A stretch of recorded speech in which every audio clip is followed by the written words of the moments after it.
I would like to invite, without much further delay, Professor Rangarajan to come in and give his welcome address for us to kickstart this conference on Connecting the Unconnected. Thank you, Umakant. It's a pleasure for me to welcome all of you on behalf of the Indian Institute of Science for this Innovation Summit 2022. So as I was mentioning earlier, this whole ARTPARK enterprise is an experiment for everyone concerned, and we hope that this will be a successful experiment and will lead to a lot of innovations in areas which directly impact the Indian population. So with these few words, let me again thank all of you for participating, and I hope you have a very fruitful day talking about all these issues of great importance to India's future. Thank you. Yeah. Then now let me invite Dr. Rajiv Kumar, Vice Chairman of Niti Aayog, to say a few words through a recorded video.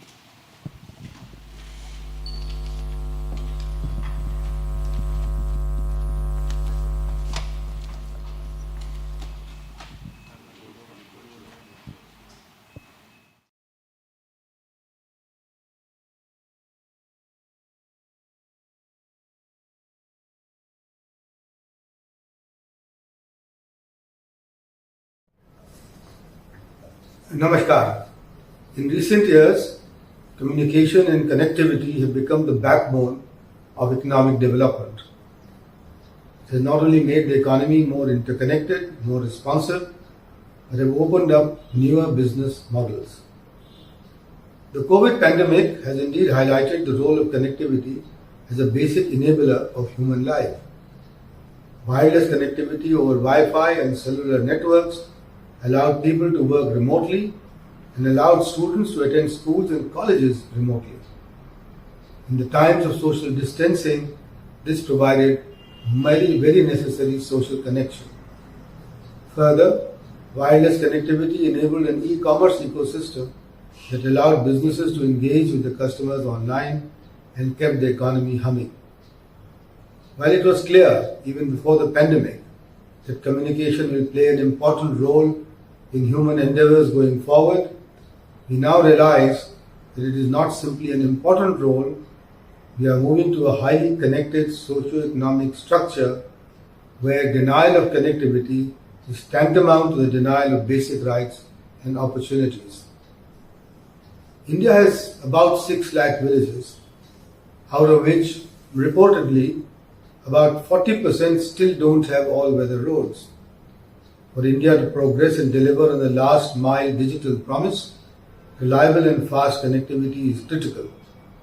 Under BharatNet, 1.71 lakh gram panchayats are interconnected out of the country's 2.5 lakh gram panchayats. However, connecting the local population to the BharatNet network is still quite a challenge. With more things becoming digital, participation in global networks of jobs and opportunities hinges on access to high-quality connectivity for every individual. AI-driven experience economy is going to create $15.7 trillion of new economic value, 90% of which will be digital, intelligent intangibles. If we are not able to create the basic connectivity fabric, a vast population like ours will not be able to take part in this massive value creation. McKinsey, the consulting firm, estimated that close to 590 million people might be living in urban areas by 2030. This would create unlivable and unsustainable large cities with associated socio-economic challenges in rural areas resulting from mass migration. Therefore, improving the connectivity in the rural areas is the key going forward. By leveraging frontier technologies like the 5G, AI and robotics, we need to create breakthrough solutions for connecting the unconnected. This will also help us get over the digital divide, which threatens to become wider every day. But these solutions need to be inclusive. That means accessible and affordable. Such innovations cannot come from the government alone, but rather we have to bring the best of innovators from the startups, academia, and the government working together. ARTPARK has been set up with a mandate to bring this triple helix of startups, academia, and the government to life. Today, I hope all of you will brainstorm on solving the fundamental problem of connectivity for Bharat and capitalizing on the resulting opportunity. If we can do that, and we must do that, we can hope to create the next big wave of 10 million higher-paying new jobs and transform us towards the $5 trillion economy in the next few years. This will also create the next big technology unicorns out of India in a truly Atmanirbhar Bharat. I invite you all to take part in this massive opportunity with ARTPARK Innovation Summit. Namaskar, Jai Hind.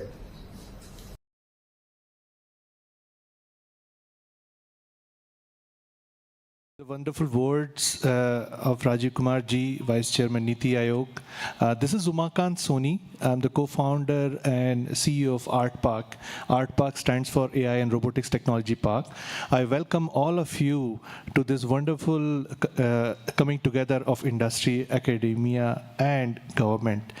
The theme of the summit, as Rajiv Kumar ji pointed out, is about connecting the unconnected.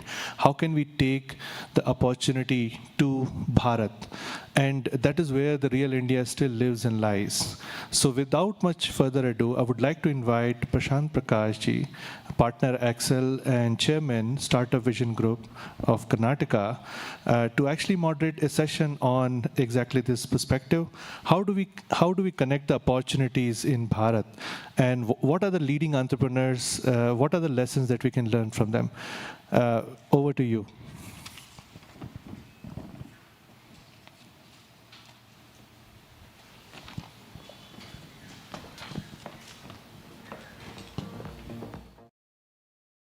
Thank you, Makant. I'd like to invite the panelists onto the stage now. Meena Nagraj, the madam is the managing director for KITS. Mr. Ramana Reddy could not make it. Dr. Ramana Reddy could not make it, so she's here. Prasanna, CEO Shikshana Foundation. Vivek Raghavan, Chief Evangelist, EkStep. Vidit Thatre, CEO, founder of Meesho.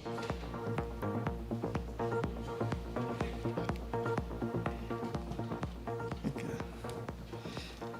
So I think this is kicking off the dialogue on connecting the unconnected. We couldn't have had a better panel, I think, across between an NGO, the government, and an enabling organization like what Vivek is involved with, and startup. So we have a great flavor of every dimension of people involved in this connecting process. So I'd like to start out by maybe the panelists doing a quick 1-minute introduction of themselves. And that'll make my job easy. Maybe Vivek, why don't you start? Start? Yeah. You have the mic, so. Oh. Yeah. So let's see. Is it on? Can you hear me? Yes. My name is Vivek Raghavan, and here today I am representing EkStep Foundation, and I'm also actually going to be talking about languages, Indian languages, and their role in connectivity. So, my background prior to this, I still am also the Chief Product Manager at Aadhaar, and I've worked in many different public digital good projects. So, Vivek, I think all of us are proud of your work at Aadhaar, and it's great to have you here. Thank you. Prasanna. Good morning, everyone. I'm Prasanna, CEO Shikshana Foundation. So we've been working with developing or improving learning outcomes in government schools specifically. And one of our core programs called Prerana runs across all the 48,000 schools in Karnataka. And so while doing this, we have also come across the unconnected, like we call, in the villages, because most of our work is mainly in the rural parts. So I would like to definitely share my experiences in that. And prior to this, I was running my own small firm back in US in the technology space, and loving this for the last 19 years. I've been involved in this sector now. Thank you. Meena ma'am. Good afternoon all. I'm Meena Nagraj, Director of Electronics, IT and Biotechnology, representing Government of Karnataka. We are the enablers to connect people like Prashant sir to the startups across the ecosystem or the unicorns across the ecosystem. That is predominantly the role we play. And we also play roles like being part of ARTPARK Deep Tech so that we can really connect the unconnected. So Professor Meena Nagraj has been instrumental in pushing through the ARTPARK within the government of Karnataka. I'd like to thank her for that. Yeah. Vidit, your introduction.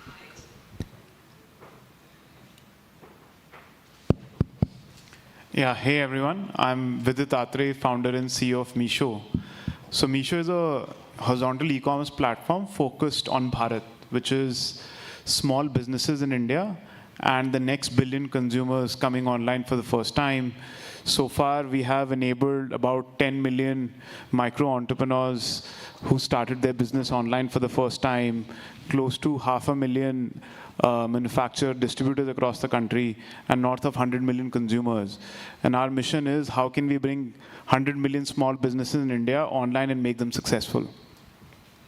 So thank you, Vidit. Just starting off with you, Vidit. So I guess one of the pillars of Digital India has been, how do you provide and democratize these services, digital services to everybody? And of course, if it's for these rural entrepreneurs, rural sellers, smaller manufacturers, I think that's the vision that you've actually realized. In this journey, there must have, 5 years in this journey with it. How long? Yeah, so we started in some form in 2015, but 2015, our current product is since 2015, so almost 5 years. So 5 years, 6 years.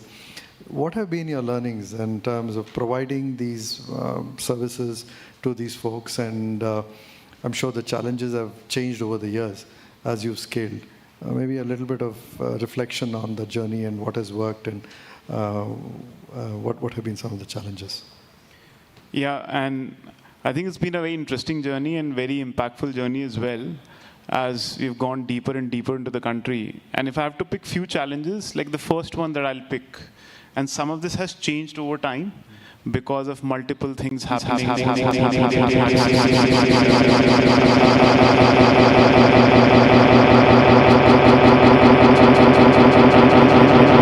But like one of the big problems that we faced on day one when we started this was just tech savviness, understanding of how to go online. So everyone wants to go online but don't know how to do it. And how do you kind of solve this problem at scale, not for like 1,000 people, 100,000 people, but 1 crore people, but much, much more. I think we have tried to kind of solve it in many ways. Like first is just creating lots of support systems. So like from day one, when we started this business, we kind of created community in our app. Like we took a very community approach of scaling the business. So you have few success stories and you kind of introduce newer users more and more to them, incentivize those interactions and kind of keep growing that community. And when people find people like them becoming successful, they also get confidence that I can do it. And second, they're able to kind of get access to a lot of know-how of how do you become successful. Second was like our way of growing was very different than some of the other people before us. Like we did not rely on doing mass marketing, etc., because a lot of them knew about e-commerce. It's just they were not coming because of multiple other reasons. So we kind of created, again, support systems around referral. Instead of incentivizing people just to come and download the app, but incentivizing them to help people out until they get to a particular habit point. Right? So taking some of these very different approaches, but the problem to solve was how do you make it very, very easy through a very simple interface for the next 100 million people to really become part of this economy.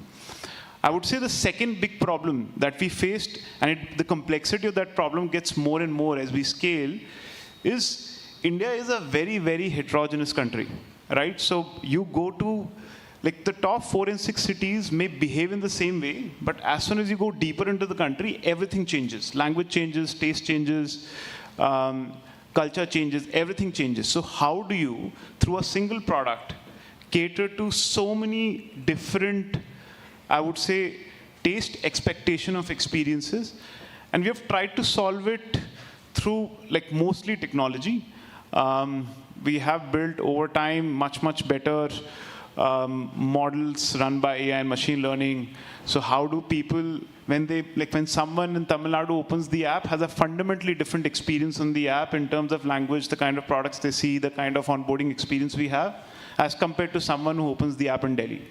And we are trying to kind of personalize this more and more and more and more, because there's no other way. Like you can't have a different product for every city or state because people behave very differently. So I would say these are like, there are lots of different challenges as well, but I would say these are like a couple of very different ones, especially things that people before us hadn't faced in India.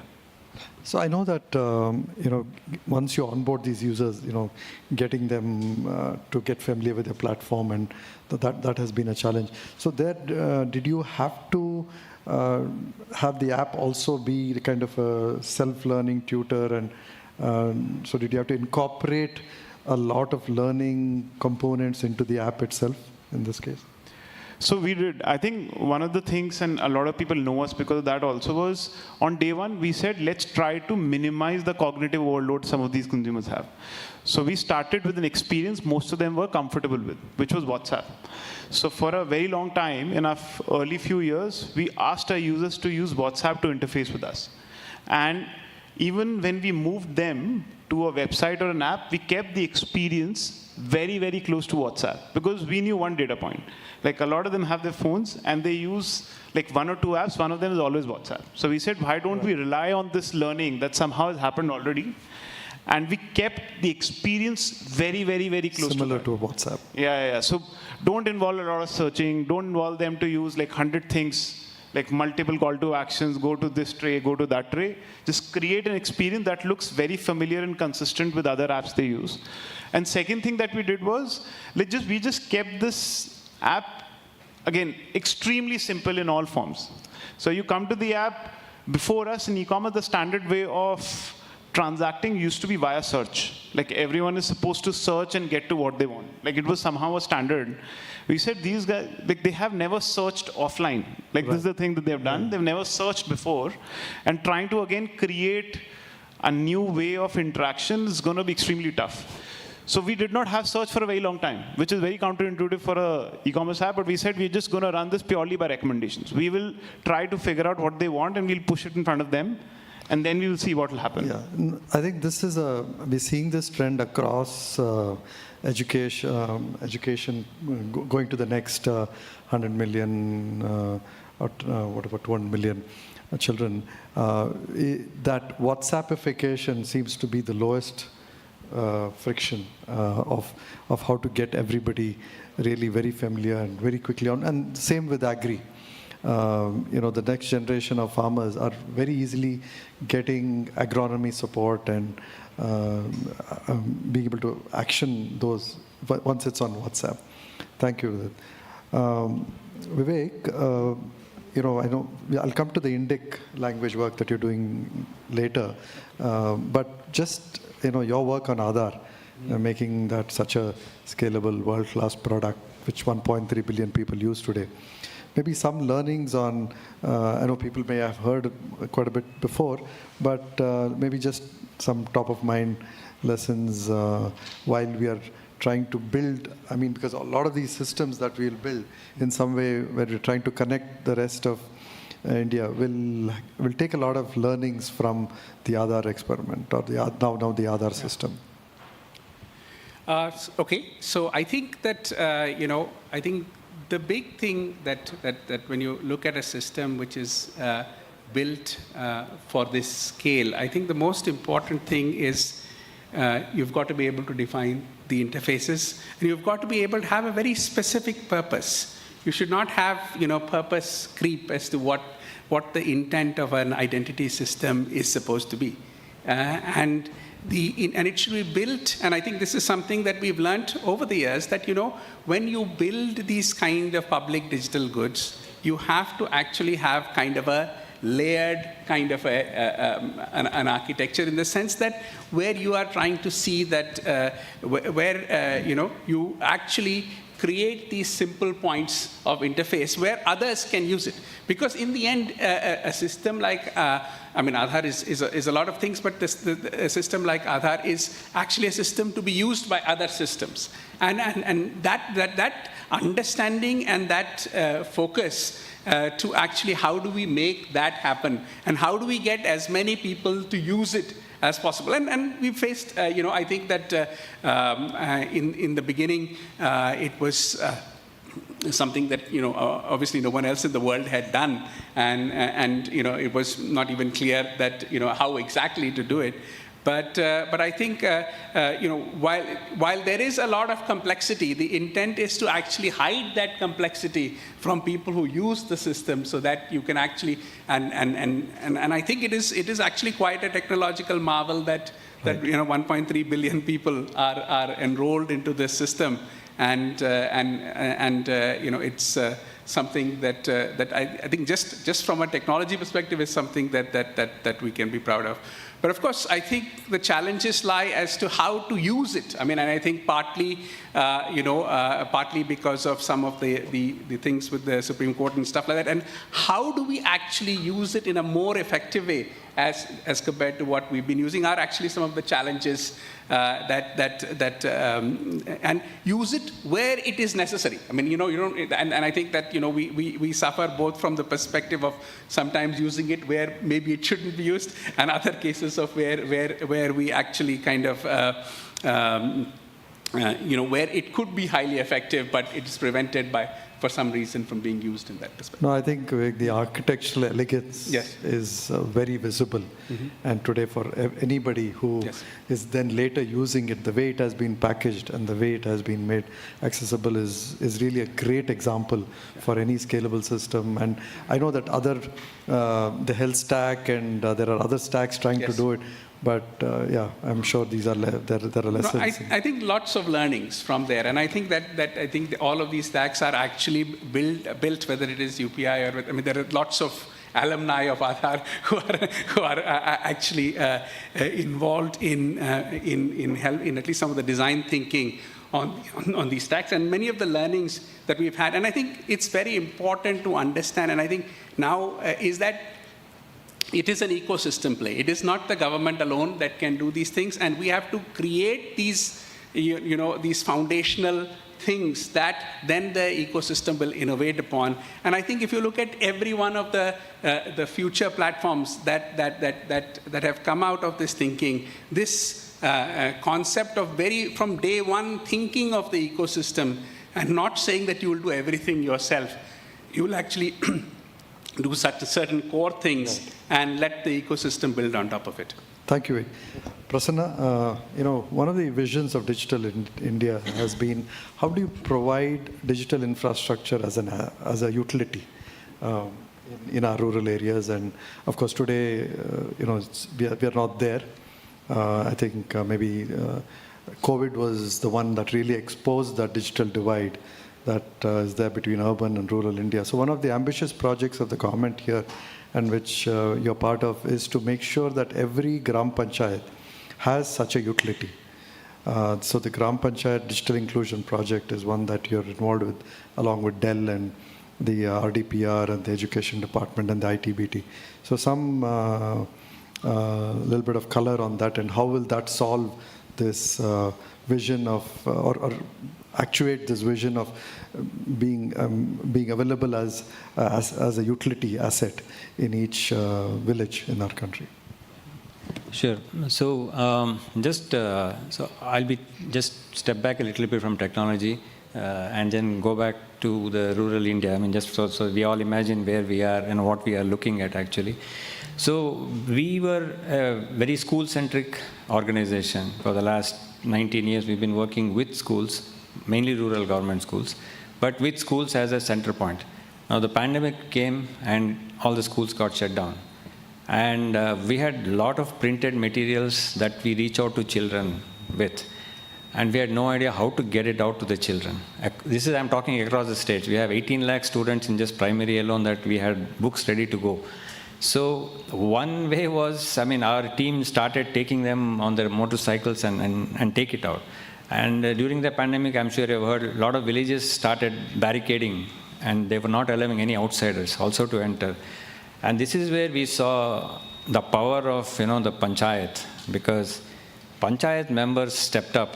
They met our team outside the barricade, and then took these things, distributed to the kids, and of course, it was not just giving it away. We had a 2-month follow-up visit, surveys to be done on how the kids are using.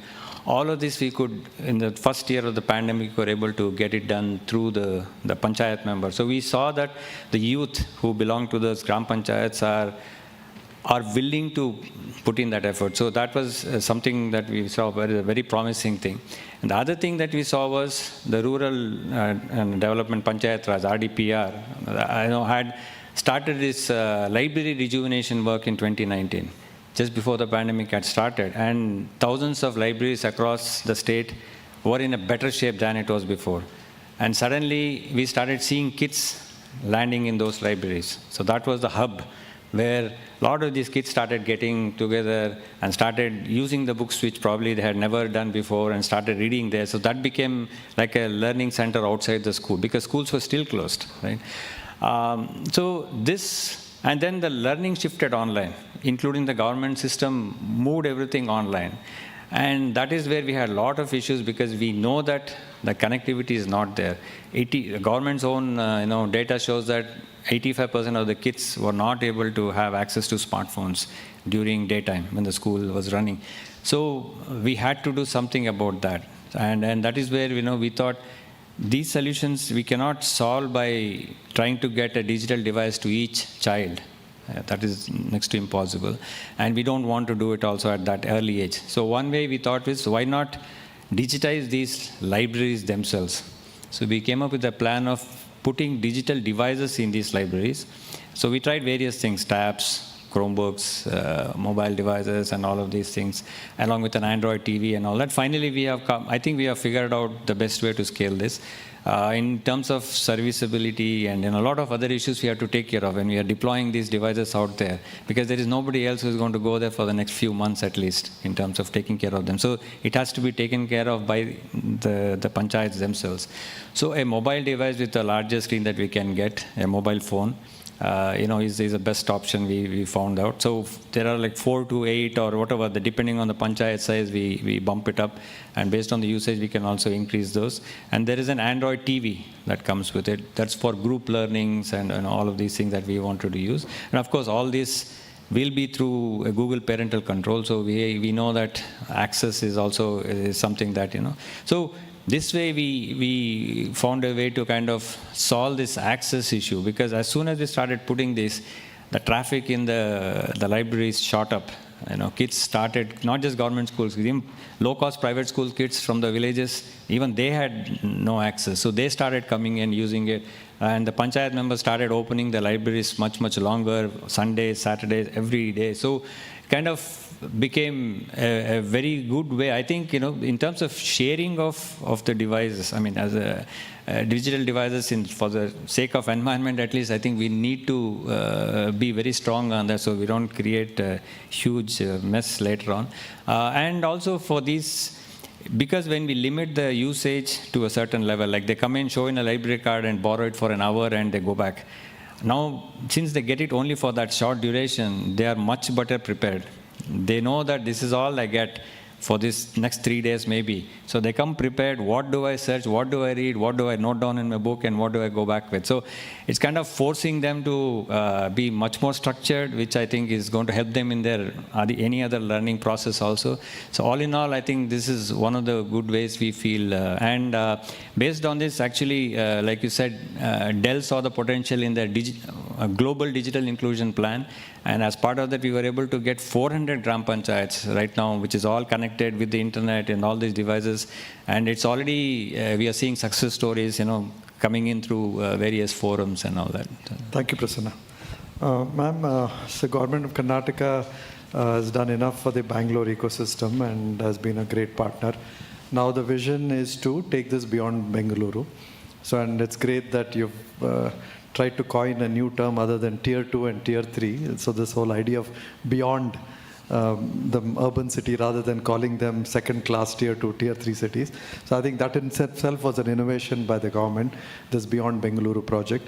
So what are some of the ways in which you're trying to make entrepreneurship and some of these other digital assets become more inclusive and lead to more equitable growth in places beyond Bengaluru? And Elevate has been a big pillar in that. So maybe you can talk about that and other initiatives.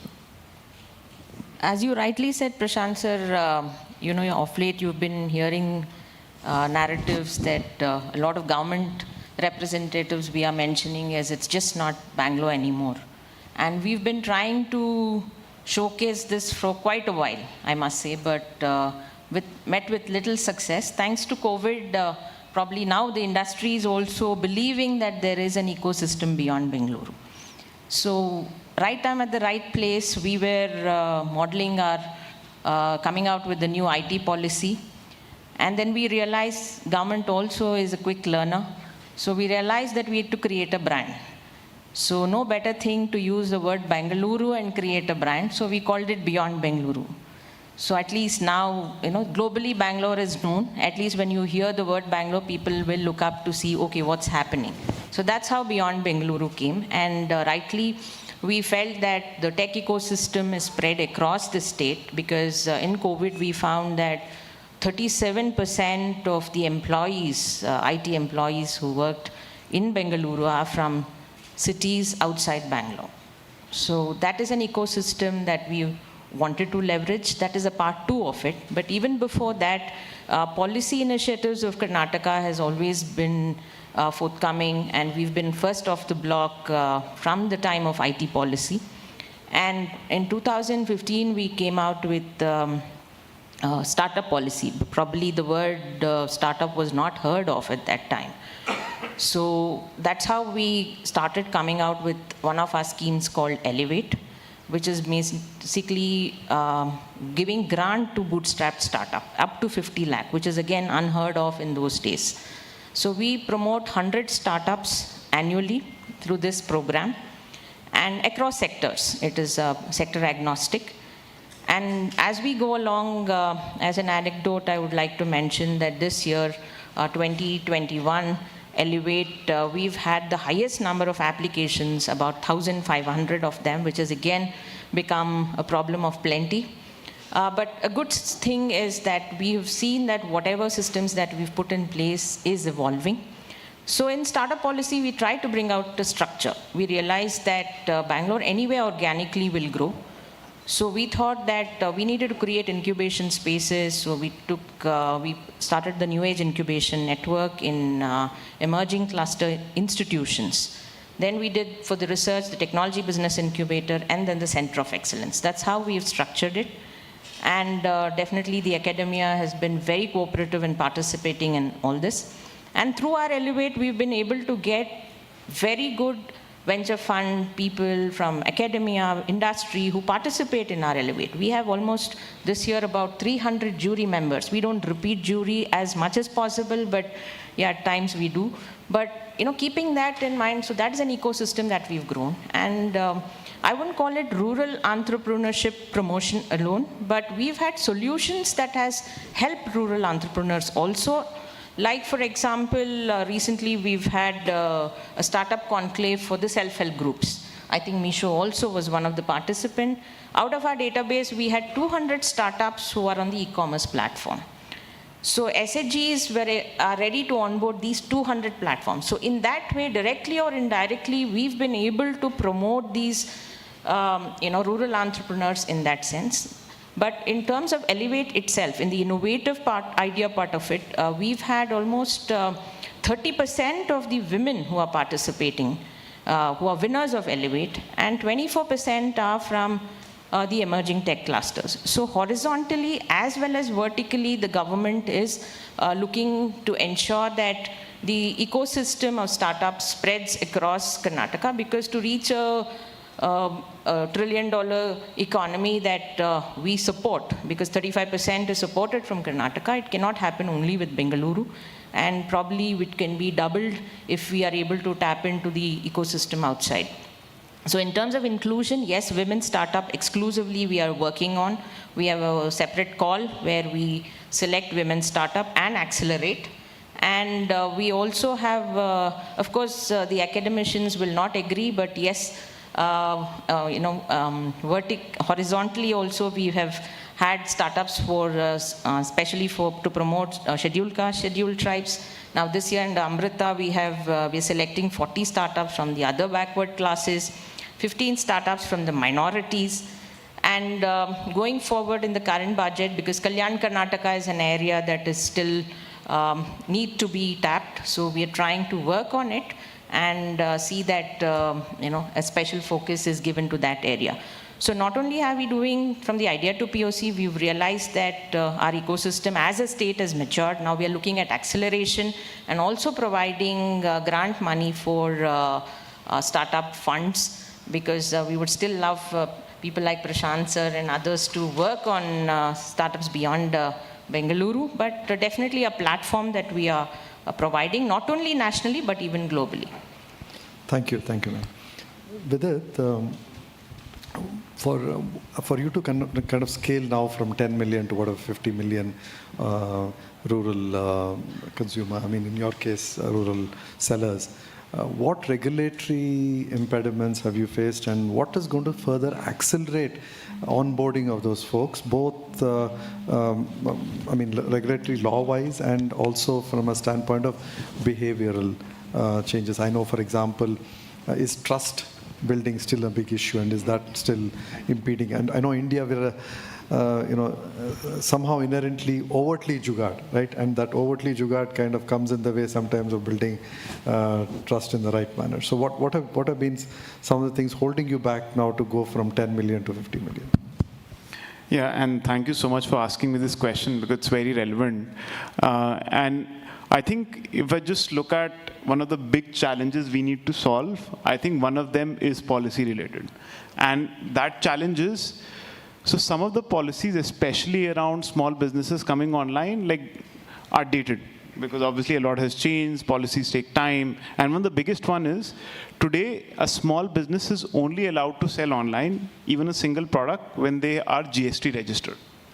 About 10% of all small businesses in India are GST registered. So which essentially means that 90% of small businesses in some form are not allowed to sell online.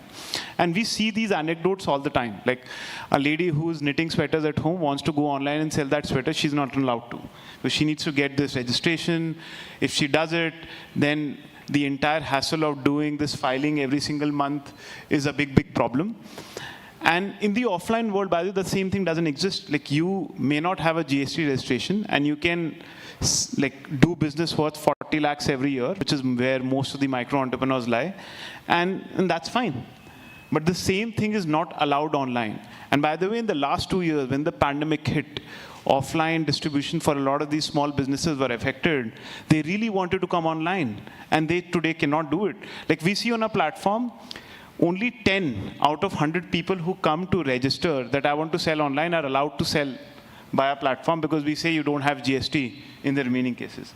So I think just bringing this parity between this online and offline is a very simple way of unlocking 10x more small businesses in India to come online and become successful. And I think that's really required, and we would love to take help of Madam here and the government of how we can kind of make that happen sooner than later, because as I'm saying, because of the pandemic, a lot of these small businesses are not able to leverage digital platforms and become successful. So I would say on the policy front, this would be the biggest one. The second one, which is other things, including technology, what do we need to do? So I think trust is always there. And by the way, trust is also a very network effect kind of a thing. Like when you go in a community, you can find a critical mass of people doing something, suddenly you start to trust it a lot more than otherwise. So as scale happens, more and more people interface with this, I think we'll get there. The problems now, as I was talking about earlier, around personalization are even more intense. Affordability is again even more intense, because you go into lower income strata.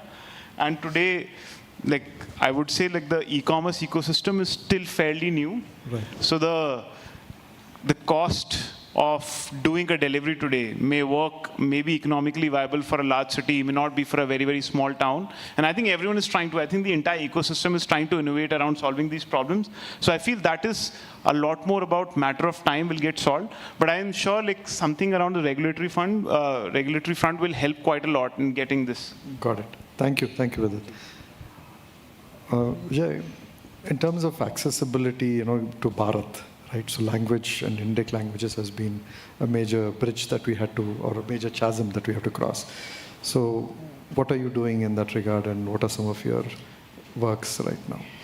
Yeah, thank you for asking this question. But I think as I think Vidit said, that, I mean, there is 100 million people maybe in the country, if that, maybe even less, who can actually transact in English. So therefore, if we have to actually bring the rest of the country into the digital world in the fullness of things, I mean, e-commerce is one aspect, but in the fullness of things, that basically that you have the ability to access all services, whether services provided by private entity or by the government, irrespective of which language you know, or even maybe just by voice, if you can actually just speak and you can access services. And that's where we need to go. And when we're saying connect the unconnected, we need to be at that place where everybody is able to access a service through voice, on their own device,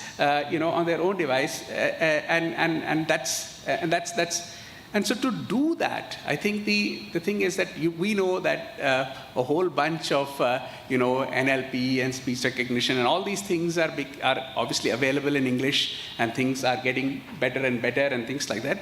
But we need, and there are many new things, right? Basically, there is named entity recognition, there is answering questions. There's a whole bunch of technologies that are available in English. But I think the goal should be that all Indian languages, and here when we're talking about is at least 22, maybe even beyond, needs to be English equivalent in these technologies. Right. And I think that core thing is very critical. Now, we know that obviously many of the big tech companies and things like that are doing very useful things in these areas, and that is something that we all applaud. But language is so fundamental. Language is how we communicate. We must have an alternative that actually works. That we must own our own languages, and I think that is really the core thing. And as part of this, in my association with Ekstep Foundation, we are working with the National Language Mission, and we want to actually take this concept of building things for Indian languages as public digital goods that anybody can use, where that is in open source, so that people can use. And of course, the quality of this has to be world class. Otherwise, why would you use it?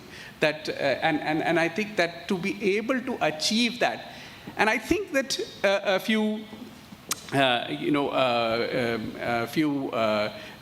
think the technology exists today, and all the pieces exist today. And actually, that's really where the vision that we see, that these services will be available to people in all languages, and in a way that they can actually that we can experience those things. And I think that we are at the beginning of this journey. I mean, we are at the beginning of this journey, but I do see that if I want to get all the 1 billion people of India involved and being able to do fundamental things, then these things need to be available in their own languages. So Vivek, here you believe collaborations with folks like Meesho, Flipkart, and are you already seeding them? I mean, are they already working with? We're already working with both startups and larger companies as well. And I think the intent is to build things in open source so that people can use it for whatever purpose that they might choose. And we want to basically make sure that we collect the diversity of the entire country. Correct. So we're collecting even voice from every district in the country. We want to kind of understand all the variations and Yeah, all just the, Kannada has like 4 or 5 different dialects. exactly, and that is really but the interesting thing is that if we involve people in this entire thing, and some very interesting crowdsourcing initiatives are going to be announced, and things like that, where we actually get people and school children being involved in these kinds of things. I think each person can help their own language reach the digital world, and that's really, if we achieve that, we would have done something very exciting, Vivek. Prasanna, one of the other key pillars of Digital India is how do you empower people for literacy? And of course, what Vivek is saying is a key aspect of it. What else are you doing as part of this digital inclusion initiative in Karnataka to help in other services, career counseling?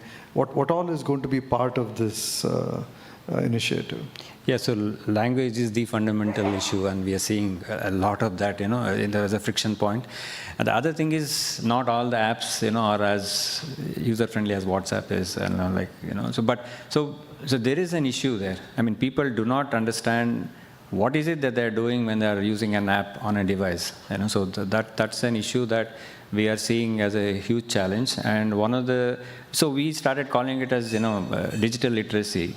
So it's like a life skill now, no questions asked, just like how other things. I mean, these are something they need to know about the digital footprint, what are they, how to be safe and secure on these devices. So that is a huge focus area for us. So we are training mostly youth in these gram panchayats on safe navigation and be aware of all these things. Not only that, we are creating they are the champions within the gram panchayat. So their job is to take care of their parents or the elders in the community, because most of the e-services, even though it's all in Kannada, when they come to the simple thing, they forget to log out and just walk away from the device. So there's simple things like that, right? So even those things, I mean, who is going to educate all these millions of people? So the youth, I think, is again where we see a very strong potential, and they actually feel proud that each one, they have to teach at least 3, and they come and report on our app that we taught 3 of these people. So I think this is one way that we can spread this digital literacy on a real mission mode, because the way the digital world, I mean, it's expanding in the rural areas. It will be very sad if we let these people out in the wild without any, knowledge of what they are getting into. So I think that is a very key area that we are focusing on in Karnataka, at least. Thanks, Prasanna. Ma'am, see, one of the ideas of ARTPARK and the government overall in the central is this creation of the smart clusters. And I know that we have these, these clusters beyond Bengaluru. But in these smart clusters, the idea is, can you have public services like 5G, telemedicine, drone-based technologies, all of them available in areas beyond urban India. So one of the asks from ARTPARK is that can the Karnataka government help in piloting some of these smart clusters and enable that, and can the IT department take the lead in? Because this requires working with the industries department, the health department, the telecom department. Telecom is, of course, within you. But so that will be a good enabling thing if you can support these pilot sites, maybe in Karnataka, which become these smart clusters.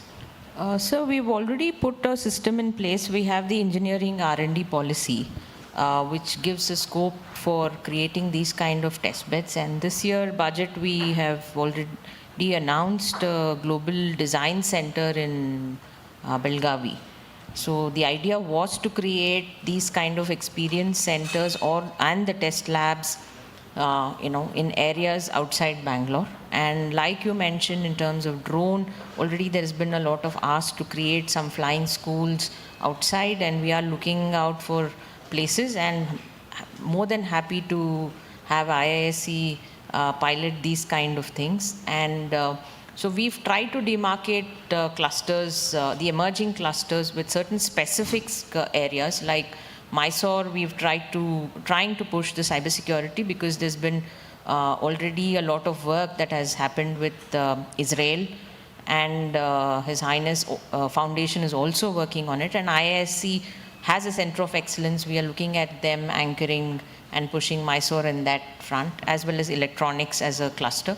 And Mangalore will be the fintech hub, and Hubli will be the agri and edtech hub. So any kind of pilot studies in these areas under the purview of the policy, then it is quicker because it is already in place and we can kickstart it. And we've also allowed innovation labs to be set up by the industry themselves. So if there are any pilot projects that they are ready to take off, we are ready to fund it, provided the proviso clause is only that our startups should be allowed to use it. At the end of the day, the overall ecosystem should benefit. That's how government is working with it. And we are in collaboration with industry, and Karnataka Digital Economy Mission is already set up to ensure that this industry, academia and government collaboration, that gap is bridged, and we would welcome anybody who would want to participate and be part of this growth story. Yeah, so I think they could also partner with KDM, this Karnataka Digital Economy Mission. Thank you. So just almost out of time, maybe a couple questions from the audience. Anybody for the panel?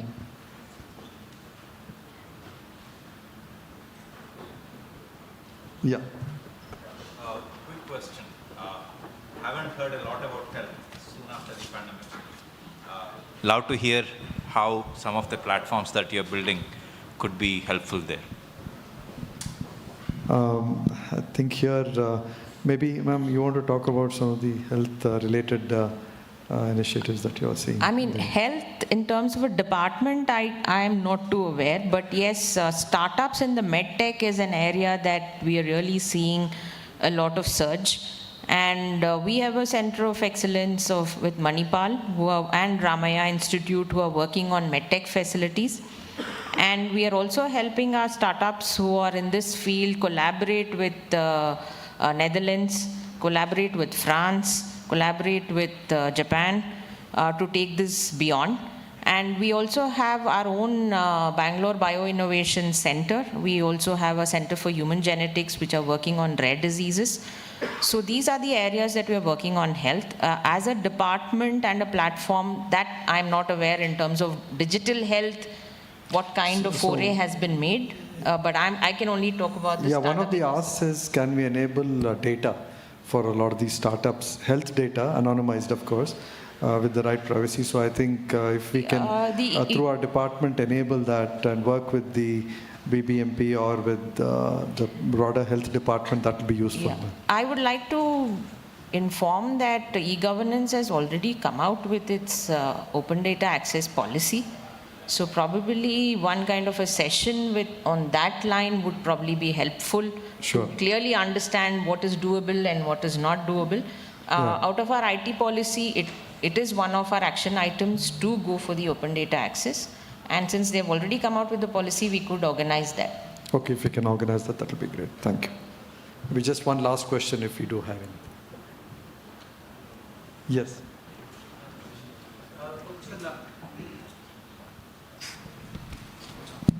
Hello.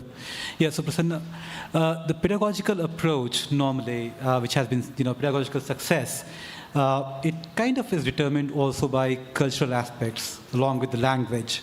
So when you digitalize the education material, we may be missing out on what the teachers do in individual schools because they take care of the kids, they understand the kids a little better than what a person in Bengaluru designing that material would do. Is there an opportunity for, let's say, personalization of pedagogical approach for digital material? Yeah, I mean, in that space, definitely I agree. For primary schools, especially, teacher is the most important element. So, and the reason we have this Android TVs in these Gram Panchayat libraries is because we want the teacher to come and lead a group learning session. I don't want the primary school kids to be using one-on-one devices. So that is mainly for high school kids and above, because where content is the king, and so that's digital serves well in that space, definitely. But primary, pre-primary, definitely teacher should be the center of the whole learning. And of course, they can benefit from digital content, but the driver should be the teacher. So We actually have an ambitious plan of from the foundation to set up these things in schools also going forward, because definitely seeing this experience, we don't want the kids in a day-to-day learning to miss out on the digital inputs that they can get, but through a teacher. Yes. I think we are out of time. Thank you. It's been an excellent panel. I think very, very enlightening and encouraging at the same time. I think this, provided we solve some of these things like what Vivek and Prasanna are saying, connecting the unconnected within the next decade or earlier, I think is possible. And we don't want, like Prasanna said, have the next generation of our youth go into the real world without being connected. Thank you.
Hello, all of you. I think you're having an excellent time. We are digging a little bit deeper into the problem space of connecting the unconnected. We had a fabulous session just now, which actually explored that how do you actually bring opportunity to Bharat. And it was interesting to see the diverse perspective being brought to the discussion table by people from industry, also from academia as well as government. And then you realize the enormity of the problem. But then you also realize that, okay, there is a large opportunity to be actually had here. And if you can solve this connecting the unconnected problem, not only it will work in India, but it will also work in Southeast Asia, Middle East, Africa, you name it. Even, countries like Sweden, I know there are places which are quite unconnected in terms of physically, although they're digitally well connected. But the new technologies that are coming to the table, AI, 5G, the way the computing and communication is merging, actually promises a new paradigm shift. And to discuss that, what could be the possible potential technology models as well as business model that could emerge around it, I would like to invite the panel members for me here. I would like to invite on stage Abhishek Singh, CEO MyGov, and also AS Meti. He's also the CEO for Digital India Corporation as well.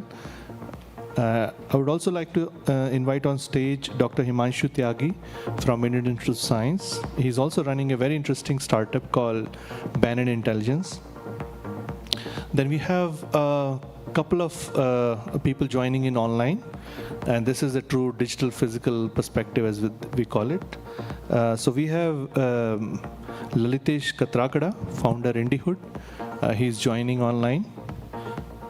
I hope he's doing well. He was having some challenges with his health, but he's finally here.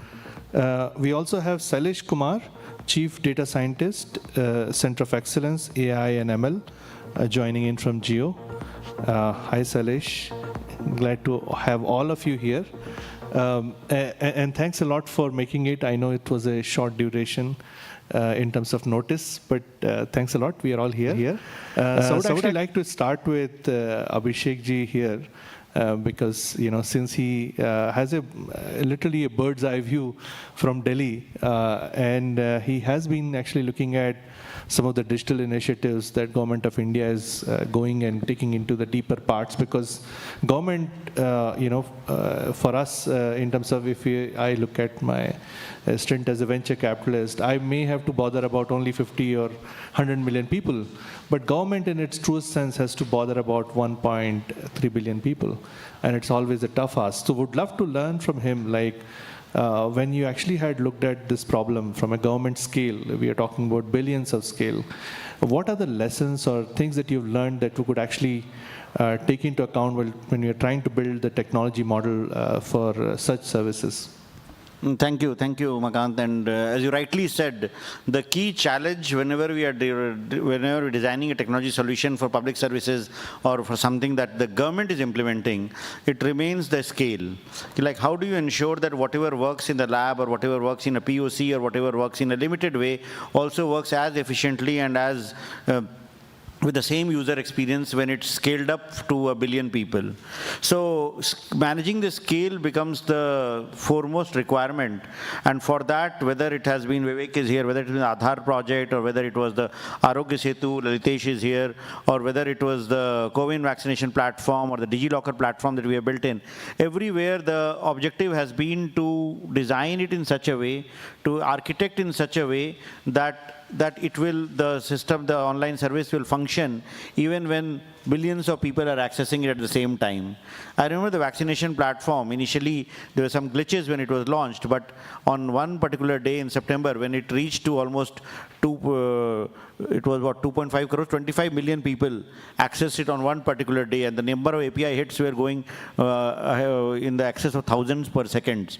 So then we were all worried, and it became like one key example in which the whole belief that architecting it right becomes very important. Using cloud first has been the motto, like have a scalable system so that we are able to provide the same user experience when millions of people are accessing or lesser number of people are accessing. The second key component is that we find that 90% of people in India access e-services through mobiles. So mobile first approach, so designing it for the mobile and ensuring that it also works with the web interface, that has been a key objective. The third key thing that becomes very important in designing such systems is to build up a API-based interface so that different systems need to connect with each other. And that also brings to the most important part, like the citizen-centric design. Like, how do we ensure that whatever we are designing is designed from the point of view of the citizen and not from the point of view of the government departments in which we are bifurcated on. Very often we start thinking it like, I am Panchayati Raj department, so I do these X, Y, Z, and that's how I will design it. Or I am running the tuberculosis program, so I designed this from my perspective. But a citizen doesn't look at government in the sectors in which we are bifurcated in. Citizens looks at government as a whole. So while for operational purposes, government is divided into several departments and divisions, but ultimately to provide a true citizen experience, we need to have an API-based system in which different systems talk to each other. To have the right data standards, metadata standards, make systems talk to each other, and ensure that citizens are able to access services seamlessly across departments without having to go from portal to portal or app to app. So that's the few key learnings that we have got from implementing solutions at a scale. I think this is fantastic. Since you talked about the societal scale systems that we need, and the number that you mentioned around the CoWIN platform, the numbers were amazing. I mean, in fact, I was in Sweden and talking about that. How many people we are trying to vaccinate each day. It was more than the population of Sweden, and this was phenomenal because today we are here, even though we are following COVID protocols, but we still are able to make it pandemic and an endemic, and that's a phenomenal achievement that has taken place. And the other part that you talked about, the citizen-centric design of the foundational technology, I think that is a very interesting perspective that you've shared. And on that cue, I would like to bring in Lalitesh, who's been working at billion-plus scale in Google Maps, and would love to actually get his perspective that, if you were to look at cloud first, mobile first, and maybe on the edge first model, what would that technology foundation look like? Because, we have really young researchers and also, young innovators out here. So if they have to design something, what they should look at?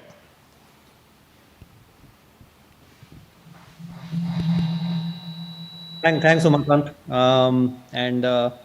I would like to, commend Abhishek on, his co-creation of CoWIN, which he has done with his colleague Debabrata and others. And he was very humble in saying that it had problems initially. And I was very much involved in the early days. So I knew that the problems were literally being resolved in real time, right? I think it is one of the natures of large systems is they will have early hiccups, and we should be open to that and welcome those. And within days, they had resolved all of them, and it became a massively scalable system. To answer your question, Umakant, I don't think there is any doubt about the tenets that Abhishek laid out. For development to happen, it has to be cloud first. It has to be API first, right? And it has to be highly scalable. But the other, I think there are two more things we have to worry about. In addition to the previous panel, which talked about, making sure it works in Indic, and also making sure that, it is designed for offline and online, which I think is a very fundamental phenomenon that happens. And if you want to connect the unconnected, and if you want it to work for 1.3 billion people, the other fundamental tenet that we have to bring in is, move the computing to the edge and move the knowledge to the edge, right? And this is already happening, by the way. If you have children who play games, and people have tried to run games remotely and connect it by a terminal, they don't work. Your game has to render locally. If you're using maps, quietly the map caches everything on the phone, and it renders the map tiles locally. It actually gets a very small amount of vector data, and the rich, colored map that you see is actually rendered locally, right? And the map is there so that if you get off the airport and you don't have internet connection, your map still works, right? Now when we create artifacts like digital rupee, right? And and one of Abhishek's unsung but greatest creations, I believe, digital locker. When that starts becoming ubiquitous, which it will, right? You cannot say that, look, I can only share my identity with you when I'm online and when you are online, and if you don't have an online connection, then we have to wait, right? That's not going to work. So we have to create systems which are as secure, and it is possible, as secure as they are when you are connected, and have stuff like DigiLocker and all our artifacts work both locally and globally. And the final piece I would like to talk about is security, right? All technology advancements begin with deep use cases in defense and security.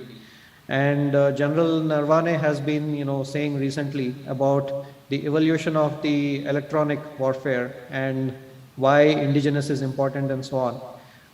And if you look at the security scenario, it is like a fractal, right? If you want to be secure and if you want to be safe and thriving as an economy, when, let's say, strife breaks out, all of our data has to be local in India, for example, and that goes all the way. It has to be local in India, and it probably has to be local in every circle, and it has to be local on my phone. And I need to be empowered with the data. And only then will we be able to, do development on the edge and have security systems that work on the edge. And of course, in the modern theater warfare, with the combination of geospatial, AI, and computing, you cannot do that kind of computing on the cloud. The cloud is almost a backup. The element of computing, the actor of computing, is the physical entity that is carrying the computing. and connected locally. And the communication itself has to be local. So you have this paradigm of sensor fusion in time and space that kind of comes to life when you think about both commercial, social, and security applications. That was really insightful. Thanks, Laritesh, for that perspective. And that actually looks at from when we're designing applications, right? And how do we make sure that it is edge first in some sense, right? And not only the computing, but also the information resides there so that we actually have, in some sense, the ability to degrade gracefully if we need to. And that brings to the other point, which is about accessing it or accessing such services on the other side, which is where I would love to actually ask Sailesh, since he's actually involved very closely with Geo and some of the experiments that they're doing, right? Like, how do we bring the bar of accessibility down in terms of devices, in terms of adding language support, in terms of so that once we actually have this kind of solutions built in, we don't actually so we need to look at the full chain, right? Like from where people are creating applications to where people are accessing it, in terms of the whole, and then going down to like, okay, somebody has to enable the infrastructure as well, right? So I would love to ask from you, like, how are you seeing this whole device evolution? And we need to look at, different price points and things like that, and how do we enable it? Yeah, thank you. And thank you for inviting me to this esteemed panel. So let me step back a little bit and talk about how the evolution of AI in the last 20 years and the next 20 years is happening from a point of view of inclusion and connectivity. Right? So AI has addressed multiple winters already, right? Like the compute winter, the frameworks winter, now the connectivity winter. Because of edge computing, we are getting into AI at the edge, delivery winter. With all the devices that people have, we can deliver AI solutions to the masses, right? So we have addressed multiple winters. And in the last 20 years, we have only scratched the surface of some very amazing use cases, right? Whether it is search engines, maps, ad engines, sales and marketing. And now in the last 5 years, we have started to see the evolution of the next 5 winters we are going to address through AI, right? So the first one is the use case winter, which I think of it as a use case winter. And now that we have solved some of the commercial use cases very well, we are now ready to solve some of the social use cases. And that's where this conference is very important. And we are already seeing with the Niti Aayog paper all the way till now, and where the evolution of every big company is also having. The use case winter is being addressed, and we are not just a compute company anymore, or a telecom company anymore, or a data company anymore. We are driven by use cases more than technology, and the use cases are driving us towards social use cases, right? Whether it's healthcare, agriculture, and we are going to see the next 20 years is going to become more of that while we continue to build our core capabilities. The second winter that we are going to really need to address, and this is what I call the integration winter, which is we have built a lot of bottom-up systems, right? UPI by itself is an API collection, Aadhaar is another, and all that. But we are going to need a lot more and many more such bottom-up systems which do individual AI APIs. But we are going to need an integration platform, right? The kinds, the Lalit and those kind of people will have to help us think through how to integrate all of that, so that how do we, for example, within healthcare, how do we integrate the labs and the hospitals and the devices and all of that? In agriculture, how do we integrate all the sensors and the supply chain and the chemicals and all of that, right? In education, how do we integrate all the content and the students and the teachers and the homeworks, right? So integration is going to be our next 20-year journey. And we need to think very top-down about every social ecosystem and think about integration while we think about bottom-up APIs. The third winter that I think we need to address is the democratization winter, which is really, like wealth. AI is still, sitting with few very large organizations, but how do we enable every, a lot of people to kind of consume and produce AI, right? So how do I bring in a student who's doing a BTech project in a very niche area, who has built a great model on something very, very important? How do I make sure that that is available to all the farmers or hospitals with few clicks of a button, right? So how do we bridge the gap between production and consumption of AI and democratize it? I don't just mean in terms of languages and all that, but Uberization of AI in another platform, right? That's something that I'm sure Abhishek ji and others are thinking about. Inclusion winter, we talked about. How do we not build products for the urban elite and then think of everybody else as an afterthought? And now that, we heard a lot of speakers talk about inclusion first, AI first products. So when we launch, it is available in all Indian languages, and we don't add other languages later. And with all the companies working in language technologies and all that, and speech technologies, we are very much on path to address the inclusion winter. And the last winter is the skill winter. And I think we are seeing a shortage of skills. And unless we not only increase the quantity and quality, but also the nature of the skill set. So the nature of the skill set is very important, which we'll talk about later. And I think Geo Institute and many institutes are now working on AI capabilities. Once all these winters are also addressed, I think we're going to have a very beautiful connected ecosystem where everybody in the country is connected and benefiting from the digital bandwagon. But we have a long way to go, and I hope that, I think that a lot of us are thinking very in resonance in that direction, and such conferences are amazing to be part of. Thank you.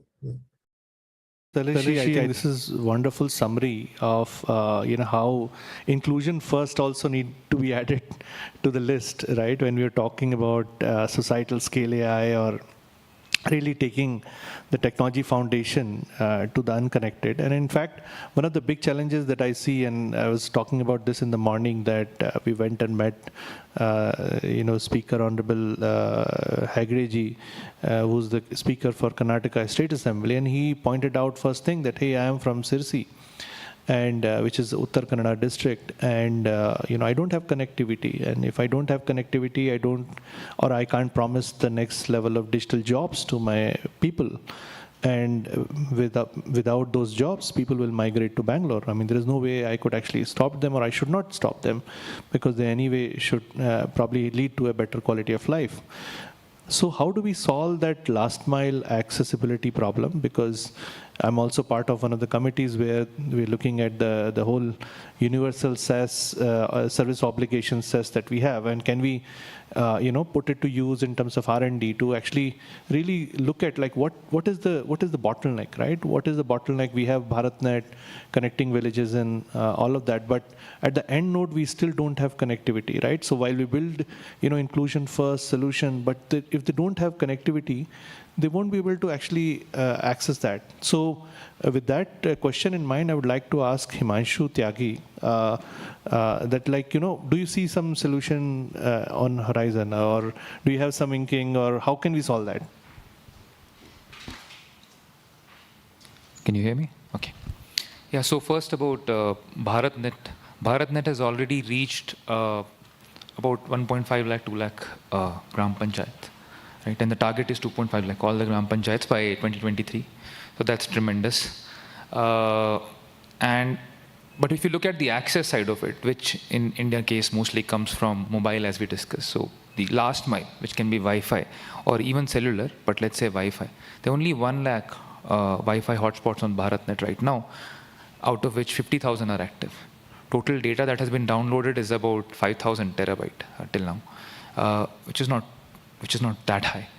On the other side also, there's an interesting scheme called PM Vani, which has come up, which is very exciting, which is now trying to get BharatNet and other such fiber connectivity to further deliver bandwidth to the last person by allowing vendors to sell that bandwidth further. So they'll have to register on this PM Vani platform, and then they can sell it further. So these mechanisms are now available. In fact, PM1 is tremendous. These kind of reselling of bandwidth has been regulated across the globe, and it has been allowed in this Wi-Fi space. That's tremendous. This is your analogy, which I really like. This is like the cable operator movement of our Wi-Fi connectivity, of our wireless connectivity. This will be, I think, very, very successful. Having said that, it's all the connectivity situation is still dismal. And the question is, what can be done there? And one of the things I have been approaching in my research and also entrepreneurial exploits is bringing in the community to deliver the bandwidth. Bringing in the community to deliver the bandwidth and also community to consume the bandwidth together. So I think along with Wi-Fi at the last mile, we need to see even cellular base stations coming up in the either private 5G space. Hopefully some spectrum will be released for private 5G as well. And this has been around, this talk has been around. Jio was also involved in this around 2017, but they haven't come up. And these base stations have to be dedicated to those communities. Gram Panchayat should have their own base stations to serve their Gram Panchayat thing. Wi-Fi is great because of various things, but all said and done, Wi-Fi at long range won't be a great success. It won't give you all the experience that we are needed. Having the cellular last mile will really help. That's one part of it. Second part of it is how do we engage the community? And there have been experiments across the world. We are trying to do one more here in India. Blockchain is amazing for that. Build a community around a token which is to encourage people to build networks. Okay, this community-driven network building. Helium is a great example. It's a LoRa network which has been driven by blockchain. It is 500,000 hotspots strong. LoRa is a technology which everyone was crazy about, but never took off actually. The biggest LoRa network in the world right now is Helium, which is just a crowdsourced network. Okay, and they have 500,000 hotspots already and growing tremendously. 500,000 is a very small number for Indian ecosystem. If we are able to excite the people Misho is reaching out to participate in such an effort, this will be amazing, I think. I think so all bandwidth available across Wi-Fi, cellular should converge through various ways. We have to be cognizant of how companies like Jio, Airtel, Vodafone, BSNL, who are capital intensive, they have their limitations in what they can offer. Bringing up this other parallel community which can operate at very low wafer thin margins will be, I think, a very important step to bridge this gap. I think that's a very interesting perspective that you're bringing to the table of looking at community to actually power the last mile access. And that's actually kind of very interesting because if you look at the cost of customer care at the last mile is what probably prevents a lot of telcos from offering it, right? Like the cost of customer care is roughly around 10% coupled with low ARPU. It's not financially viable for them to do that. But what if they, collaborate together with the community and they open it up and it's like this, right? Like, so I'm getting 1 gigabit of speed, Gbps of speed, and I'm using only 100 Mbps, and rest I can sell, and of course, I barter, or the interesting thing with 5G is that it actually allows for value-based slicing as well, right? And that's actually interesting because we could actually build some very innovative pricing models based on that as well. I mean, do you want to throw some light on that? I mean, yeah, so another amazing thing which is happening in 5G, which many here would know, is that it's a completely service-based architecture. And there is a parallel O-RAN standard also coming in. So what one can imagine is that what the services that we are building for other things, this great platform that we are learning about this morning, similar platforms can come over network, and you can build applications very easily.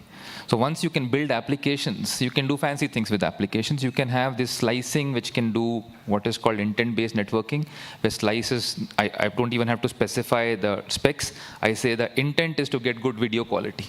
Okay, that's my intent. Give me a slice which gives me good video quality. Don't ask me what throughput, what latency, what jitter. Okay, these are numbers which some SLA has to be filled with, but I want good network quality. And can you enable that and enable network resources across edge and the backend which enable those resources? All those technological advances are happening. So it is left to the creativity of application builders now, if this ecosystem emerges, to use them in the right way to serve the purpose that you are pointing to. Yeah, I mean, it wouldn't be interesting if a farmer is able to leverage the drones for probably spraying, and they pay based on what they get out of it, and then so that in turn makes sure that everybody makes money, or everybody is incentivized to make money. So the community-based approach is very interesting, and actually I would love to ask Abhishek ji, because of course with the government, I mean, if you look at the government, it's actually fundamentally a very large cooperative.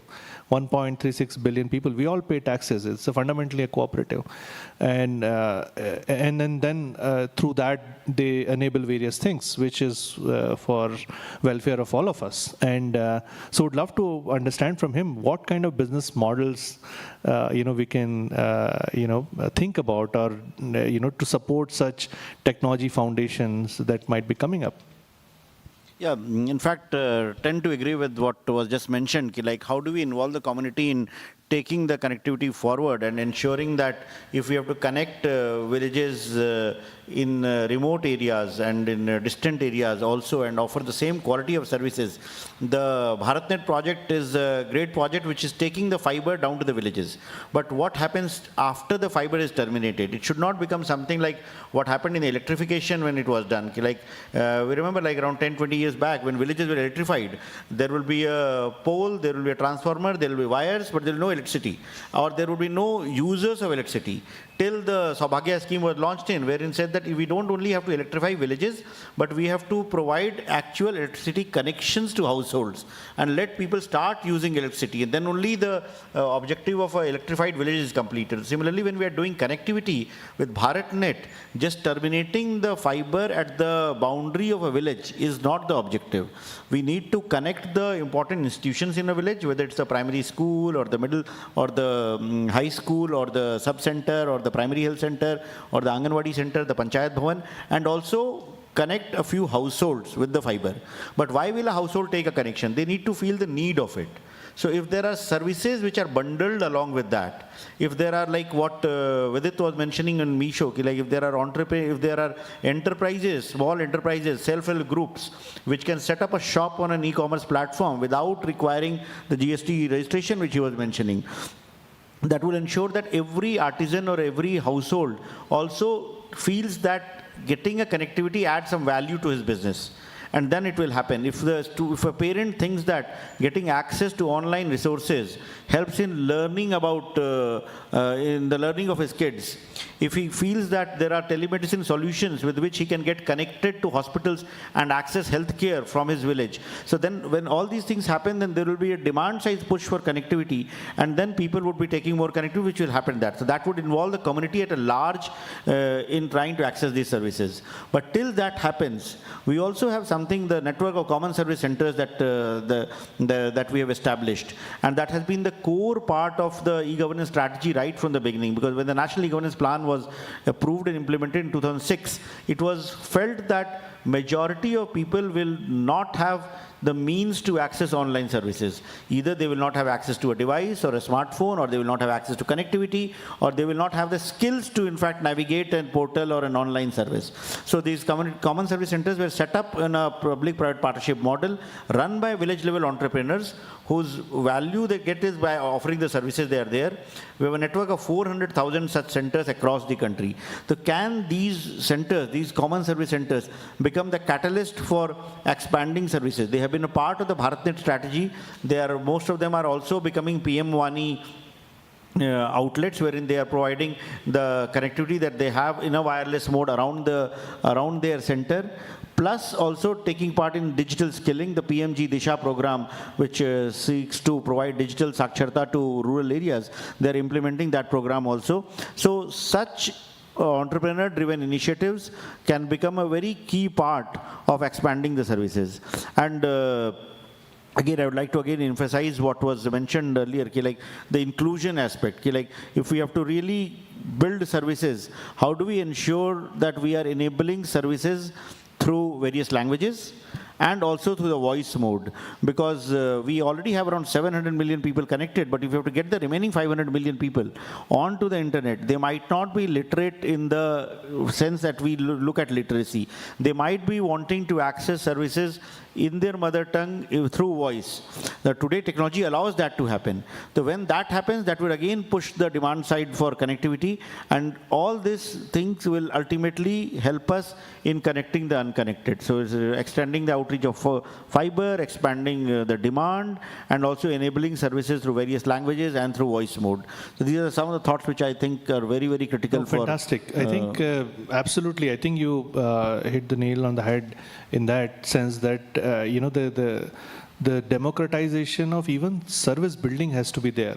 And with that perspective, actually, I would like to ask Lalitesh to dig into it. Like when we are talking about, in some sense, community-powered communication and cloud, right? And you basically bring the threshold down for somebody to create a mobile app, somebody to create a service.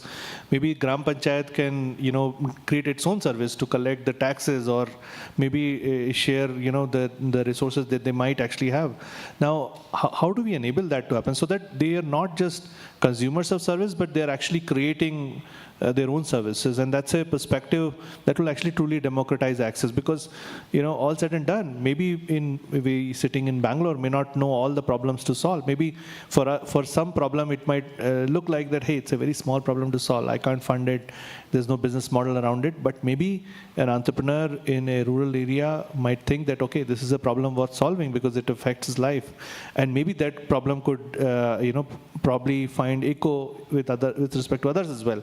So would love to ask Lalitesh, what would that version of community cloud look like?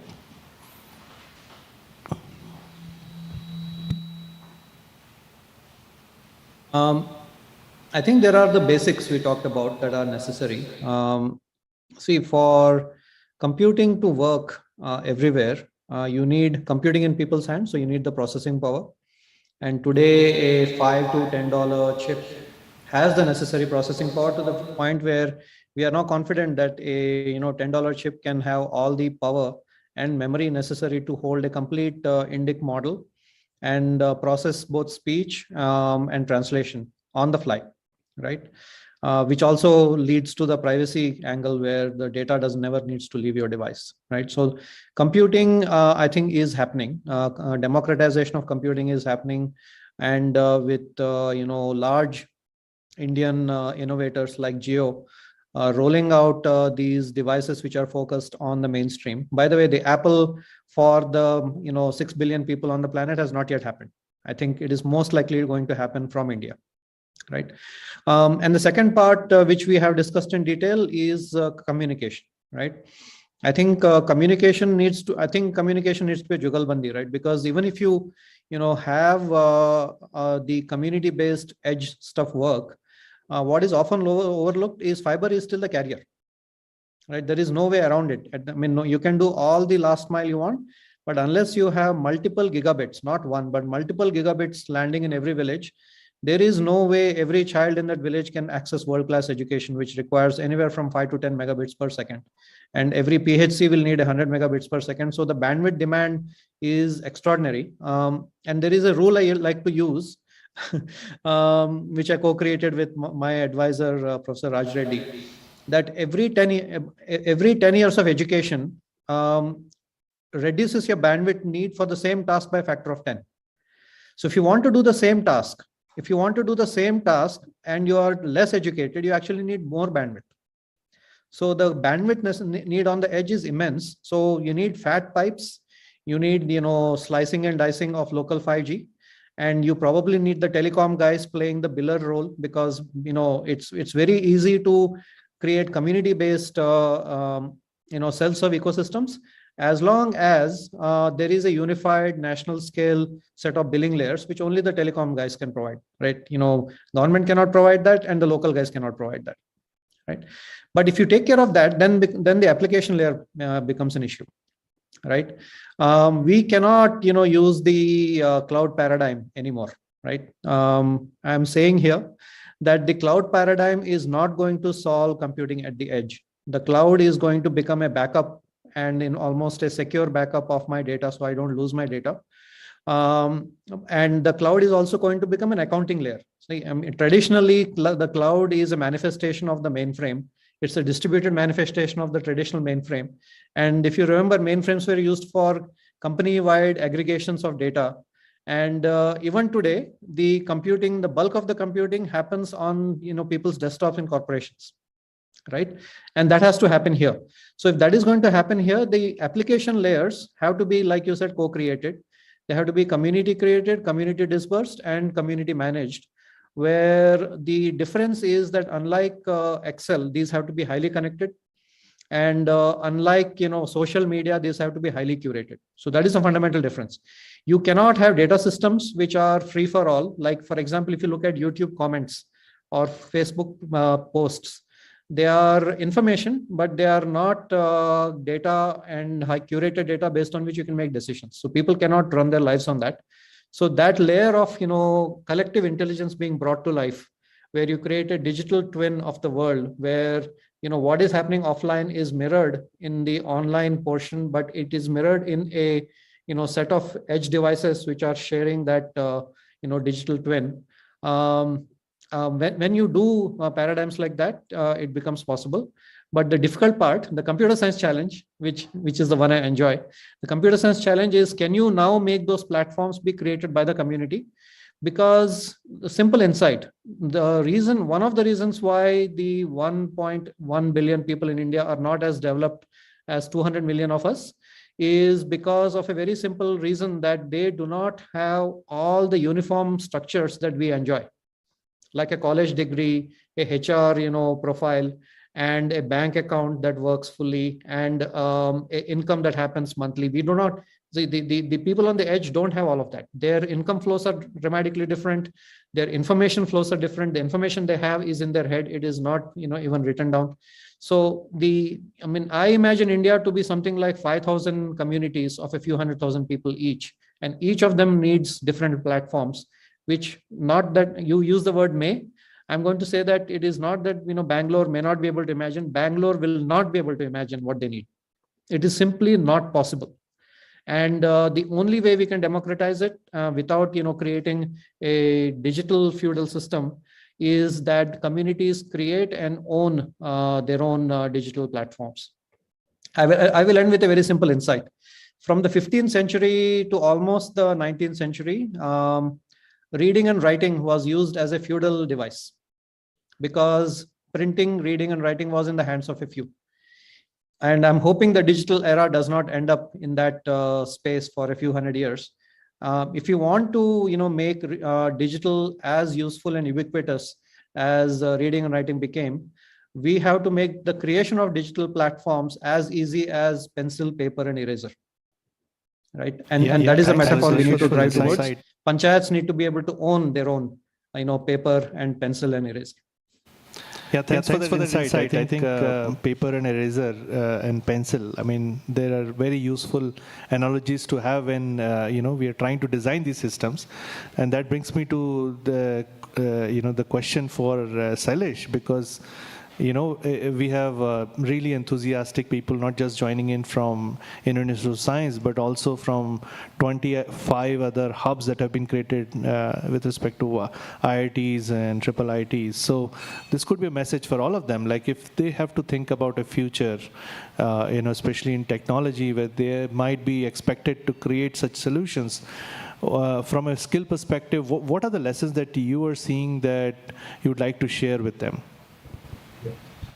So, Lalitej made some very, very interesting comment. I love the way he gave that analogy. And, to make this work, right, the onus is on the people who can create such systems, and the skill sets that we are going to need are very different, right? The skill sets we have been acquiring so far as technologists, right, as data scientists, are very different. How to build a model, how to deploy a model, and all that.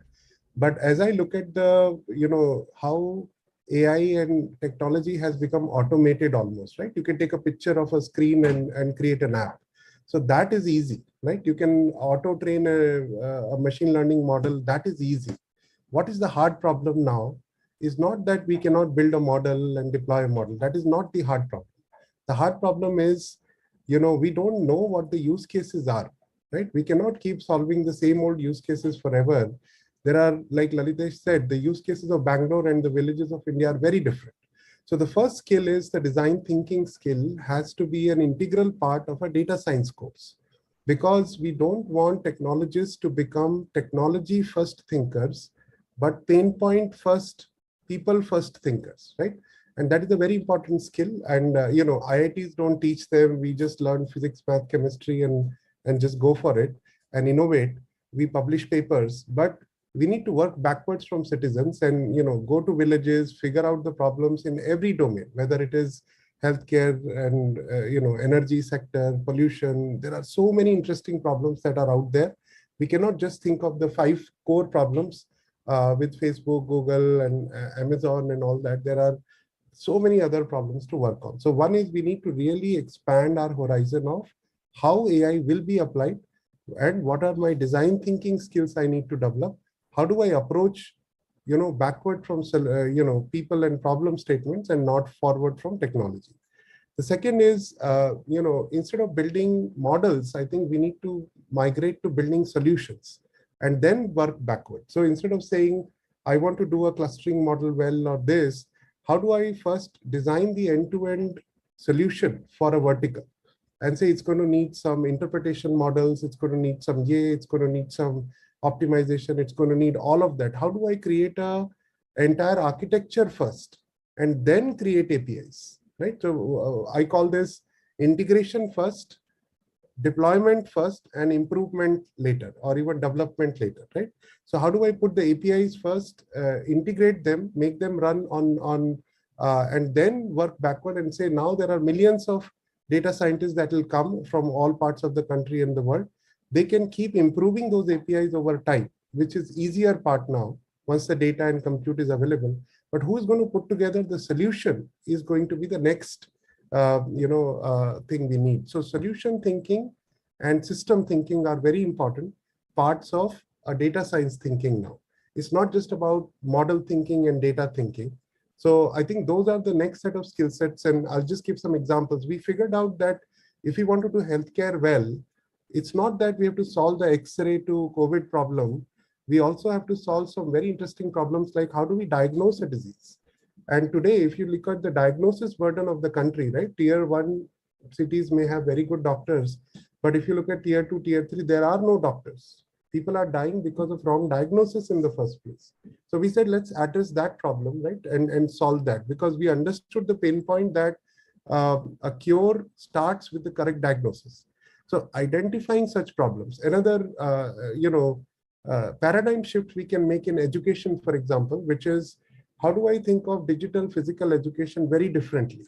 People don't go to schools anymore to listen to a teacher. They already learn from digital and they go to school only to play football and do hackathons and build startups and create solutions.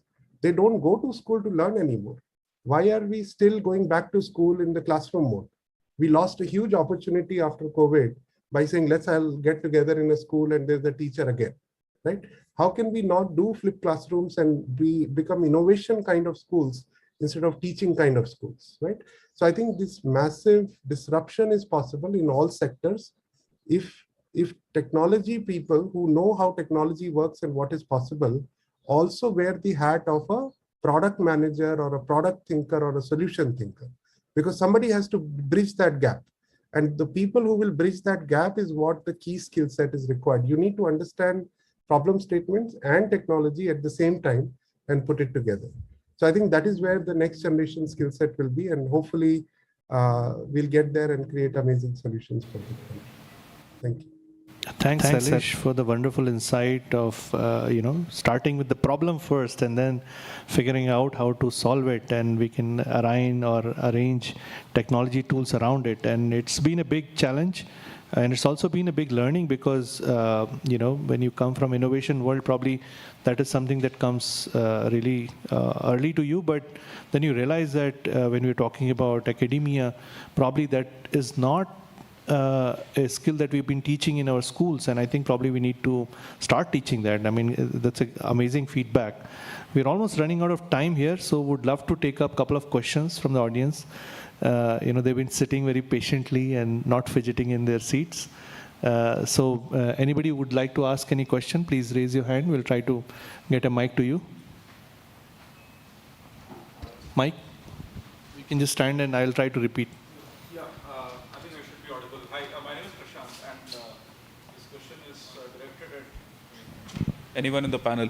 So we've been talking, we've been hearing the esteemed panel speak about how, for example, you have fiber streaming bandwidth to the villages. There is slicing of the available 5G into which different purpose-built apps could be maybe made by the community, made by others for the purpose of consumption by the community, right? So different apps get streamed. I see companies like Airtel, like Jio, really being at the center of making this revolution possible, right? And I see a lot of opportunity for entrepreneurs, solution builders, the way Sailesh has described, building apps which can be streamed on this platform, which can be made available for consumption by anyone who is, what are some of the, let's say, app development ecosystems, right? So for example, we have the Jam stack, we have UIDI, we have the API stack for fintech, for various other such use cases. But for some of these use cases which 5G and rural can make possible, it could be ed, it could be medicine, it could be something else. For example, Umakant, you were talking about drone spraying app that a farmer could use. What are some of the integration backbone choices that are available? What are some of the, different players, what directions are they taking? If today I were to write an app which can sit on a Jio or an Airtel 5G and get streamed out, right, what choices do I have? Well, who wants to have a go at it? Sailesh, Laitesh, Manishu. Yeah, Sailesh, please go ahead. Have in the past thought very vertically, right? So here is a problem, here is a API, here is the data, here is this, connectivity and infrastructure, right? So we've thought very, very vertically about each thing that we have done so far, right? And I think now we have to turn around and think very, very horizontally and say there is a infrastructure layer which includes all the way from devices to edge to cell towers and the Wi-Fi and then the fiber and all of that and the cloud, right? So infrastructure as a service, not just for an enterprise, but for a country, right? How do we think of that? Then the next layer, how do we think of APIs of all kinds, right? This is very important. I think, reusing certain APIs for multiple use cases, right? Speech to text in Bengali can be used by Ola, Uber for their drivers, for farmers in Bengal, and for healthcare workers, right? So how do we think of reusability of APIs and making them available in a way that they are accessible to everyone? So the apps are not sitting, the APIs are also sitting on these platforms, and anybody can consume these APIs like we consume, other services, we can consume these APIs. So UPI is a great example, Aadhaar and all these are API systems. And we need like thousands of such systems to create a very large marketplace of APIs, both IT and AI APIs. And we need a way for people to both consume and produce them. So if I'm a student who does one great thing in one area, I should be able to produce that API and somebody can consume it. Once we solve that problem, then the consumers of API, the people who build solutions and apps don't have to invent speech to text and have a data science team just for that. Ola should never have to have a data science team for speech. That's not their primary thing. They should be able to consume it, but they should be able to give delivery services to Flipkart and Amazon because they have the connectivity. So this ecosystem thinking has to start coming up. And I think that when that comes up, then we will solve the country as a whole instead of individual verticals and individual horizontals and verticals. And I think that ecosystem thinking is what we need. And emergent intelligence will happen because of that, right? We will not be able to control who is doing what eventually, but there's a new kind of intelligence that will emerge, which is beyond what any one person can imagine. And these are the new frameworks, ecosystem thinking and emergent intelligence. That is what is coming in the next 20 years. And instead of thinking of, if we enable APIs of all kinds, and that will create a revolution, and APIs at all levels, infrastructure level and AI level and IT level, at all levels, right? And that's where 5G thinking is going. That's where a lot of AI thinking is going. Everybody's putting out these APIs for everybody to consume. Okay? Just to add, has said, the part of it is already done. If you go to apisetu.gov.in, we have published more than 1,000 APIs out there, and a lot of players, whether it's Zerodha or whether it's Upstocks or whether ICI Securities or partners within the government, they are using the APIs. CoWIN, we have already seen, like how the certificate APIs were published in Zomato and Amazon, they all are using that, and people are building apps on top of that. If you look at the digital health mission, the Ayushman Bharat digital health mission, the sandbox that is being built there, the doctor registries, health facility registries, and the laboratory network, all of it is made available for people to build on top of it. So the role the government is doing is that the basic building blocks of the Aadhaar, the UPI, the DigiLocker, or the Ayushman Bharat Health Stack, and similar thing is coming for agriculture. So these will be made available, and on top of it, entrepreneurs and app developers can build solutions on that. And similar thing is being done by Vivek in the National Language Translation Mission. Like all the tools and services for language translation, including voice enablement, will be made available for everyone to access. So that is that's something which is being done. And when people start consuming the APIs and contributing to the APIs, more innovation will happen and more services will be built up. No, this is fantastic. And so we have to think about not just becoming an app nation, but API nation in some sense. I know the time's up, but I will actually just quickly like to take some feedback from Lalitesh also on this question, because he's been trying to comment. Abhishek summarized it wonderfully. APIs which are ubiquitous, and some of these APIs might be on the edge, where everything becomes composed and people create solutions by themselves. I think is the future we are heading towards, and there's a lot of work to do to get there. For this illuminating insights from all the panelists, and thanks a lot for the audience. Our time's up. I mean, I see this red, big glowing screen saying time's up. But I wish this session could go on forever. But the good part with the digital world is that at least that part can go on forever.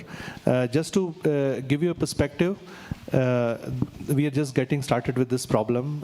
This panel is a way to kick off the ideation on some of the challenges, both from the technology side in terms of connectivity as well as communication we have in terms of trying to reach 2 billion plus societal scale systems.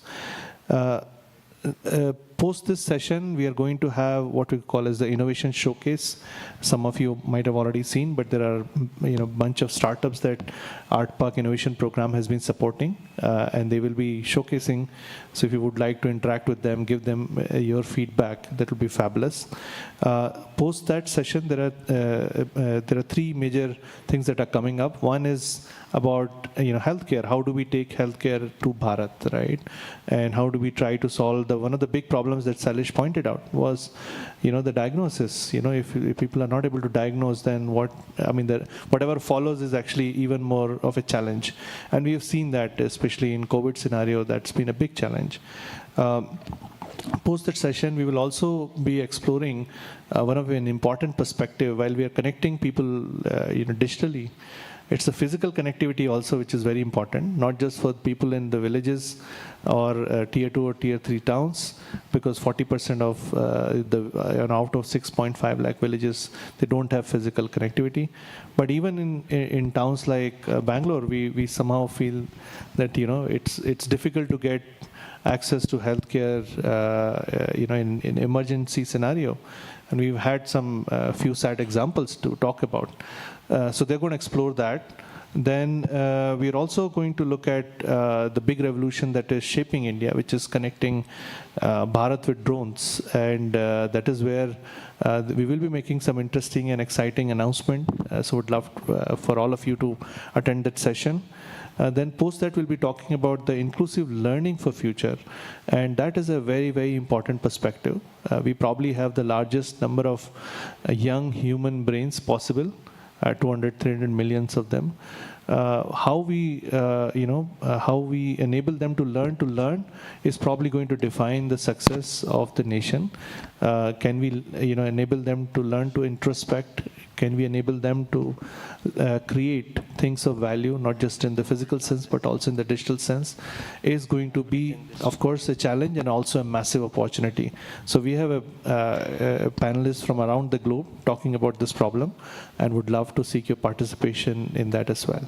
So thank you, thanks a lot, and would love to invite you to the Innovation Showcase. Thank you. Well, for this wonderful session. Before we head for the lunch, thank you for all who are joining and streaming online and watching this event patiently since morning. And sorry for the quick delay we had. Quick information, please tune in at 1:30 for the session, India for the World, Global Startups and the Future Unicorns with Cecilia Oldane. She's the SVP, Sweden India Business Council, and she's here from the Sweden, especially for this event. So tune in from 1:30 to 2. And we'd love to see you at that point of time for all the online audience. And we'll take a break, lunch break, and head for the Innovation Showcase. Thank you. Thank you so much.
Good afternoon, India. Good morning, Sweden. Hello for you who are listening in from the rest of the world. My name is Cecilia Oldne, and I'm here today at the inauguration of ARTPARK in Bangalore at the 2022 edition of the ARTPARK Innovation Summit. Very exciting to have spent the morning here and met some amazing startups.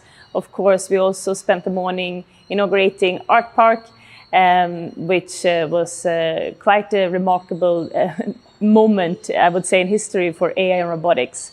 Umakant Soni, who is the CEO and co-founder of ARTPARK, have been working closely with the Sweden-India Business Council over the last years. I work as a senior vice president at Sweden-India Business Council, and Umakant Soni, being an AI advisor to us, has worked very closely in connecting the India and the Swedish ecosystem. We also have Robin Sukia, being the president of Sweden-India Business Council, and he is also on the investment committee of ARTPARK. So try to kind of give you some connections on how we work together and why I'm here is because, yes, number one, we work very closely connecting Sweden and India because there are a lot of opportunities for collaborations. We have Umakant as an advisor and our president as also on the committee of ARTPARK. And I also work very closely with both Sweden and India, also then in the Sweden-India tech community, where we have created a network and an ecosystem which consists of everything from startup, scale-up, grown-ups, academia, investors, influencers, governmental bodies, and also media. So it's a very strong ecosystem that we created over a time of about now 5 years. ARTPARK is involved in it, and we want also the amazing startups that are a part of ARTPARK to get more and more engaged. So today I met some of them, and we are kind of connecting and understanding how we can help them to go global. And we do it in a way where we take them to Sweden and we have them use Sweden as a stepping stone to get into Europe. And there's a lot of opportunities for Indian companies and Indian startups in Sweden. And it's not so difficult to work in Sweden, and there are a few reasons for it. One is that we all speak very well English. It's a very entrepreneurial market. It's very easy for women to work. It's a very safe environment. And it also has a lot of techies. And it's kind of also it's 18% actually in Stockholm who are in the working force. They work in deep tech. So it's a market where you can really go and connect with like-minded people. Most Swedes are also educated, so there's a lot of talent, etc., etc. So that's what I'm here today, to actually meet up with more of the startups and spend more time with the startups to understand how we can help them in Sweden and connecting with Sweden. So we also have done some delegations. We will have some future delegations as well, where we're going to take startups from India to Sweden to help them on their journey. And we also do the same from India to Sweden. I would also like to invite you who are listening who wants to be part of SciTech Sweden India Tech Community or Sweden India Business Council, where you connect Sweden and India, to reach out to us on info@sibc.se. And also we have Robin Sukia and Arti Davis coming to India. And now they're going to be here on the 28th, 29th, 30th in Delhi. And then we're going to be in Jodhpur. We're going to be in Bangalore here again. On the 1st of April, we're going to have a little event with Volvo Campex. So reach out if you want to come and meet us at that time. We actually happen to have our office, India office in Bangalore with AI Foundry. And if you didn't know that from before, I am very much Swedish, but I live in Mumbai since 15 years. So if you're in Mumbai, you also know who to talk to if you want to connect on the startup investment or connecting the Sweden-India corridor scene. So I'm then not going to spend more time talking here. I'm going to, get out there and meet more of the startups and investors and the governmental officers to understand better on how we can work even more together and tie the bounds between Sweden and India even stronger, because that's something that I live for and been living for over the last 15 years, being Sweden, but living in India.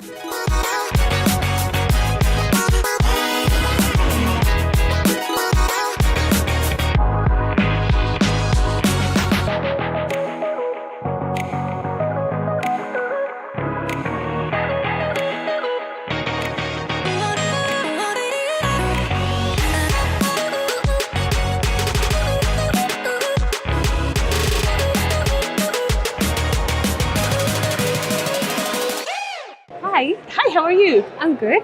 I'm Cecilia. This is Shayan. I'm Rachna. Rachna, nice to meet you. Nice to meet you too. Kreda means sports? Yes. In Yes. Hindi? Did you know that? No. Now you know. We're learning. Okay. And that means that potentially you have something that could help. Yes, sports. Tell us more about your startup, Rachna. Who's your favorite cricketer? Why does Virat everyone Kohli. say Virat What Kohli? about Yuvraj Singh? He's not no longer playing. Do you know Yuvraj Singh? It's my favorite. Okay, Virat Kohli, Yuvraj Singh. Okay. Both of them. So you know how these two players have been working so hard for so many years, and during their training, they would have subconsciously adapted to some techniques, right? For them to be the player they are today. For them to hit that shot, hit that six with that force. So usually these insights, these parameters, these techniques of a player, it can be captured using very expensive sensors which are put all around the body, or like Hawkeye, a multi-camera system which is put throughout the stadium. But what we are trying to do is capture all these insights just using a smartphone camera. Wow. So this is literally, you can do this online and be trained. For example, if I want to teach you how to do something when I'm in Sweden, what can I do? This is actually coming as a, you tell us. Yeah. So any novice player, right? Anyone, let's say you, if you want to improve yourself, if you want to play like Virat Kohli or Yuvraj Singh, you can look at his parameters and somehow improve yourself. Improve your own parameters to become like him. This is so interesting. You can do this literally with any kind of sports. Yes. Even like physiotherapists, Yes. in terms of, with the hospitals, it's also very relevant. So I'll just show you this demo. So we've come up with the first ever real-time pose mimicking platform, which does pose mimicking over live video conferencing. So Wow. there's one teacher, and multiple audiences or clients can connect to this platform, and he can teach us. He can teach us what to do, and our posture, we'll have to mimic his posture. So this is the demo. I'll just go stand there, Varsha. Stand there. I need the. Yeah, go ahead. Oh, go ahead. it's. Yeah. Okay, it's fine. It's fine. I'll just explain. So as you can Yeah, I see in can this see, video, yeah. he's the teacher, and this is his pose, and the student has to mimic his pose. So there are red dots if he's in the wrong posture, and the red dots are gone when he gets to the right posture. That's great. So I see this being something that you are now Yes. starting to develop here in India. I believe you're a very young company. How many months has it been? It's been a month, and It's been only a month? It's only been a month, and we're able to incorporate this Wow, much. no, this is fantastic. And how is it looking on your funding side? Is it who are you backed up by Right now, we're a ARTPARK, part it's of ARTPARK is the Inside. innovator Yes. project, innovator Yes. program. And okay, so I can imagine there are quite a few looking at this that might be interested in supporting you on your journey. So I'm this an can also investor be myself. extended to like gyms or it's exercises, physiotherapy, anything, No, it's literally super, anything. very interesting. I will talk to you later because I'm also an investor, and this is definitely catching my attention. Thank you so much. Thank you so much. Thank you. Nice, no? Thank you. I say thank you, Tiran. Bye. Bye. See you later. Bye. See you. Okay, let's go now and see if we can. Who else do you want to speak to now? We have seen a few, but I think let's go and have a word with Choreodrone. I think Choreodrone could potentially be into You comfortable? drones. Yeah, I'm comfortable. Good afternoon. Good afternoon. I'm Cecilia. What's your name? Vinay. Vinay. Nice to meet you. Choreodrone, what does that stand for? Yeah, so basically Choreodrone stands for Corridor for Drones. Like what we are trying to build is a virtual roadways in the sky. So what it does is it actually communicates with any existing UTM in a particular region. Every country has its own UTM or are still developing their traffic management system. So and now for people who are not familiar with the terms that we have here in the world of drones and AI, what does UTM stand for? Yeah, it's Unmanned Traffic Management System. So Unmanned Traffic Management System. So UTM and there is ATM. You know ATM, what that is? What does ATM stand for? I only know ATM. Air Traffic Management System. Okay. Yeah? Yeah, this is the future, okay? Yeah. So this drone can be deployed to any existing UTM and it has various applications, as you can see. It can be used for air ambulance or it can be used for some kind of surveillance this is what I think is very interesting because you have so many things that are happening. Yes. And I know that Umakant has spoken very, very warmly about what it is that you're doing. But what he has also particularly said that what is happening now in India and what you can really make a difference in is saving lives. Yes. So I believe that the first one that we have here with the drones for ambulance is very much a part of the project of saving lives. Tell us more about this. Yes. So basically, like if you want to deliver any kind of medicine supplies or vaccination to a remote area, you want a system where you can quickly plan a path from a hospital to that particular point. So like what our drone helps us there is like quickly give the path for it, and the drone, any drone which is trying to deliver any important medicine or vaccination, so can use this drone server and quickly reach a destination.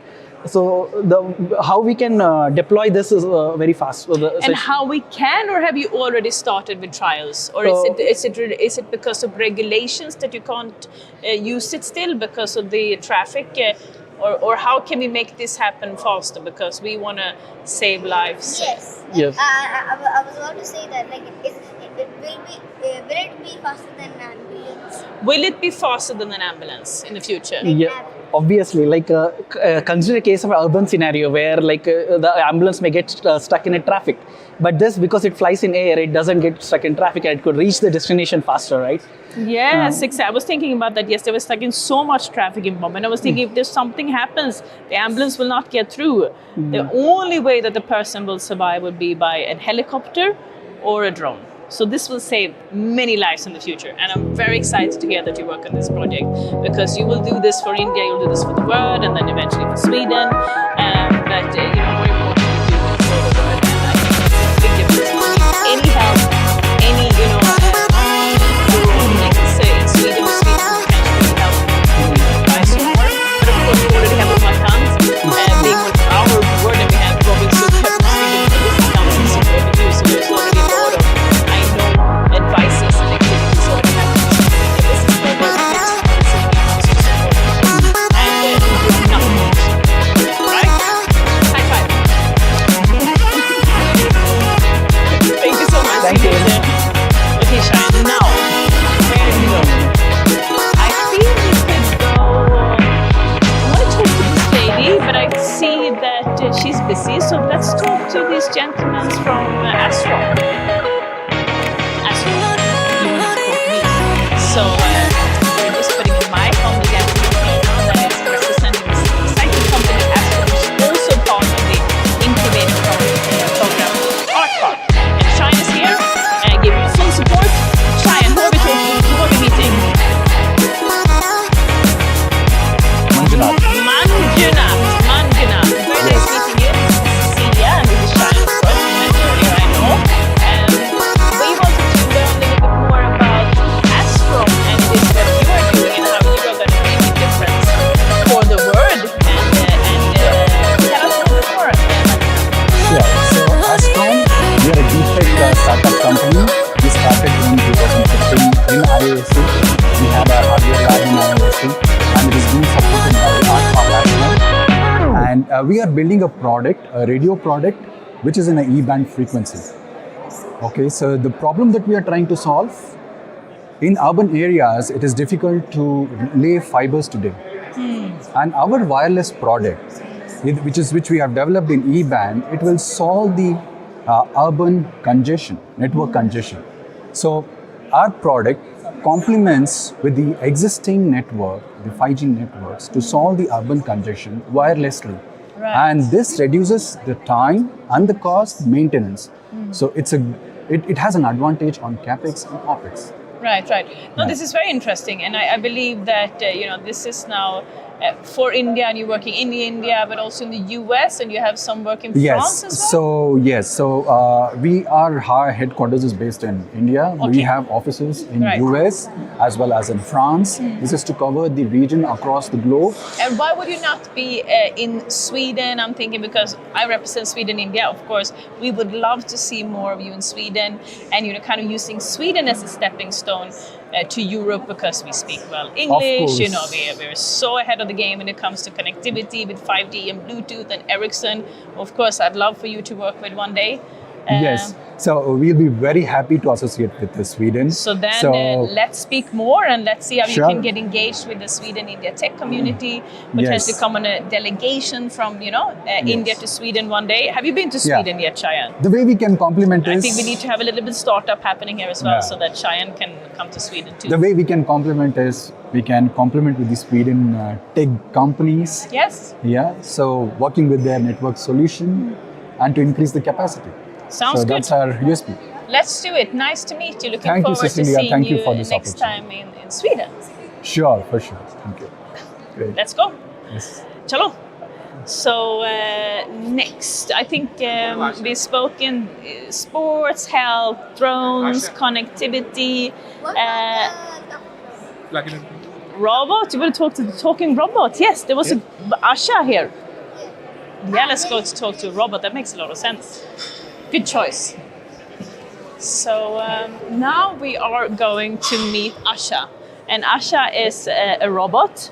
I know she met Cheyenne before because she can't stop. When she looks at Cheyenne, Cheyenne, look at Asha. No, she can't see. She's looking at me. No, she's distracted. Say hi to Cheyenne. Yeah, she looks like you can't see her now, but she's literally. She's doing that. Now she's doing, I think, high five instead. She was usually before we came here, she was actually flirting with Cheyenne, and she was blinking the eye. So, having said that, now we are with Asha, and she is a robot. But I'm not going to introduce her more to you. I'm going to introduce you to the gentleman who is working with her on the project and taking her to the world.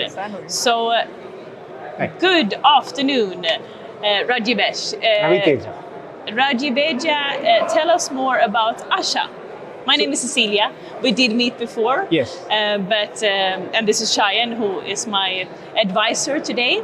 So please tell us more about Asha. Sure. So Asha is a teleoperated robot that's manufactured by Hanson Robotics. It's a Hong Kong-based company. It's known for Sophia robot as well. Right. We have built this product called Anywhere Teleoperation software that basically can control Asha, and through Asha we can render some kind of physical service in a remote location.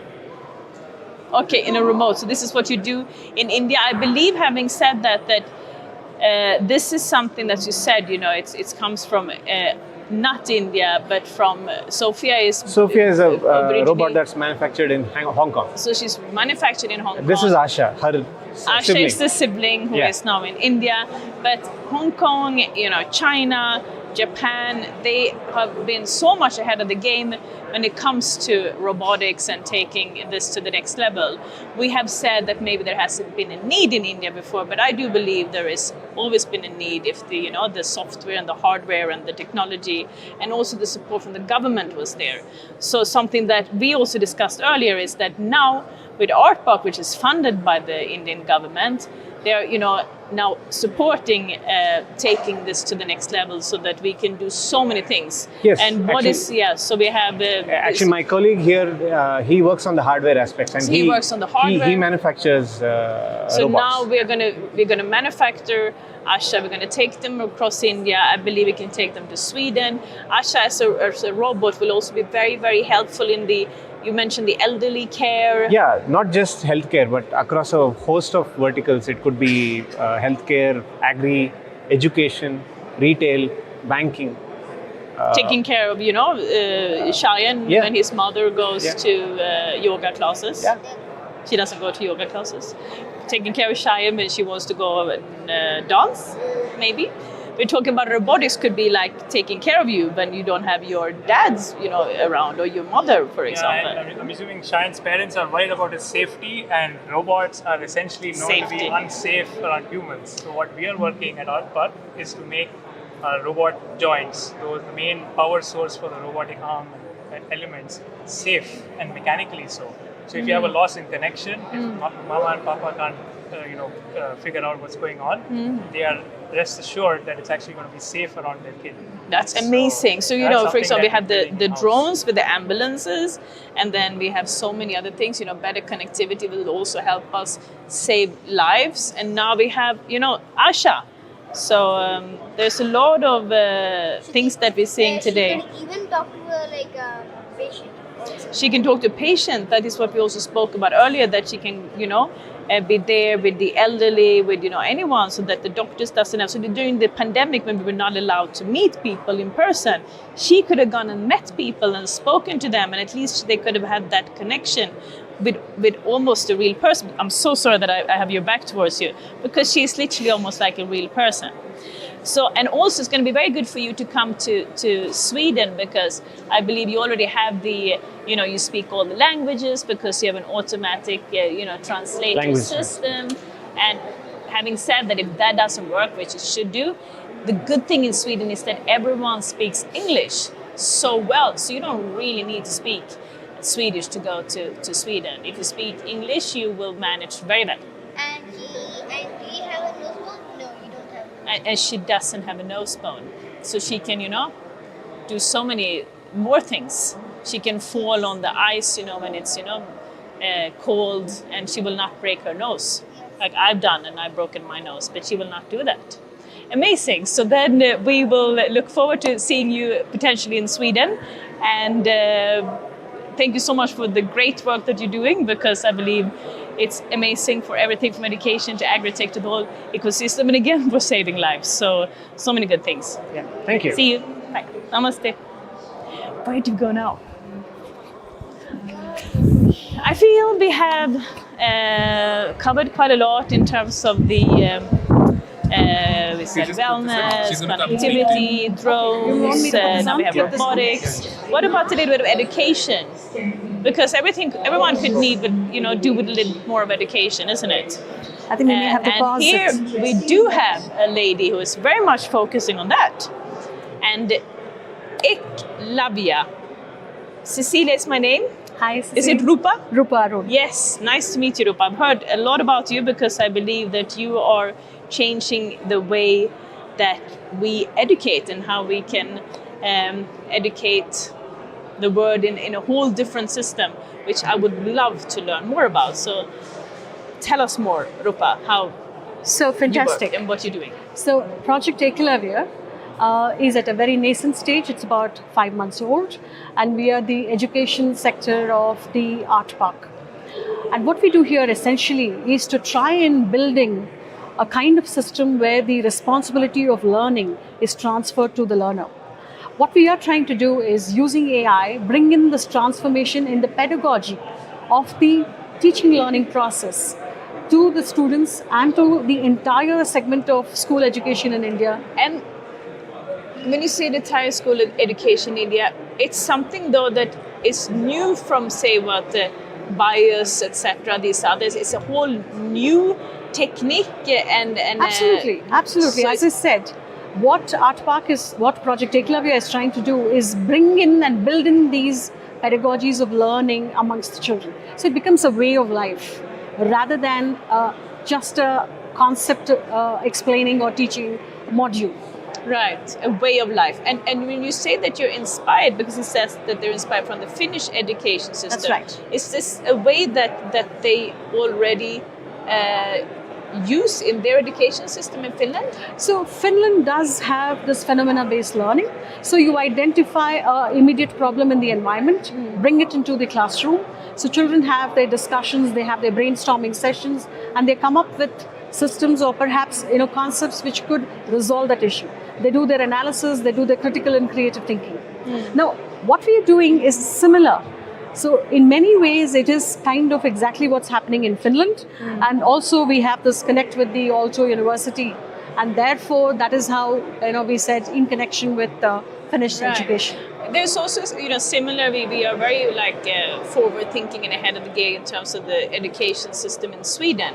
And there's a particular school called Kunskapsskolan that we work very closely with. Have you heard of Kunskapsskolan? Yes, I have. So this is a I'd love to connect you also with some of the schools and the platforms and the universities in Sweden. So there could be some sharing of knowledge and best practices, etc. Absolutely, we'd love to do that. What we do also, I work with Sweden-India Business Council, and we connect Sweden and India. I also run Sweden-India Tech Community, where we connect the tech ecosystem, which is everything from startups, scale-ups, grown-ups, investors, academia, media, governmental bodies, influencers, and so on. But we also are the secretary for India-Sweden Business Leaders Roundtable. And we have 4 co-working groups under this. It was actually set up as an initiative by the respective prime ministers. And there's 40 Swedish CEOs, big bosses of big companies. And then there are 20 Indian. And they are to collaborate and create more business opportunities between the 2 countries.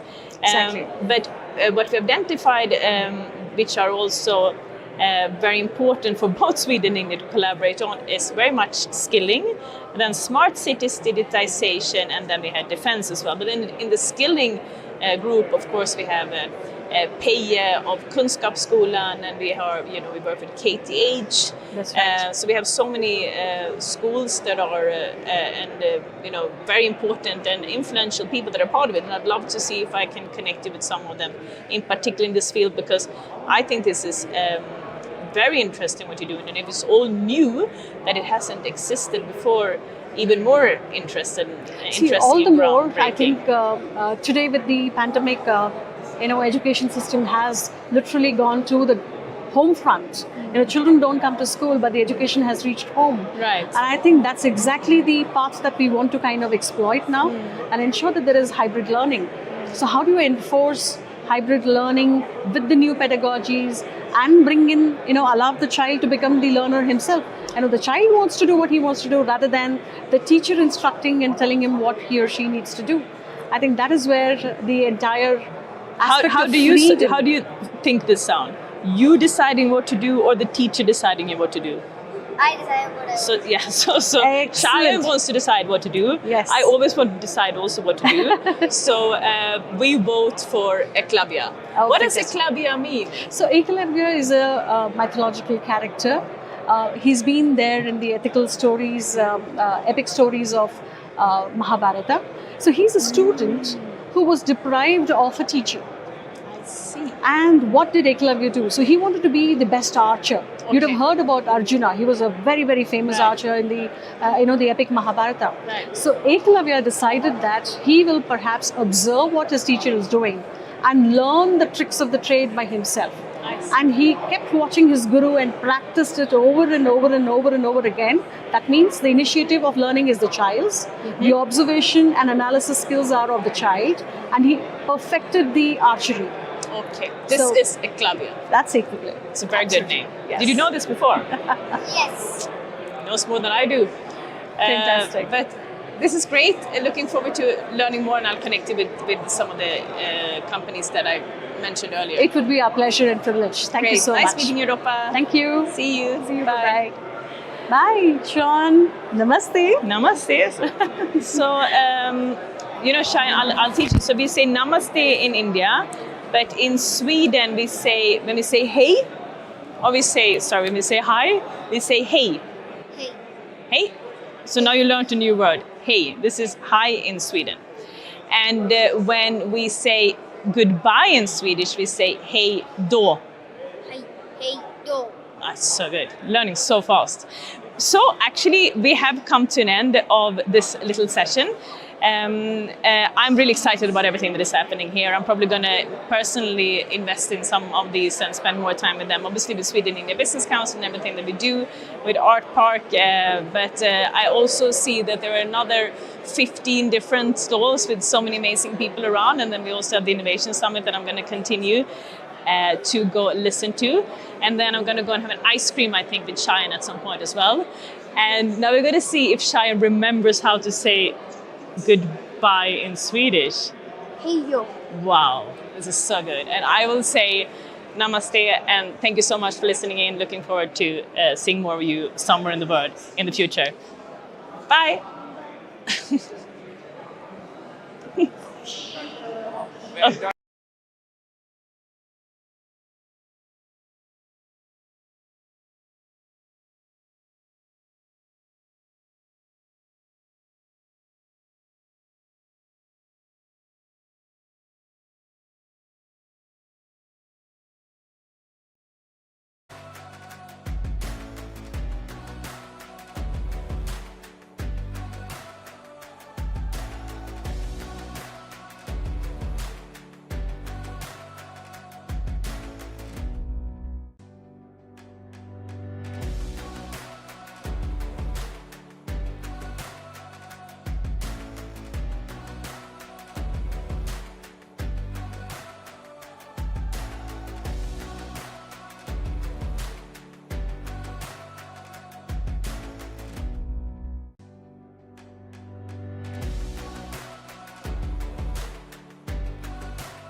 Good afternoon to both our online and offline audiences, to the ARTPARK. Welcome back to the ARTPARK Innovation Summit. This is the Health AI for Bharat panel, and thanks everyone for joining us.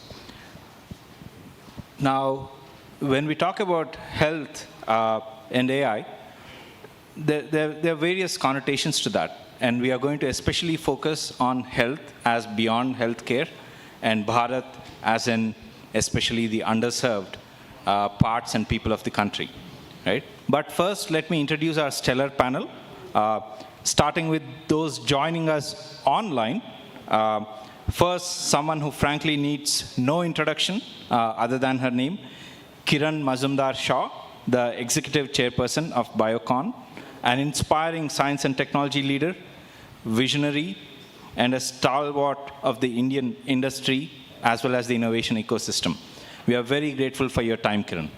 Also online is Dr. Kiran Rade, a TB epidemiologist with the WHO. He has played a leading role in shaping and implementing India's national TB elimination program, one of the world's largest health programs. I had the privilege of actually working with him quite closely in conceiving and establishing an ambitious AI for TB initiative with the Central TB Division. And over that time, I have come to admire his vision for leveraging cutting-edge technology, and perhaps even more so his grit to actually execute a program of that sort. And I look forward to obviously hearing this from Dr. Rade. And I'm going to refer to him as Dr. Rade so that we have less confusion between two Kirans that are online today. And now let me turn to the panelists on stage. Sitting here with me is Dr. Vijay Chandru, another towering figure in science and technology, and perhaps the most difficult person on this panel to introduce because of his many accomplishments and varied roles. His is a story of many firsts. Far before startups became cool, he actually launched a startup, so to say, back in 2000. He became a faculty entrepreneur at IISc, and when he co-founded Strand Life Sciences, a pioneer in genomics and bioinformatics. And he continues to guide many deep tech startups and also found them. Today, he joins us as the commissioner, as well as the lead of the technology workstream in the Lancet Citizens Commission for Reimagining India's Health System. Welcome, Dr. Chandru. And finally, we have here with us Pranav Saxena, the Chief Technology and Product Officer of Flipkart Health Tech. He's been responsible for redefining customer experiences that all of us probably enjoy every day, and also multiple industry-first innovations, including in robotics and AI in e-commerce. And now he's spearheading Flipkart's foray into health, and can't wait to hear what he has up his sleeve, given the incredible physical and digital infrastructure that is at his command. With that, let me sort of introduce the topic of the day, AI for Bharat. Now, we are a country of paradoxes. For all the progress in digital connectivity, in digital health infrastructure, for example, Ayushman Bharat, and COVID that has been behind our incredible vaccination success. And of course, looks like we are producing unicorns no end. At the same time, COVID has shown us that we are still grappling with some basics when it comes to health. There are large parts of the country that still need basic health care. Meanwhile, the AI headlines lurch between hype and fear. In this panel, we want to explore what is the reality of AI when it comes to healthcare, and how should India especially approach AI for health. With that, let me first turn to Kiran Mazumdar-Shaw. The first question really is, what is your vision for AI in health? And of course, you have a view across the industry, as well as you have deep insights into how governments is thinking about it. How does health AI apply for Bharat? for asking me this question. Thank you for, inviting me to participate in this very, very interesting and relevant panel, I would say, for the times. Let me start by saying that AI has enormous ramifications for delivering on universal healthcare. But to begin with, I think we must understand that AI at the moment is very effective and reliable for applying to imaging technologies. And from that point of view, being someone who is so focused on cancer, let me start by saying that we have an annual incidence of 1 million new cancer cases every year, which need to be diagnosed. And we know that early diagnosis is going to be very critical in terms of cancer spends. So to me, it's all about early diagnosis and correct diagnosis of even advanced cancers that can actually provide us better outcomes.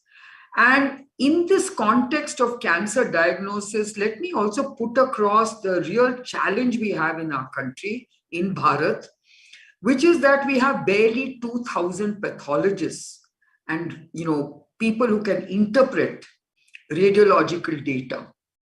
So with that kind of challenge, I think it is only technology that is going to bridge this deficit and bridge it both reliably, accurately, and with speed. So when we look at what Niti Aayog is actually embarking on, I think it's very exciting. Niti Aayog is actually at an advanced stage for launching a program to develop a national repository of annotated and curated pathology images. And I think this is going to be path-breaking for Bharat. I think this is going to be path-breaking for what we are trying to do in terms of the application of AI for very rapidly interpreting radiological data and providing the correct radiological kind of output, as well as the accurate treatment that we can actually derive from such interpretation. So I think we can actually, through AI, get more into objective analysis from very often subjective analysis, because the accuracy of interpretation is going to rapidly increase when you use AI and machine learning. I think this is the right time to start it. In fact, I might also add that the world is looking for huge amounts of biopsy data.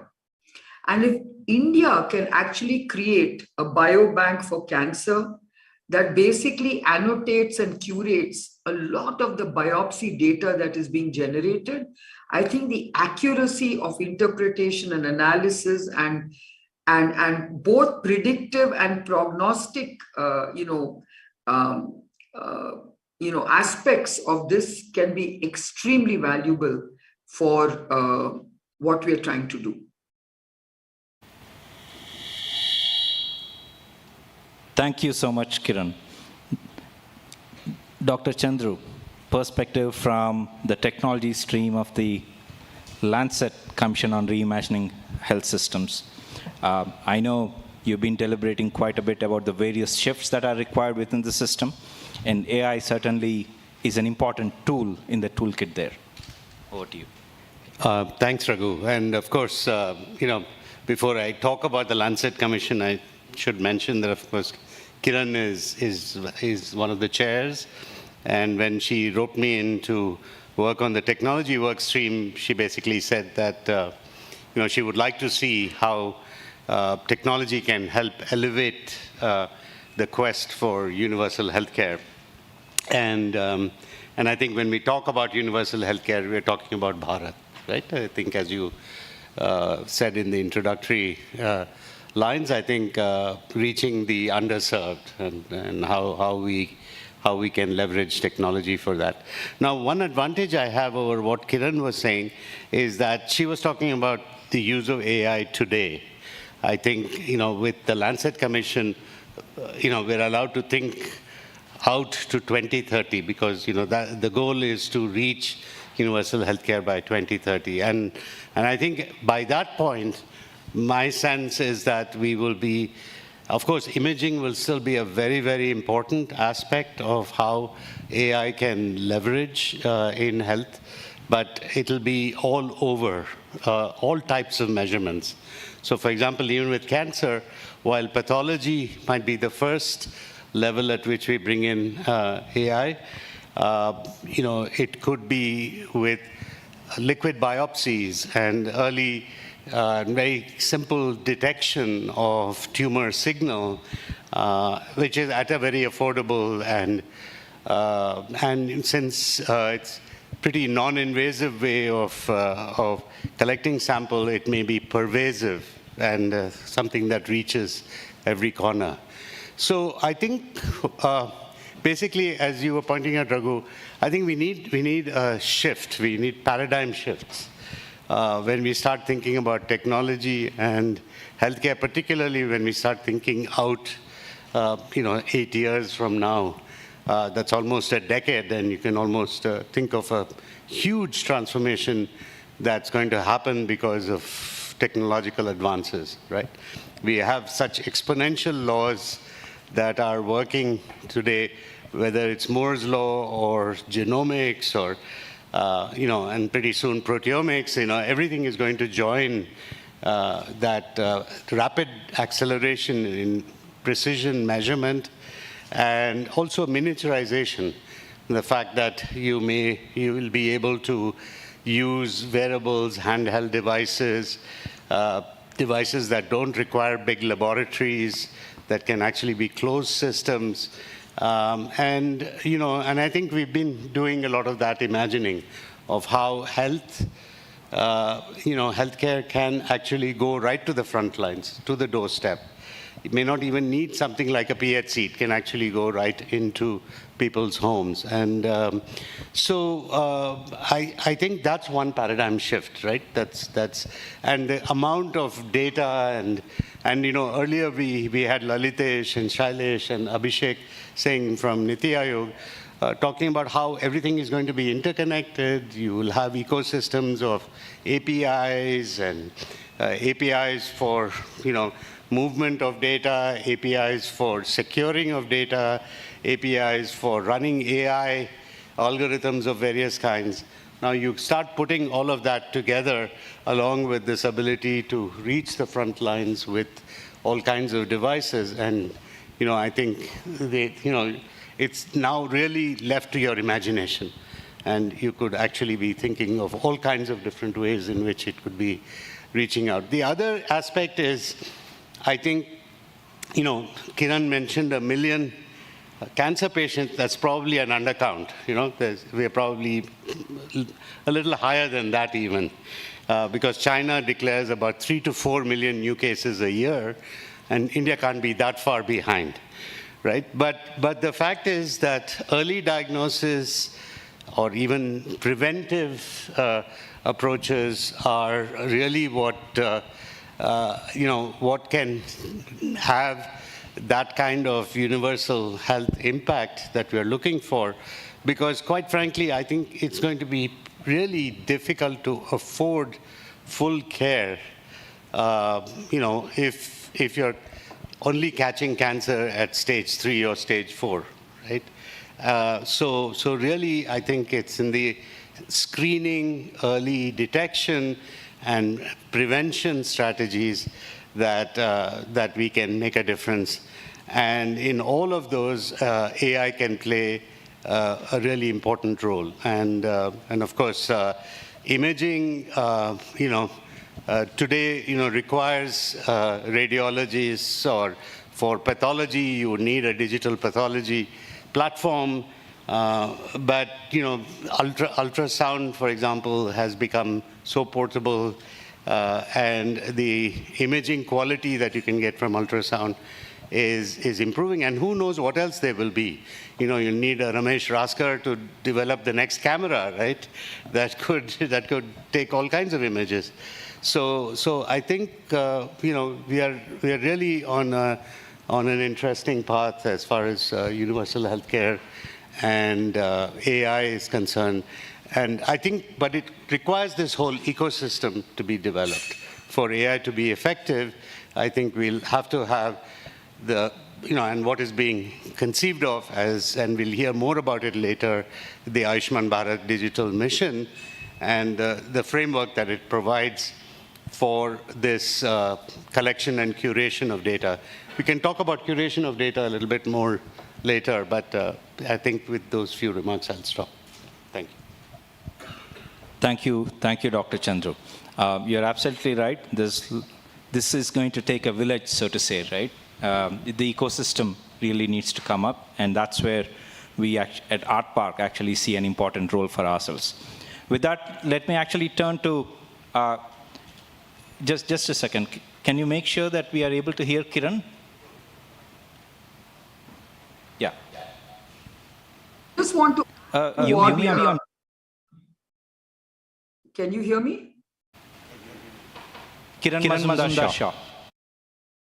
Yeah, so I just wanted to add to what Vijay Chandru just said. So apart from the AI-based radiomics, I think we also, and the other signaling pathways that he talked about, I think we need to understand the power of AI in multiplexing data, because we are going to get a number of data points from various kinds of aspects of medical or the medical sciences, whether it is genomics, whether it is histochemistries, whether it is biochemistries, etc., and imaging, of course, data. I think multiplexing data and making sense of it is going to be very, very important in the future. So whilst we are not there at all yet, I do think all the things that Chandru talked about is going to be extremely important for our digital health mission in terms of, early detection, prognosis, predictive, and outcome measurement. So the real dashboards that you can get through the use of this kind of AI is going to be transformational. Thank you, Kiran. Let me now turn to Dr. Kiran Rade. Now, typically we think of public health as a laggard when it comes to technology, but turns out one of the most technologically advanced programs is being built within the Ministry of Health with the Central TB Division. Would love for him to share how did one of the world's largest public health programs end up starting a unique program in AI for TB? And of course, any other thoughts you want to share. Over to you, Dr. Rade. Thank you, Raghu, for inviting me and allowing me to share some of the thoughts. As you know, we had started this journey together, but for the larger perspective, it was thought of since the beginning when the digital surveillance system was introduced a decade before by the program, taking it to the case-based, web-based system for data collection and monitoring. That time itself, it was thought that, okay, one fine day when we have enough information, we should be moving towards using AI in the program from different perspectives. So those perspectives do matter. When it comes to India, of course, the scale matters, and now the speed equally matters. When it comes to scale, we have huge amount of information, but most of it is unutilized when it comes to TB program, and similar is the case for many other health programs. So first thing that the program looked at it is identifying the patterns which usual routine analysis misses, or the human beings who is doing that analysis would miss. And identifying those patterns are important from not just the program management perspective, but also from the perspective of epidemiology and the evidence-based action in public health. Along with that, a few of the points are already covered, but when it comes to TB, the image processing and machine learning using AI for the chest radiology, sonography, the CT scan is some of the things which have been taken care of by the program, and along with the collaborations with some of the not-for-profit organizations like Vadwani AI.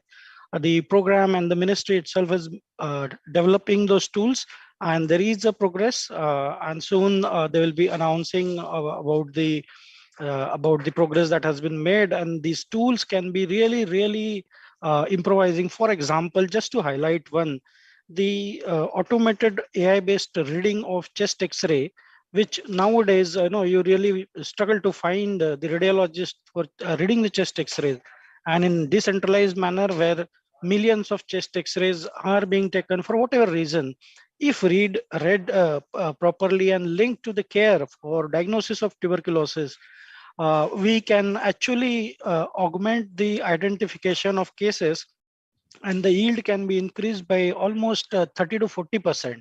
And that's a huge jump, which would be helping the program to identifying those missing million cases in the country. This is just the example, but there are many more. For example, diving into the things, for example, the cough based or cough sound based a screening tool. If developed, the program is striving for it, aiming for it, and if it can be developed, the mass screening of the whole population at a big scale is possible with almost no or bare minimum cost. And these are the things wherein that inclusivity would be important. That is from the public health perspective. When it comes to the beneficiary, whether it is the patient, whether it is the population at risk or the family members, contacts of the individuals, all of them, many a times, if we look at the health seeking behavior, the almost 60% of the eligible or symptomatics do not seek care. This is a consistent finding of all prevalence surveys, tuberculosis prevalence surveys.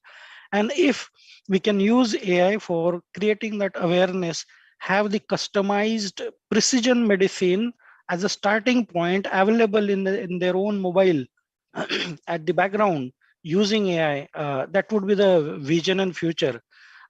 Coming to the super specialties, our esteemed colleagues have already given some of the glimpses, but all that can be factored in to increase the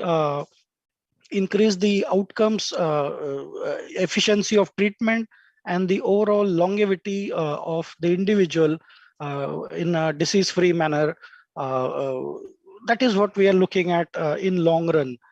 But it's not just the medical fraternity which will be using, or it will be the AI will be, machine learning will be used only for improving or improvising the diagnostics parts or the prognostics part or the management, patient management part, but also coming this all together and packaging it to have that target achieved in terms of the health for all in real sense, the universal coverage for every other field and not just for TB is that's what is on the board. And I can see the ministry progressing.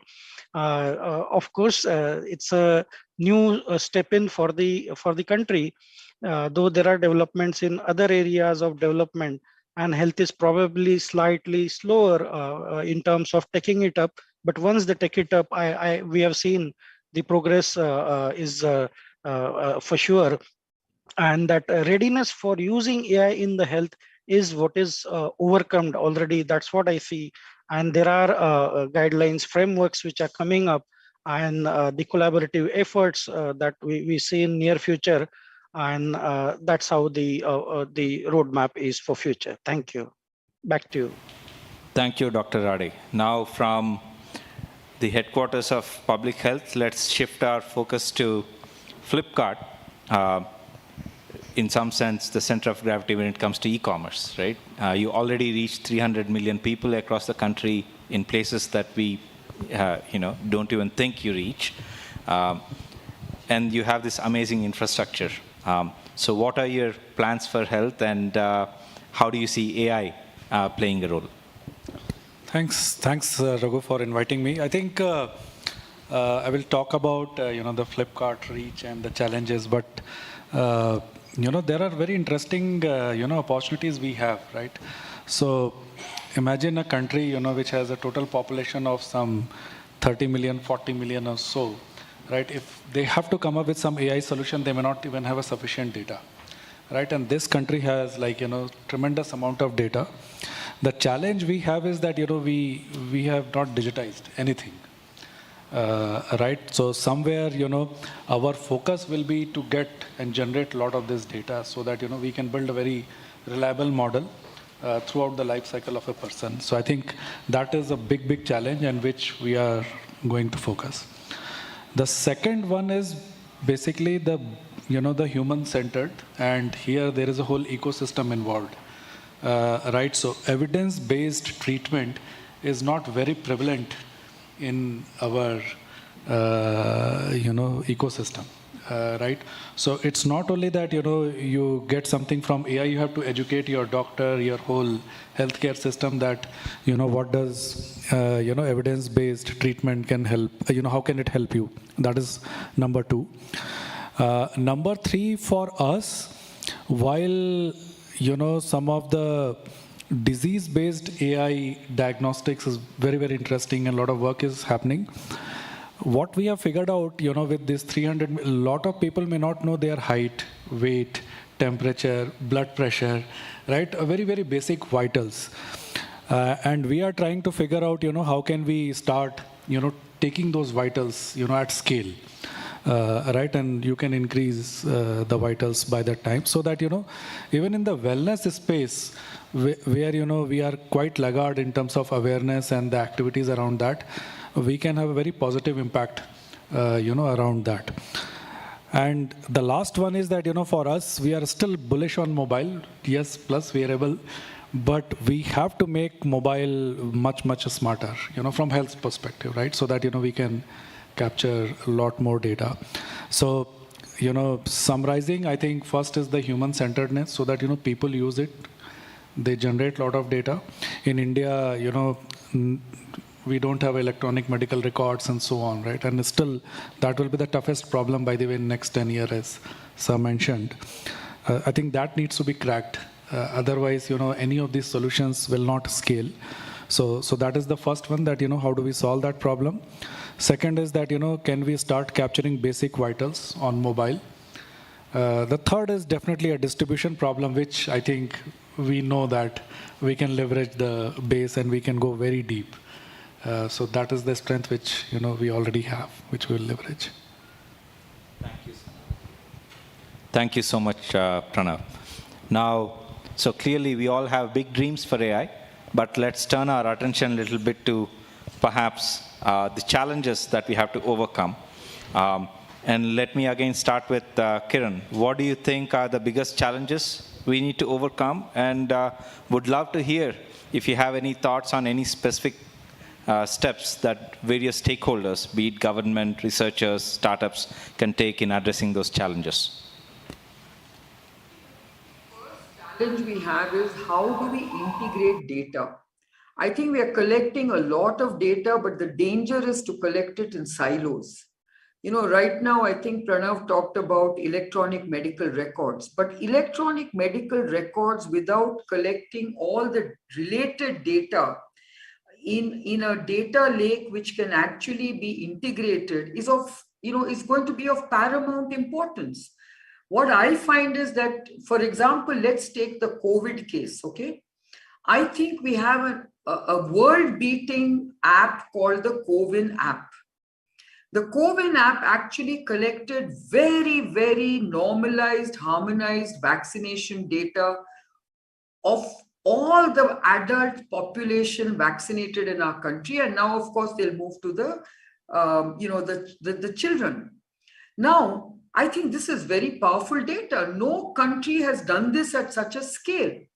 But have we married all this vaccination data? Right now, we have fantastic data about, when people were vaccinated, with what vaccine, right down to the batch number, what is the duration between 2 vaccinations, what is the duration between vaccination and the booster, if people have taken it, etc., etc. On the other hand, we also have RT-PCR data collected in a separate database, which actually has a very, very powerful way if connected with the vaccination data. This data can actually tell you who are vulnerable to the virus even after vaccination. And like the data recently was generated saying that 92% of deaths happened in unvaccinated people. These kind of data points are extremely important to analyze and share with the society at large. So I think it's about connecting the dots. It's about integrated data, and that's the big challenge we have. How do we make sure that anything we do in digital is not collected in silos? So that to me is your biggest challenge. So it's not enough just to collect EMRs, but how do we integrate that EMR with everything else that we're doing?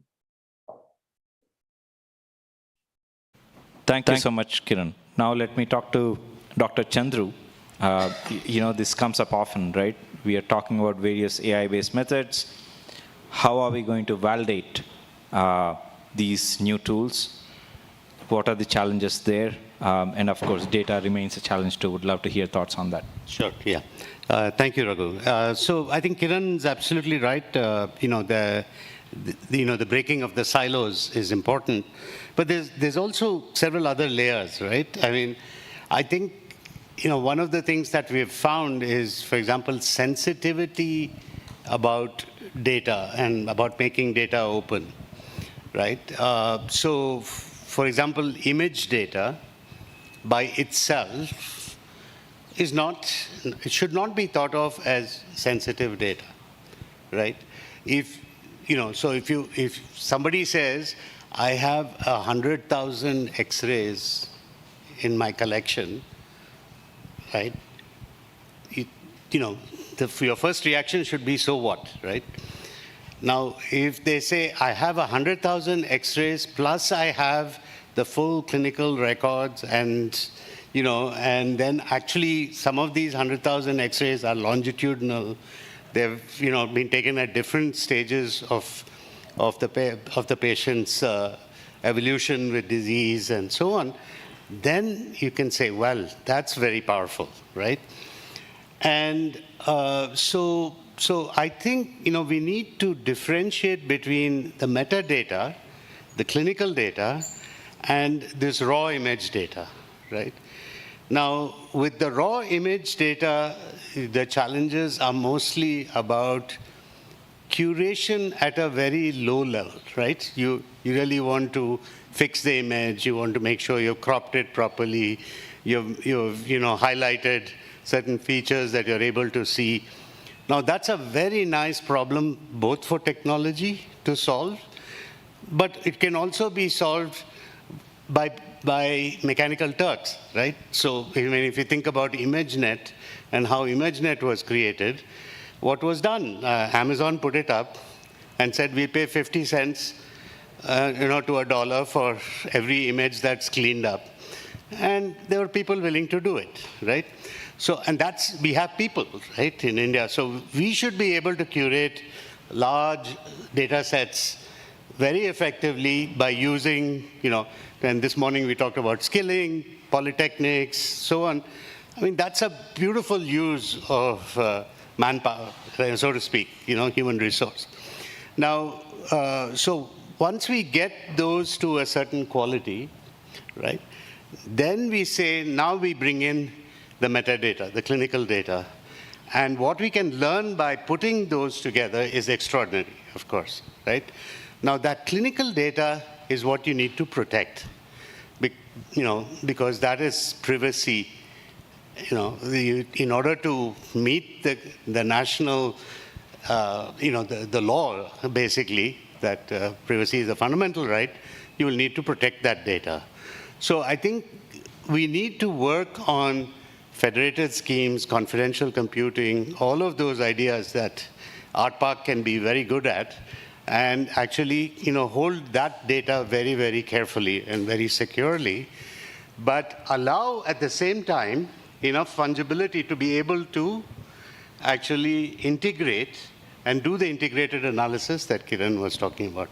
I think that's the kind of solution we need to be building, because once we build that, then we could be validating AI methodologies, algorithms very, very effectively. And so I think that's that's a brief sort of response to the questions. Thank you, Dr. Chandru. Let me turn to Dr. Rade online again. You want a lot more innovators working on public health challenges. This is something that I used to often hear from you. How do we engage? Any ideas on bringing innovators and implementers together in a more robust and long-term way? Thank you, Raghu, for the question. I think it is a very important aspect of how to proceed further. At instances, there are individuals, agencies, entities, organizations wherein there is no dearth of data, and they will have it in abundance. At the other end, there will be innovators or the technology skill set individuals, agencies who are good at developing these tools but have no access to data. And the third party, which is the ultimate beneficiaries, the individuals and the patients to whom the data belongs. But many a times you will find that enough appropriate consent is not taken from the individual to whom the data belongs. And that is something which, if can be worked out together, the bridge can be gapped, the gap can be bridged, sorry. And the second point is the ground truth. There will be data sets, there will be annotations available for those data sets, but to what extent the information available or the data which is labeled is really true in the factual manner. For that also, which is a part of, I can say, before even the development is undertaken by any individuals or jointly, that ground truthing needs to be ensured. So to bring all of them together, consortium is the way ahead. And I think there are efforts ongoing. Our agencies like Niti Aayog have formed and will be in near future moving ahead in that direction. ICMR is clearly coming up with the idea of having a consortium in which the not-for-profit as well as for-profit organizations and their representatives will be invited.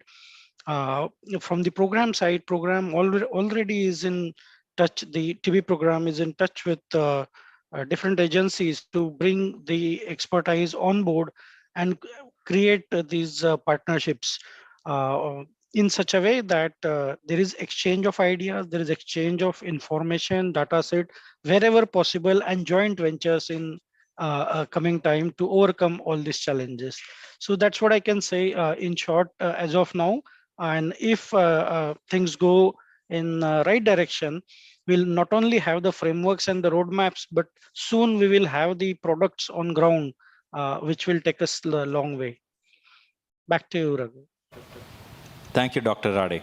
Now let me turn to Pranav. Pranav, what challenges do you see? I know you're looking for innovations and innovators all the time. Would love to hear from you on this. Thanks. So I think I mentioned about the data, and I think panel has definitely defined it. I think and this is a little controversial viewpoint. Even today, we have a good enough technology. See, if we make this is a technological problem, I think we'll make a very rapid progress. Right now, what are the bottlenecks, right? So the first bottleneck is, of course, we have a very distributed data and the issue related to behavior of people and system and so on. That is one. I think capital will also come. I don't see that as a big issue, right? The third big issue I see is basically, the policy, right? And we have to go one by one. Currently, we are in experimental phase, so I think some of these bottlenecks are not coming up. See, today for diagnostics, right, if a particular imaging machine or something is there is a well-set process. How do you approve it, right? How do you calibrate it? Once this AI model comes into the picture, we should have that framework. right, to expedite. I think those frameworks are still evolving, that, you will start recognizing that, yes, this is the true result, and so on. Right, so I think that is the third one. The fourth is basically the consortium part, as Mr. Kiran mentioned, that, if some of the smaller groups can come together, there is a big data set, and, we open it up for, innovators, and then they can really innovate. So that's my viewpoint. I think even today, if we enable these 3-4 things, a lot of innovation can happen, and the kind of output you will get will be, I think, far better than the average which is happening offline today. So even with today's technology, so that's my viewpoint. Thank you, Pranav. In fact, I should take this moment to call out a couple of key initiatives at ARTPARK. One is to actually bring data together from multiple sources in a way that is useful for multiple stakeholders. You'll hear more from us, and hopefully we will actually plug into some of these initiatives that are already taking shape at NITI, ICMR, etc. We are actually chatting with these folks. The second, of course, is this whole idea of open innovation, right? Once you bring together good data together, there's no reason why it should be just, one or two innovators that work on some of, especially nationally important challenges, right? So we are going to be looking to create such open innovation networks to make work like this possible for many innovators. Now, with that, let me kind of go into the final stretch of this discussion. I want to give each of our panelists a chance to share perhaps a non-obvious example of AI in health for Bharat that they either know of, perhaps someone's already working on it, or maybe you really hope someone would work on. Over to you, Kiran. When you talk about non-obvious application, it's very difficult at this point in time to think about what is possible when, we are in the nascency of applying AI. But to me, I think, the sort of areas that we should be looking at the use of technology is really, for a country like India, it is about really using AI to deliver on universal healthcare, given the various challenges we have in terms of the deficits that we have in many parts of our medical ecosystem.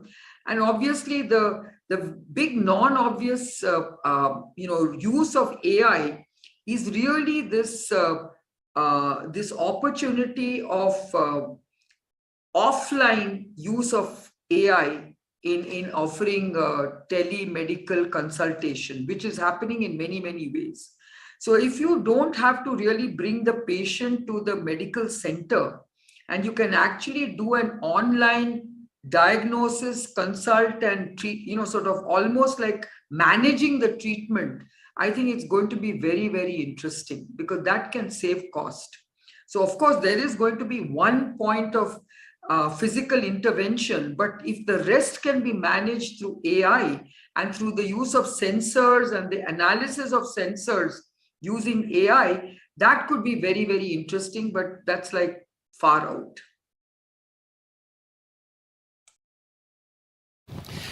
If you don't mind, I'll give two answers. One will be more at a policy level and another more at a technology level. I think at a policy level, I think today, for example, the Deputy Chief Minister and several others here spoke about the open data initiative that the government of Karnataka has. Now, is there something that we can't get involved in right now to help the state rationalize this whole open data initiative, particularly when it comes to healthcare? And, with the kind of gravitas that ARTPARK and IISc brings to the table, I think actually develop a very unique solution for the state of Karnataka, where we can actually start building an open data initiative around healthcare. And I think, that's sort of, it's non-obvious, but I think, it's going to require essentially a lot of interaction with the stakeholders to make that happen. On the technological front, I think Raghu and Kiran know very well, I've always been obsessed with this idea of helping patient communities with rare genetic disorders. And I just feel that there's extraordinary opportunities to make a difference in their lives today. We actually probably have somewhere on the order of 50 to 70 million citizens of the country who are affected by serious genetic disorders. Because, in our country, we also, particularly in South India, we have a lot of consanguineous marriage customs. So, the propagation of certain genetic traits is much stronger. And all of this has been noted, but very little has been done. They really fall in the cracks. And so anything we can do with AI, for certain, if you talk to Dr. Meenakshi Bhatt at the Center for Human Genetics, very often just by looking at the facial features, you can actually tell a lot, right, about the disorder. And that's a classic sort of AI application. So there are some non-obvious ones that I really hope we can take forward, because these are really underserved communities, and I think we could do a lot. Right? Pranav, you get the final words in some sense. Thanks, Raghu. I think I will extend to what Professor Chandru mentioned, that the facial recognition itself can be a huge potential. Today, we are seeing that glaucoma and all that detection already is being done right in our country using that. We are able to at least detect diabetic and those kind of symptoms also using that. There are a lot of companies who are at least commercially offering, this chronic disease reversal kind of, system, predicting that, hey, you have this kind of metabolism, diabetic symptoms, and so on, and the right intervention can control and reverse it. So I believe that those will be the more obvious ones. For me, I think the first will be the most democratic usage, which you will see in India, and then you will go to the very specific one. Well, with that, we are going to wrap up. Quickly, I want to share a couple of things. One is, for those of you that don't know, we are going to have a large medical hospital and medical school right here at IISc, right? And this has been made possible due to the generosity of various philanthropists, including Bakchi and Parthasarthi of Mindtree. But I thought I should mention, because it really creates a unique opportunity to push the boundaries of science, as well as solve some important challenges for the country. Let's see if we have any questions. Professor Omkar. Yeah. So actually, when you're talking about face identification systems, see, there is an aspect of ethics and AI. Of course. Talk about. In fact, sure. The first topic or discuss facial identification paper. So one of the professors from MIT commented that this is a dangerous algorithm. So even in healthcare, perhaps I think this ethics and AI in general, I think there is a very, very serious issue sitting there, is what I guess, but I would absolutely. to listen to Vijay on this. Right. Absolutely. In fact, I think at ARTPARK, I have given talks about ethics of AI, and we've actually formulated an ethics committee approach that we hope will be putting into motion very soon. So no, it's a very important issue, and I think it would be very important to actually to make sure that this kind of data is well protected and it's not misused. So that goes without saying that we would need to do that. I think in some sense probably academic research actually would benefit a lot from ethics. Unfortunately, although we have ethics committees on campus, it's not a subject that is taught, right? And I think I'm really surprised. Even medical schools and so on, I think textbooks in medical ethics have been only very recently coming into the medical curriculum. So I think we have a general problem of ethics, in our national, educational system itself, and that needs correction. But it is true that when you're working with human subjects or human samples, then there's an ethics committee, and things are looked at carefully. But yeah, for all technologies, for all science research, I think ethics has to be respected. Ethics, and I think we have to innovate around that. So the example Professor was giving, that face recognition, right? I mean, I can scan someone else's face, right, and intervene, right, the way I want to harm him, right? And all this innovation, I think, will evolve.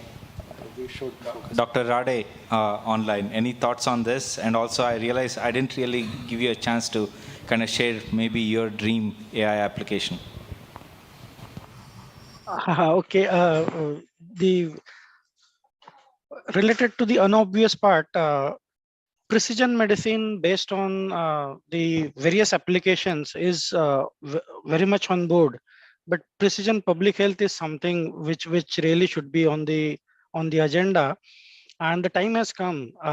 Almost whole population is digitized for different reasons, whether it is Aadhaar, whether it is Abha now, whether it is the NDHM unique ID. So and many surveys that take place. So in general, the population is getting screened as a part of different programs, projects, and things like that. But the time has come to utilize all that information, merge it with the precision medicine, so that as a right of the individual, every individual in his own mobile or gadget should be able to have all those can say benefits which can be reaped, and that's where we should look at it. And I think the government of Karnataka can really do it the way they have integrated various data sources, more than 100 plus data sources within the government. I think it is facilitated and done by ICST, but that's the way ahead, and they can really do so. And I wish all the best. Coming to the ethics, yes, when I actually hinted in one of the comment is the owner of the information, and that too a digital information, is not the doctor, is not the organization or the agency or the hospital, but it is the patient or the individual. And if we do not start with this point of time, that we take enough informed consent about how it will be utilized, which is a part of EHR EMR guideline of the country, I think we are not doing justice. And if our starting point is, I won't say unethical, but not fully ethical, then we will end up in a situation which can be controversial. So we must address this all together. Back to you, Raghu. That in addition to consent, we should also be thinking of the data fiduciaries involved. See, in the sense that how does value go back to the patient or to the patient communities?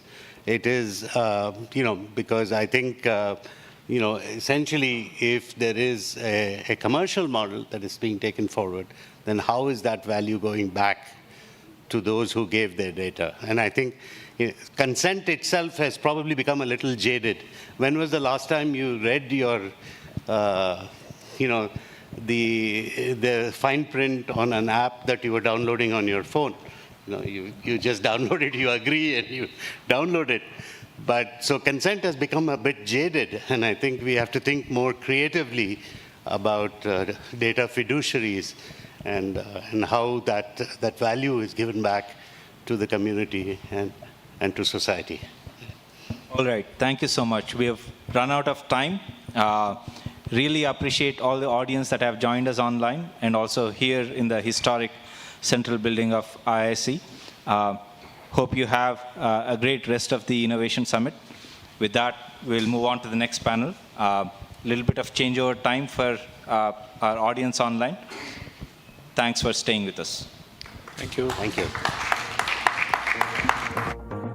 Ready.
Okay.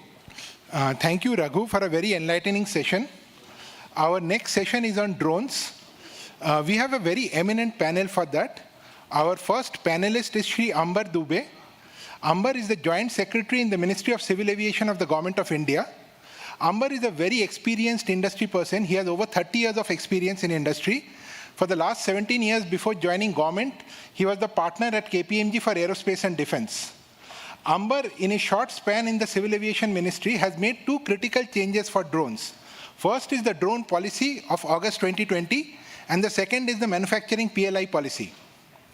Our second panelist is Professor Ashutosh Sharma. Professor Sharma is a distinguished scientist. He is also one of the youngest Shanti Swarup Bhatnagar awardees in this country. He was the first winner of the Infosys Prize for Computer Science and Engineering in 2010. After his scientific career, Professor Sharma came over to the bureaucracy side. He was the secretary for the Ministry of DST from 2015 January to September 2021. During his time, he made a lot of critical policy changes, including the NMICPS policy, which led to the birth of ARTPARK, where you are all sitting today. Another policy in which he was very heavily involved is the drone policy, August 2021. So essentially, we have two of the most important people who crafted the drone policy for this country. Our third panelist is Professor Suresh Sundaram. Suresh is a faculty at ISC. He's also one of this country's top experts on drone, aeronautics, anything which flies in anywhere. So essentially, we have two people who created the policy, and we have a third person who will hopefully create companies and technology which will take advantage of that policy.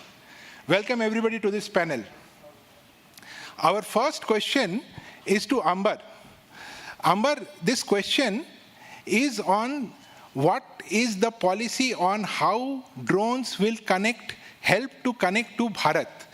That has been the theme of this conference, that we are not talking of India, we are not talking of metro cities, but we are talking of Bharat, which is outside the metros. So if you care to comment on that.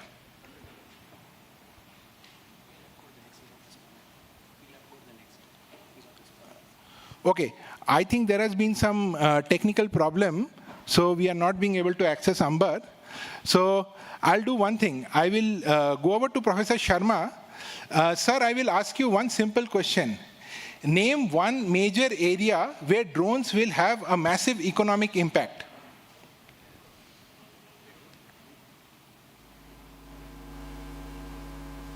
That's indeed a great question, Subhasis. And I'm so glad that ARTPARK is organizing this workshop, this discussion on drones and how they can actually connect both in services and infrastructure. So of course, if we were to look at the use of drones, it's been increasing really globally exponentially. Technologies and products, they always hunt in pairs or in triplets or multi-lets, if you would. So drone is an idea whose time has come, and so therefore it is flying. Is flying. Now your question is: look, we know that outside of defense, there are so many a plethora of uses for drones. Whether it is related to agriculture, it's about the health of crops, it's about the health of moisture, the health of soil, for looking at the forest, for deliveries, for infrastructural needs, for entertainment, for what have you. So it's really very, very vast, and all of them have very good impacts. I would actually focus on one aspect, and that aspect is the use of drones in surveying, in mapping, in collecting geospatial data, and then to, of course, build on that geospatial data for three purposes. So these three purposes are basically, you can say, well, the pillars are why do we do surveying, mapping, collect geospatial data, and build on it? Well, it has to do with planning, it has to do with development, and it has to do with governance. So these are the three pillars, and the impact is actually very, very wide ranging. So let me give you some examples and say, look, when we are talking about drones, of course, we are not talking only about drones. Of course, we are talking about drones, but we are talking about how they bring empowerment to different applications and what kind of impact actually this would have on our economy, and I pointed out on development, on planning, and on governance. So about drones, of course, drones, are the best way, actually, very accurately survey and map. These are called survey grade drones. Many thousands of those are needed immediately, and the market would actually keep going up for them. So the drones, together with the sensors like LiDAR, they are flown, and then you collect digitally the information about the terrain, basically about the X, Y, Z of the topography that you are looking at. Now, once you have this topography with great accuracy, and the kind of accuracy we need today for these applications could be few centimeters, right? In fact, now a very ambitious program have started to map the entire country with an accuracy of 10 centimeters on ground. So you can imagine the ambitious task that we have, digital data which looks at every inch of what is happening out there, and then leverage all of that. Now, I think we often don't understand that it is basically geotagging of any kind of data that brings value to that data, whether it is any information like forest coverage, whether it is about the literacy distribution, it's about the distribution of medical services, it's about education, it's about demography, it's about the purchasing power, anything that you can think about. All of that data, if you collect, but it's not geotagged, you don't know where it is coming from, then that data loses much of its value and its sheen. So just to explain in very simple words, the impact of surveying, mapping, and creating geospatial data, and then bringing in applications on that, developing applications, that is a huge market out there. So now, second thing that I would talk about, we said, of course, that if you want to make a dam, if you want to build a dam, you want to bring a railroad, you want to make a highway, any kind of infrastructure, or even if you want to figure out like what is the best place to put my next hospital or school, all of these decisions are greatly facilitated by having the topography, as well as all the informational layers which sit on top of that. If you are doing, let's say, disaster management, if you're saying, look, if there's a flood, where would water go? That where would that water go? How many people would need to be displaced? All of that depends on topography. So a whole lot of these, simulations, the whole lot of building of models and applications, they ride on this particular application of drones, which is surveying and mapping.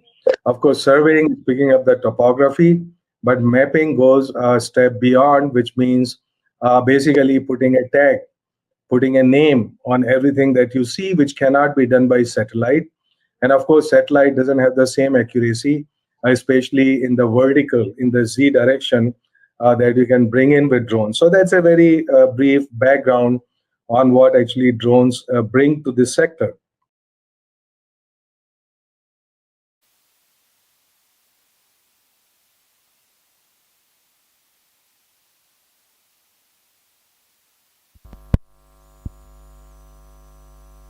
Sorry. So essentially what you are talking about is a map which will be a living, breathing browser to a new economy. I think we have Shri Ambat Dubey sir online. Thank you for joining us, sir. So I'll get straight to the questions. If we have to make India a drone powerhouse in 2030, we need to build the infrastructure for that. So infrastructure will be everything in terms of UTM, drone skyways, risk management, insurance, everything. So would you like to comment on what the government is doing on the policy side of that? Right. I'll keep it short so that otherwise it can become a very long answer. See, on the policy front, to build any ecosystem, after all the big MBA terms that we use, ultimately it comes down to just three basic things, PDS as we call it: policy, demand, and supply. On the policy side, as we all know, in August, we repealed the old rules and brought in new rules, and which is completely liberalized up to 400 feet.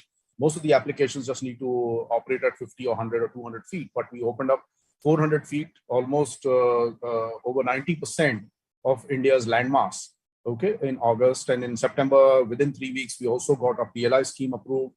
Then we came up with the UTM framework in October.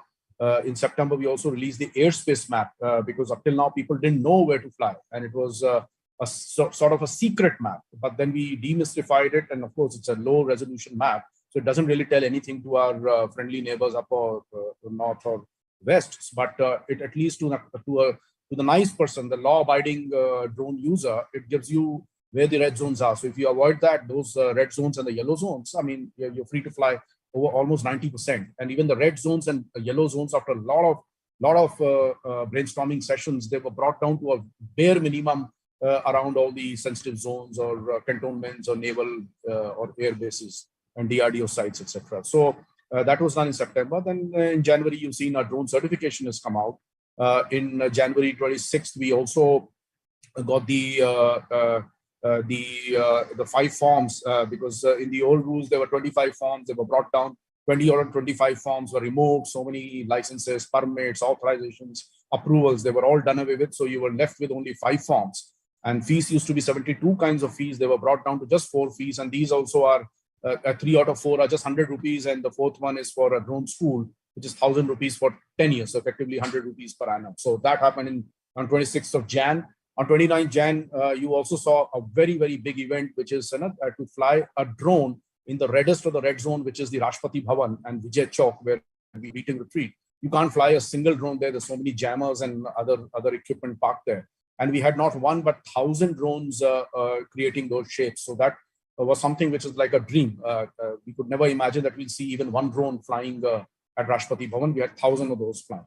So this was January. And February, then we came up with the import policy after a lot of deliberations and discussions, and of course, many times very heated conversations. We finally have banned all drones brought in completely built unit or CKD or STD.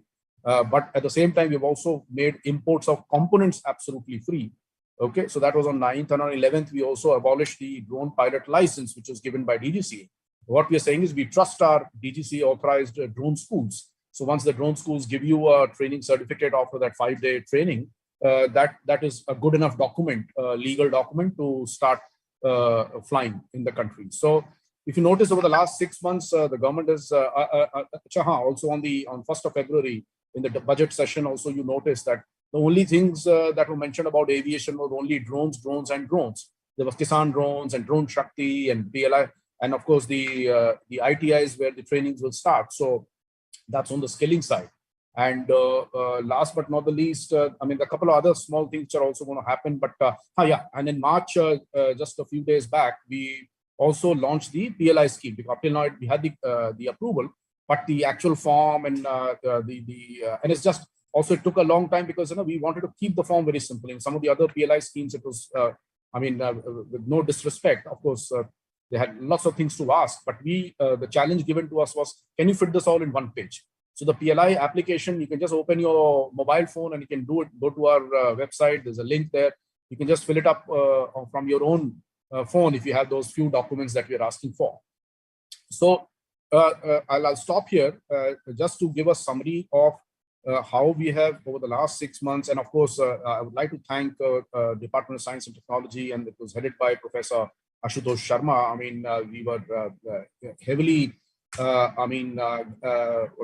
guided, influenced, and of course, enlightened by the leadership of Professor Sharma and his team, and some of the global best practices and some of the path-breaking ideas that they gave on the policy front. That this document is by no way a Ministry of Civil Aviation document.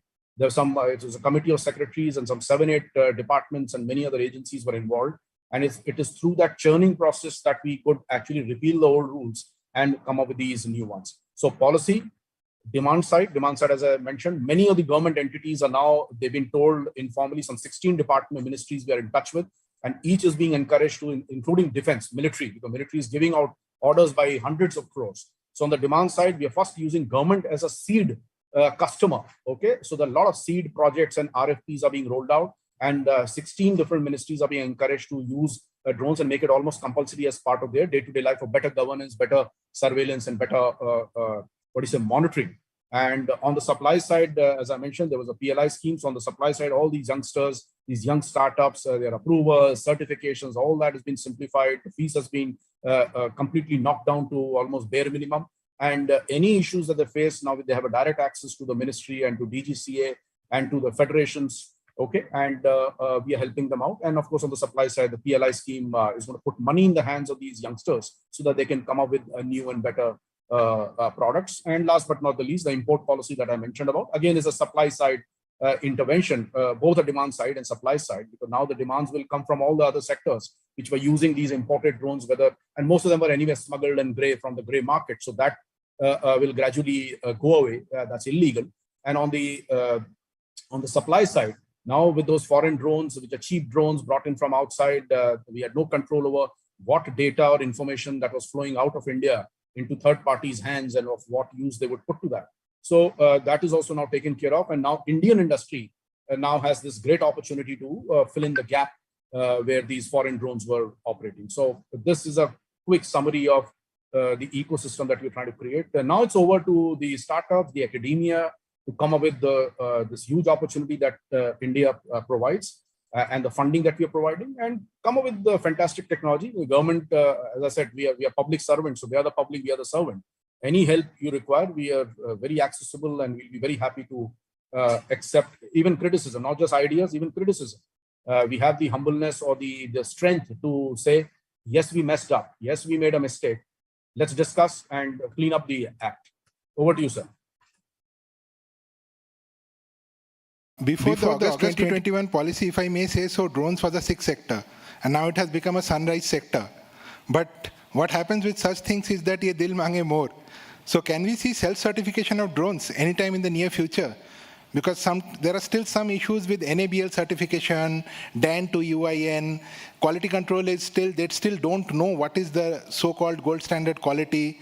For the smaller manufacturers, there's still a little bit of a problem. So can we see self-certification in the near future, sir? With a mandate that within 6 months you have to get a proper certification?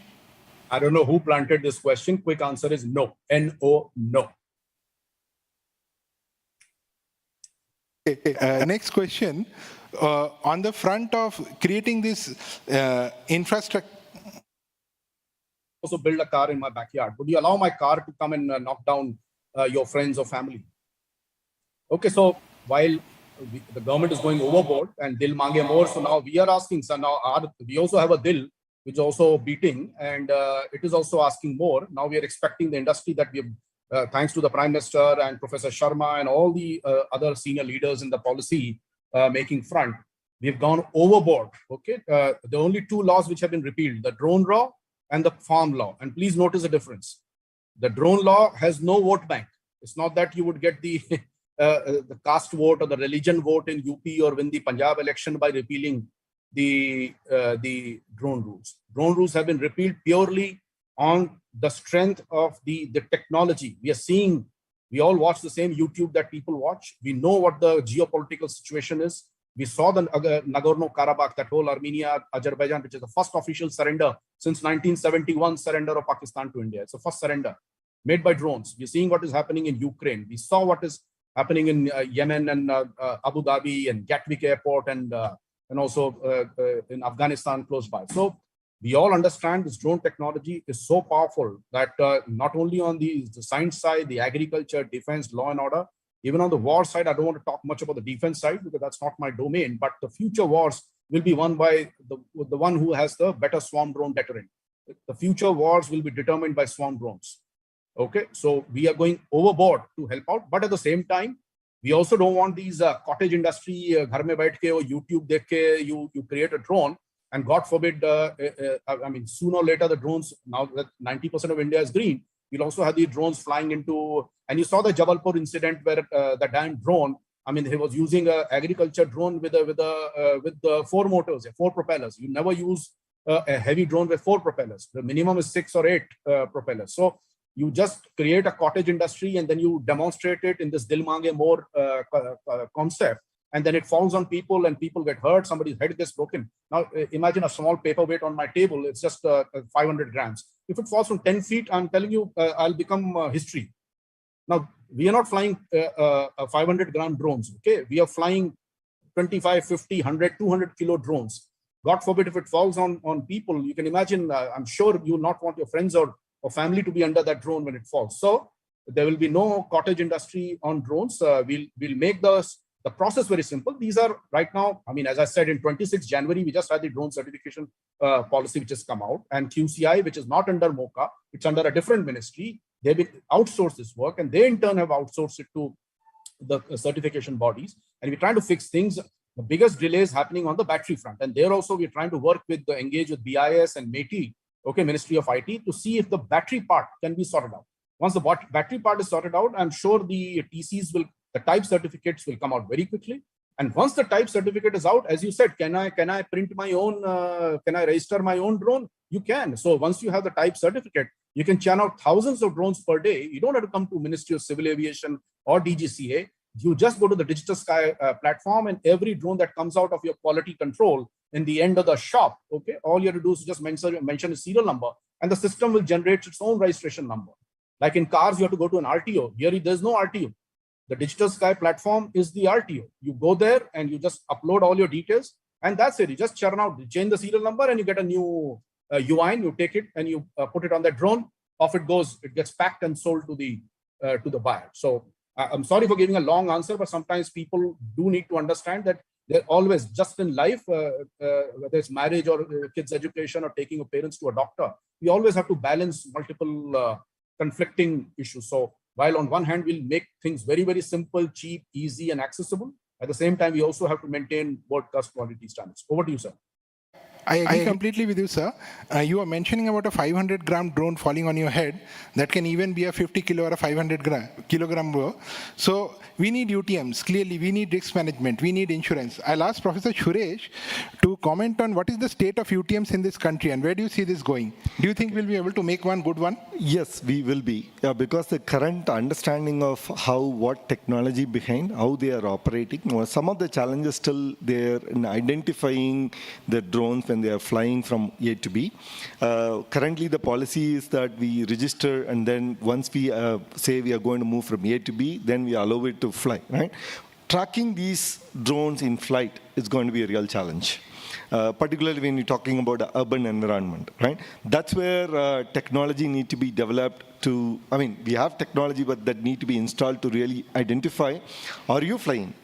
Or something else is flying in the same region. That's one biggest challenge in going to be in UTM sector, right?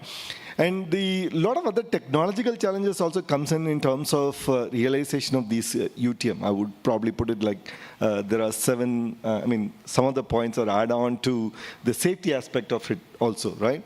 There are 7 pillars in the whole process before we reach to the stage of UTM. The first pillar comes to me like, the control system itself, right? I'm going to move away from automatic operation to autonomous operation. So first of all, the users need to accept something flying over and it's not controlled by a person is flying on its phone. How acceptance in the user is going to be there. That's going to be a biggest challenge. To answer the acceptance, technology has to come in accurate flying system, right? Accuracy, not only to answer where am I, it is also to answer to avoid something comes in the front, I have to see and avoid, sense and avoid, right? The technology integrated together to make the system more reliable for me to know this person is flying and he can say where he is accurately. Then the traffic regulations can be added on top of it to project what is coming from the other side, and you can avoid information-based avoidance or sensing-based avoidance. But the other challenge comes on the electrical propulsion system itself, right? That's going to be one of the major issue in terms of feasibility of these drones to connect to Bharat. I'm just adding another point because some of these questions really make sense. When you connect to Bharat, do we have, or how fast we are going to approach to the ability of producing electrical propulsion system or associated propulsion technologies which make this feasible for a long remote distance operations, right? It's not, we are talking of a 5 kilometer, 10 kilometer operation. We are talking about a 25 kilometers, 50 kilometers, or 200 kilometers operation when you are going to remote districts. This technology becomes another vital area, as Sri Ambar Dubey mentioned about battery, right? Is battery or hydrogen technology or clean fuel, which one we are moving towards, which will make this happen, right? That's another gray area to make this UAM feasible. Right? Moving from there, actuation mechanism, that's very important what he has mentioned about the safety. Every drone which operates in the sky, going through the thermal and wind fluctuations, because we need to understand that we are operating in an urban environment, right? The thermal fluctuation and wind fluctuation make it more sensitive for these drones to stabilize. And they are going to continuously actuate because it's not human driven. So the actuation mechanism have to make it better and efficient so that we can just rely on the system operating in the sky, right? Coming from propulsion and actuation, the biggest challenge is going to be on certification, right? The government has made life simple and certified, but we need to really have an expert mechanism to really validate a different segment of these drones, right? What they operate, what distance they are operating, what kind of payload they are carrying, what kind of mechanism they have to avoid either by information driven or by sensor driven. Right? So that defines the operational policy of my UTM segment. And finally, coming to integration of this into big and small, right? Other transportation sectors. So we are in very high level providing environment for operating these in a beyond visual line of sight, but to make it the way we are looking at in 2030, you need a typical test bed, not just one, in different places, right? The test bed enables the drone manufacturer, drone researcher, and UAM operators, because the interoperability comes into picture. UAM operating in Bangalore may be different from UAM operating in Mysore. There are a lot of issues comes in terms of geo altitude. You may take off at a high altitude, you may come down at a low altitude. The different interoperability has to come into picture. It's like a car leaving from Bangalore going to Mumbai. Right? So it's same way here, this interoperability in different operators also play an important role. So it's a convergence of propulsion solution, in convergence of software, safety, security, and communication comes into picture. So I think it's a much broader sense of technology required to enable good connectivity across Bharat through drones. Ambarji, I know you have to leave early, but would you like to comment on what Professor Suresh said in terms of sophisticated testing facilities? Right, and UTM, of course, the early thinking has started coming in. A lot of this background discussions is happening. At this moment, we're trying to build traffic because, most of these like Swiggy's, Amazons, and many other e-commerce companies, they're very keen to do it. But we are telling them to work on two fronts. One is with the military, because we can do it in some of the upper reaches near the northern borders and northeast, etc. At least the risk is less. You talk about risk management. So one way is for military, so it serves dual purpose. One is the risk is low and you're in sparsely populated areas, and those upper reaches where our brothers are on those high mountains looking at the enemy. Okay, there it takes sometimes hours and days to take food and medicines, or even to bring a injured person down, or to take medicines or blood or whatever up there, or ammunition. So the same drones first can do that, and you can perfect this flight path, sanctity, and Professor spoke about thermals, and there'll be crosswinds, tailwinds, all kinds of disturbances. Okay, and there's also low temperature and also high altitude. So all these things are can get tested with the Army, and the Army Design Bureau. I'm very thankful to Major General K.V. Johar, very approachable person, very forward, futuristic thinker kind of a person. He knows that the future wars will be won by these swarm drones. So that is one area where you can perfect these delivery drones and sanctity of the flight path, and also going into heavier, high capacity drones. Something first they tried with 10 into 5, 10 kg. We talk in terms of kilometer.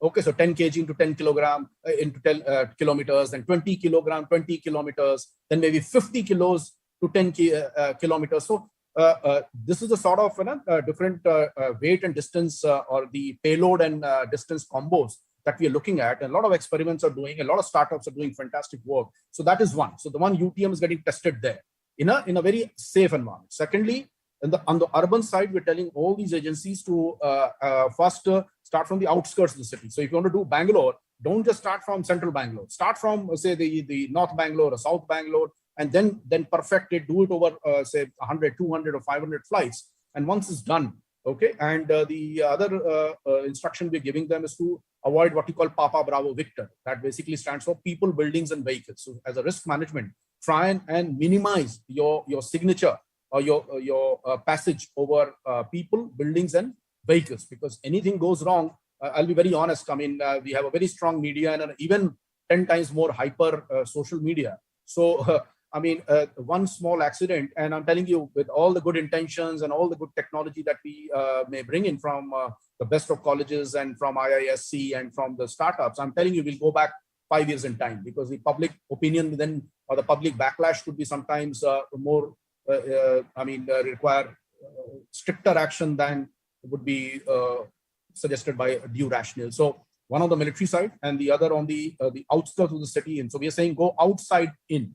Don't just land up in the middle of Bangalore or middle of Delhi, because it's highly, highly risky. So these are the two ways which we are trying to build traffic and then perfect the drone corridors and the separations. A lot of studies required there. What kind of horizontal, vertical, and lateral separation we require, detect and avoid, RTH, return to home. How do you ensure that, I mean, if God forbid something goes wrong and two drones are bang in front of each other, what protocol should be followed? So this is something which is being worked on across the world.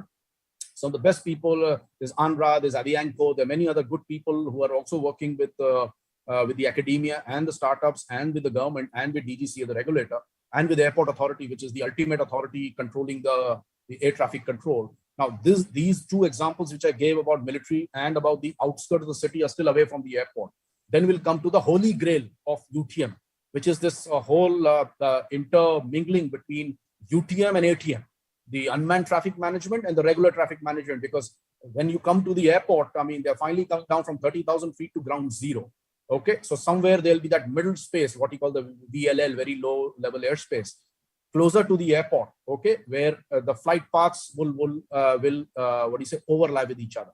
So north of the airport, say in Bangalore, somebody wants to come from north of Bangalore to south of Bangalore, okay, and that coordination then has to be done by the air traffic control of AI. And they'll probably give you time windows and space windows through which you take the drones out, because it has to be very, very systematically and programmatically sort of perfected between an Indigo flight or a SpiceJet flight, and then you Lufthansa flight, and then suddenly some 10 Amazon or Swiggy drones go through, and then again the flight start. So this is for in the airport environment, but that will happen maybe 6 months, 1 year, or even 2 years down the line. So we'll follow a very simple, in government, we follow a very simple rule of crawl, walk, run, fly. So first we'll crawl, then we'll walk, then we'll run, and then we'll fly. Okay, so it will be done in a calibrated manner. Over to you, sir. Thank you very much for that, sir. And to note, India is one of the very few countries in the world where you can get instant on-demand drone insurance. You're flying from point A to point B, 20 minutes flight, you give the distance. There are 7 insurance providers who provide that. So thank you for that, sir. We are certainly leading in some of the areas of technology. So I'll now, if we have Professor Sharma online again. Insurance, and please do use it, because ultimately it will help you only. Okay, all drone operators should go for this insurance, and it's I think Propogo has done a fantastic job. Sandeepan Sen, a very active person, and I wish them all the luck, and I hope other competitors also come in. That's one. Okay, and in terms of liberalization, I guess the August policy is one of the most liberal in the world. We've done a lot of comparisons with other entities. And some of the things that are in that policy or not in the policy, because as I said, I keep telling my young friends, they keep asking me, sir, isme ye to likha nahi hai, wo to likha nahi hai. And we tell them that if something's not written in a law or policy, that's good news. So which means you can go ahead and just do it, because all rules and policies are written in negative. They say no person shall. It's like no person shall eat chewing gum and throw it in IISc Bangalore. Okay, so when you say that, I mean, if you don't write it, it's presumed that you have the basic common sense to maintain safety and sanctity and the cleanliness of the IISc campus. But in laws, you write it in negative. You say no person shall, so that when somebody does that, it becomes an offense. Because as people say, na, kahan likha hai? Kanun mein kahan likha hai? So you say yahan likha hai. It says no person shall speak loudly. Okay, so then when you speak loudly, offense banta hai. So if you see our rules, it's just an 11-page rule series of rules, of which the rules are actually just 3-4 pages. The rest is all definitions and the statutory provisions, etc. So the rules are just 3-4 pages, and most chapters are less than half a page. So I think, I'm not trying to toot our own horn, or because a lot of these ideas have actually come from the industry. It's not that the government has, I mean, I don't understand drones beyond a certain superficial level, but a lot of these inputs come from variety of individuals, stakeholders, end users, academia, colleges like IITs, IIMs, IISc, and so Anna University, and of course the committee of secretaries, because different departments have different use cases. So it's a sum total of all that. And our policy, I'm very proud to say that as a community, as an Indian drone community, we have managed to come up with something which is easily one of the most liberal. And this is what we hear from foreign investors, and not just someone who's trying to impress us, but even people who are very, very tough talkers and straight talkers. They've said that this is easily one of the most simplest and easiest, and you can do it on a cell phone. You can take all your permissions. Over to you, sir. Yeah. As I said earlier, it was a sixth sector before August 2021. It's a sunrise sector. So that, I think, says most for it. So anyway, if you have Professor Ashutosh Sharma online again now, sir, I have a simple question for you. You were the person who created the NMICPS program in the Department of Science and Technology. Where do you think the NMICPS program can contribute to the development of frontier technologies in this country, especially drones? See, ICPS is a very new kind of experiment in technology missions. And how is actually relevant for drones, it will also become clear. So there are technology hubs. I know at least 3, which are working on autonomous vehicles, including drones. So this is about developing drones of different kinds for different applications, and developing those applications that go with drones and so on. A very recent example we saw in the Beating the Retreat ceremony, this year, when there's more than 100 drones, they made a formation. Basically, so these are one use of drones for shows, for sky shows, for entertainment, and so on purposes. Very good globally, and it is for the first time that actually India has become ready. That particular company, which put up the show, was incubated in IIT Delhi, and it was supported by several schemes of Department of Science and Technology. By the same time, it was also supported by the cyber physical missions hub at IIT Delhi. So all of these things work together, and these applications are coming up very, very quickly. I'm so happy to see that things that we were importing, those drones that were being used in Beating the Retreat ceremony, those drones, if you were to import them, each one little stuff, it cost about 70,000 rupees or upwards, and you need 1,000 of those to work together.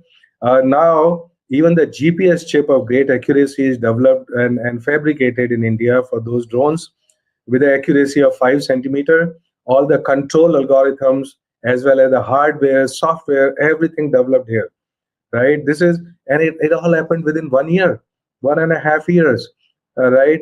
So basic point that I'm trying to drive home is that, look, when the right kind of architecture, structure, and processes in our projects and our missions are there, backed up by right kind of policies, India can be totally Atmanirbhar. I haven't any doubt about it. Now, what is special about the structure and processes of the cyber physical mission? We call it ICPS, interdisciplinary cyber physical mission. Of course, cyber physical systems are interdisciplinary by definition.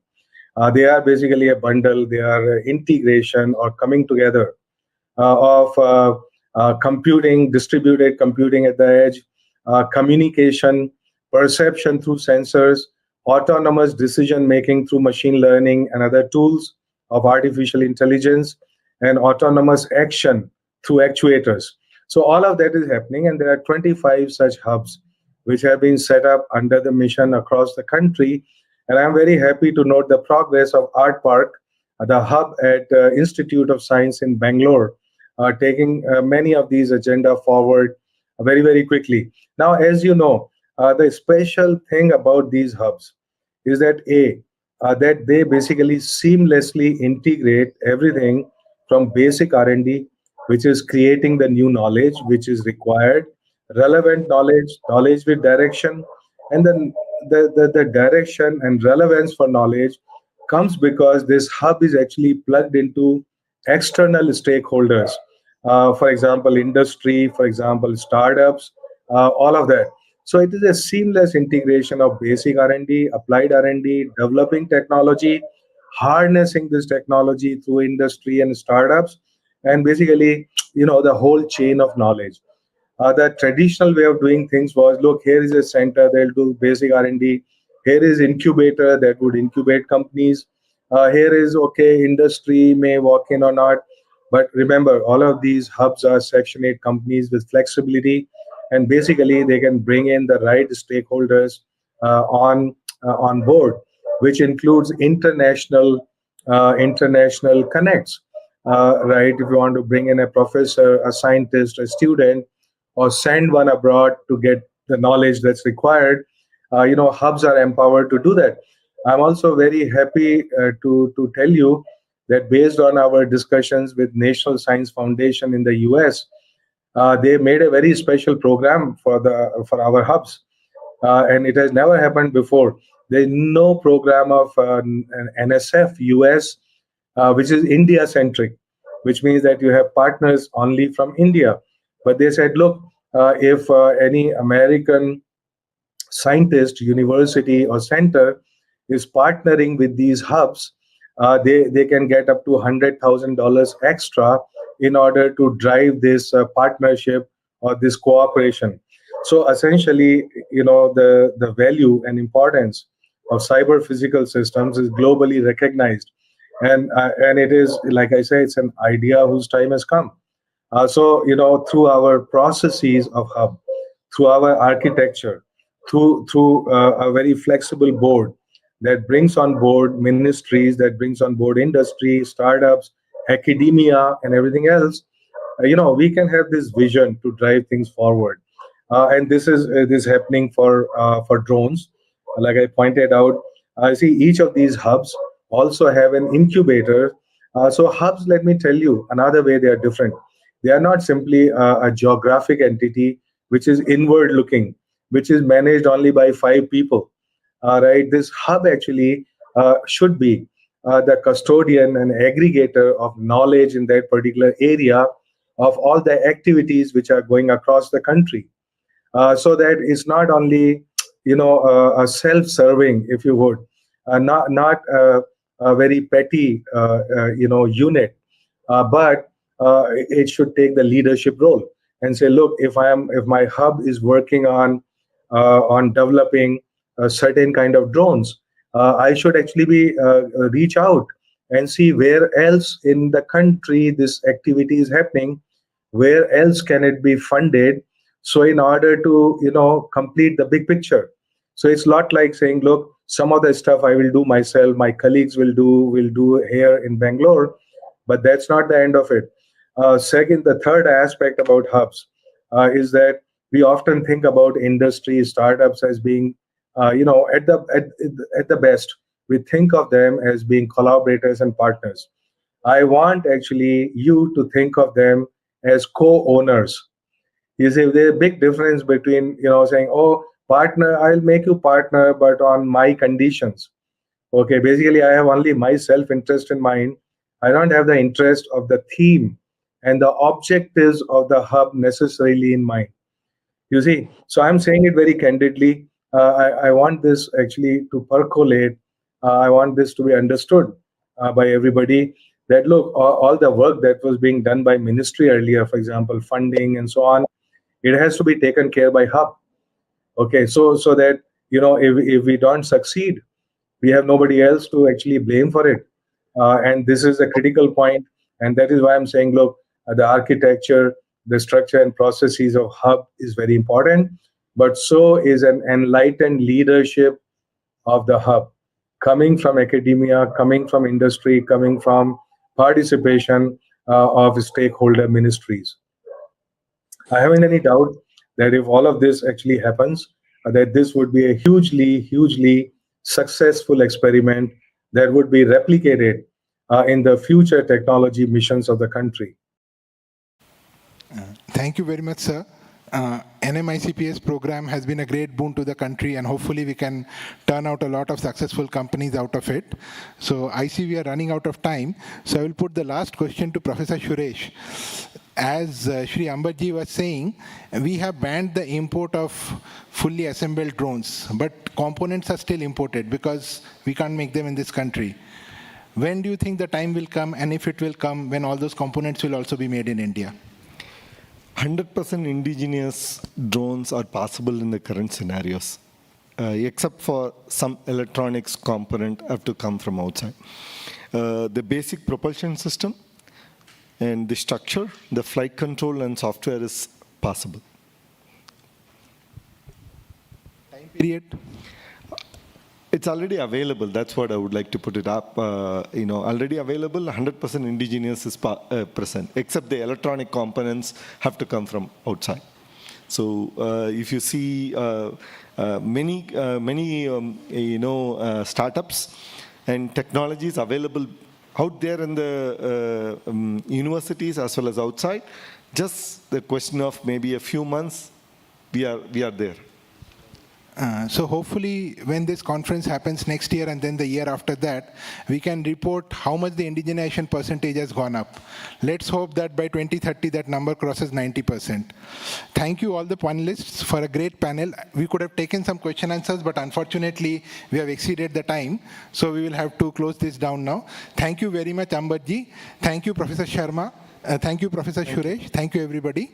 And after this, we'll have a very interesting panel on education. So with that, that's the close of this panel. Thank you.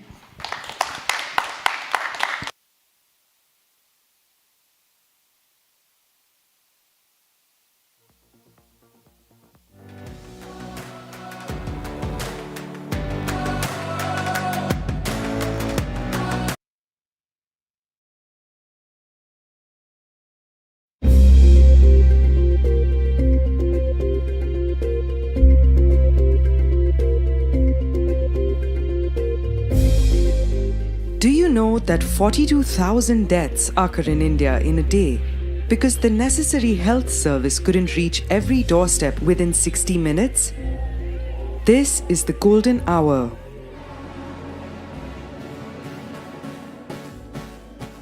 Could an autonomous air ambulance reach victims faster and help save them when every second counts? ARTPARK proposes the Aero 108, an unmanned flying ambulance that could save millions of lives. It can fly 2 patients, accompanied by a humanoid if required. It is equipped with state-of-the-art instruments and it can carry out autonomous operations. It also has an interactive technology that connects patients and medical professionals, even when separated by vast distances. The Aero 108s are monitored by control center hubs located in various parts of the country. These hubs route the nearest stationed Aero 108 to the location of the emergency. IoT sensors in smart vehicles and smart infrastructure can also signal the Aero 108 in case of an accident. Imagine a situation where a train derails in an isolated area. Any of the survivors can immediately call the helpline number and a fleet of Aero 108 will be there for the rescue. The Aero 108, with its cutting-edge sensors, analyzes the layout of the area and lands safely.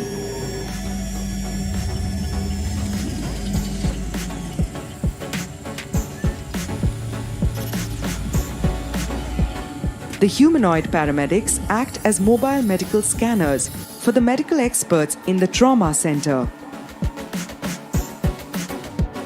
Smart stretchers also double up as active sensors to analyze the patient's condition. The humanoid paramedic can deliver emergency first aid under constant supervision by the doctor in the trauma center. With the next generation of medical automation tools, the Aero 108 can also be used as a flying ICU unit. The Aero 108 can also help the disaster management team perform a rescue operation by evacuating the injured, can reach rural and remote areas quicker than any other form of assistance, can be a great aid during a natural crisis. Just like other futuristic technologies, the Aero 108 comes with its own challenges. Aero 108 vehicle design and engineering to safely evacuate a patient under harsh environmental conditions is a major challenge. Robotics and automation technologies to reach the patient, stabilize them and load them onto the vehicle is a daunting challenge. Very advanced AI and robotics technologies will need to be developed to enable a safe and robust solution that will work well under harsh terrain and difficult conditions. We certainly need a giant leap in technology before our dream of Aero 108 can be fully realized. Nevertheless, this could be the next step to the future.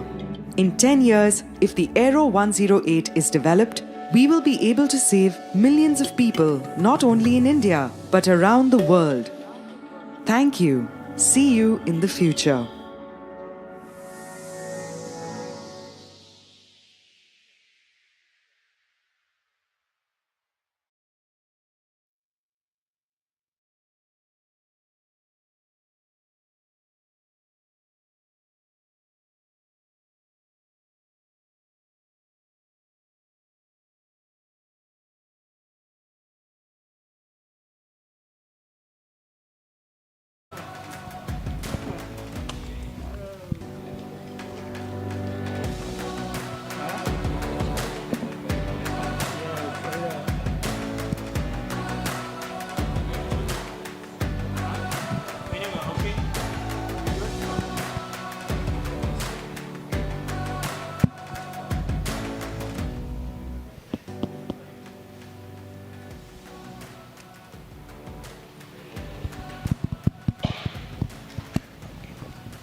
Okay, well, good afternoon and namaste, everybody. We are entering a panel that's titled Inclusive Learning for Future.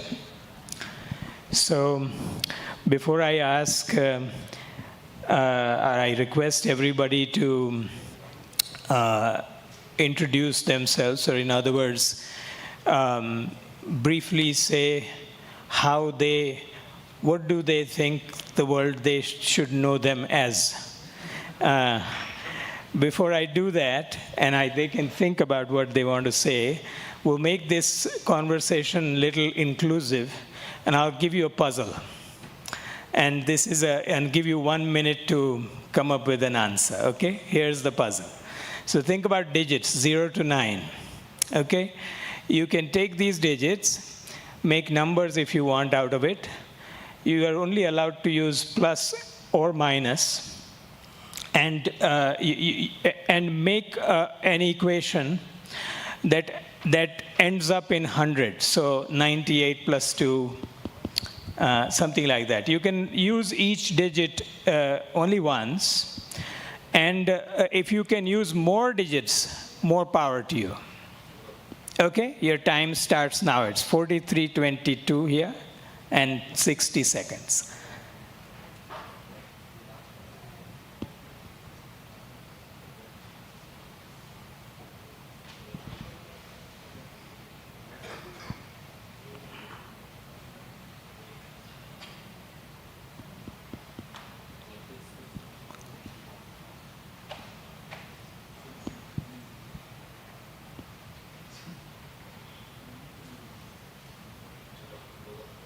Yeah. Okay, all right. Okay, now you can share with a neighbor, if you'd like, what your answer was. You can share with your dad if you want.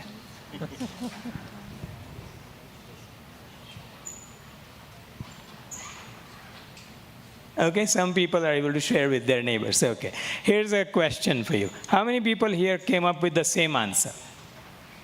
Their neighbor's answer is the same as their answer? Not really, okay. But each of you still were needed to think a bit. Yes? Okay, that is what inclusive learning looks like. Let's get started. Let's start all the way from my extreme left, Mohandas, and then we will go online at the very end, just in case. Yeah. What do you want to? Well, how do you want the world to know you?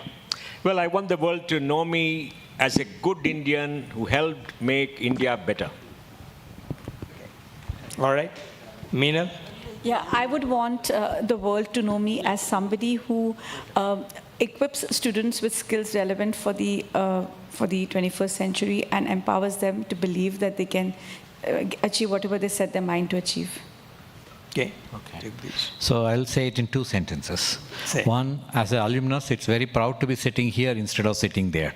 So it's a wonderful moment, number one. And second, I want to be known as somebody who's working and want to be achieving inclusive learning for millions of children in the country. Okay, fantastic. We'll go to you. Okay, here. I don't know about the world part, but मुझे लगता है हिंदी में allow. Can I speak in Hindi? Yeah.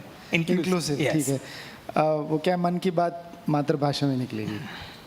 No, I don't know about the world part, but मुझे लगता है कि मैं जो कर रहा हूँ वो जो पाठ्यक्रम की जो नीरस और बोरिंग चीज़ें हैं उसको किस तरह से अपन दूर कर सकते हैं. How can we bring back that gleam in the eyes of our children. 19,200 घंटे की खिचड़ी खिलाते हैं. 8 घंटा रोज, 200 दिन, 12 साल गुणा कर लीजिए, और उसमें वो IIT की कोचिंग और बाकी सारी खिचड़ी नहीं जोड़ी है. And imagine if this khichdi, if I add some interesting whatever else, right?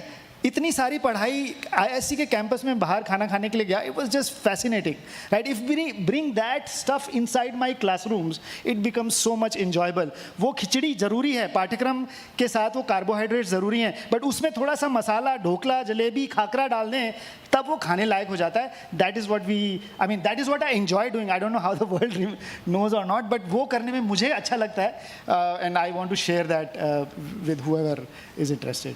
Excellent. Thank you very much. So people you are seeing on dais, all the way from Mohandas Pai, Meenal Mazumdar, Jagdish Babu, Professor Manish Jain, and online Siddharth Jha. Siddharth, you want to say how you would like the world to know you? Thank you. I would like to be known as someone who is passionate about using technology for good and putting people in the center. Host Chintan Vaishnav, and once again this conversation is about inclusive learning. Hope you are on the right flight. So let's start with this question. Let's formulate the problem for people. Right?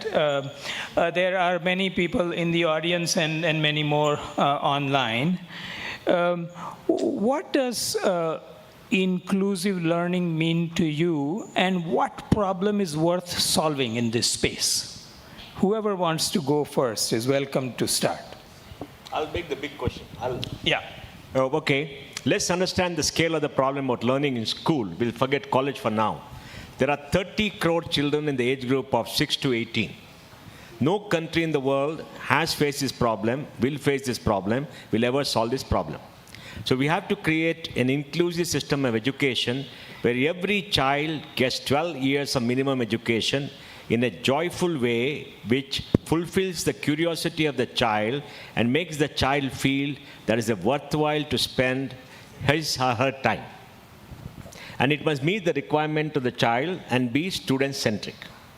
Now for that, first we need access. Do we have enough schools to do that? Yes, we have nearly enough schools. We have 26.5 crore kids in school, and out of 100 kids who come to class 1, 80 finish class 10, complete class 10, pass or fail, 60 I think pass, and about 56 go to class 11 and 12 and pass. We must bring it up to 100%. So they must have 12 years of school. Second, they must get good quality school education. Now, what is good quality school education? Well, something that gives them the necessary skills and ability to work as good citizens of this country and to realize their dream. It's a very big statement, but I'm sure all of us understand that. That is the next. Do we have good quality? We must ensure good quality. Third, everybody should have the tools of good education, like good textbooks, maybe a tablet with good rich multimedia software, maybe all the kits to exercise the mind like the doctor has here, and everything else. So we must give them the tools to enhance their skills and to do that. If we're able to do that in a very broad way, we would have achieved very good inclusive education for all children. Nobody should be left behind, but we are not a Finland.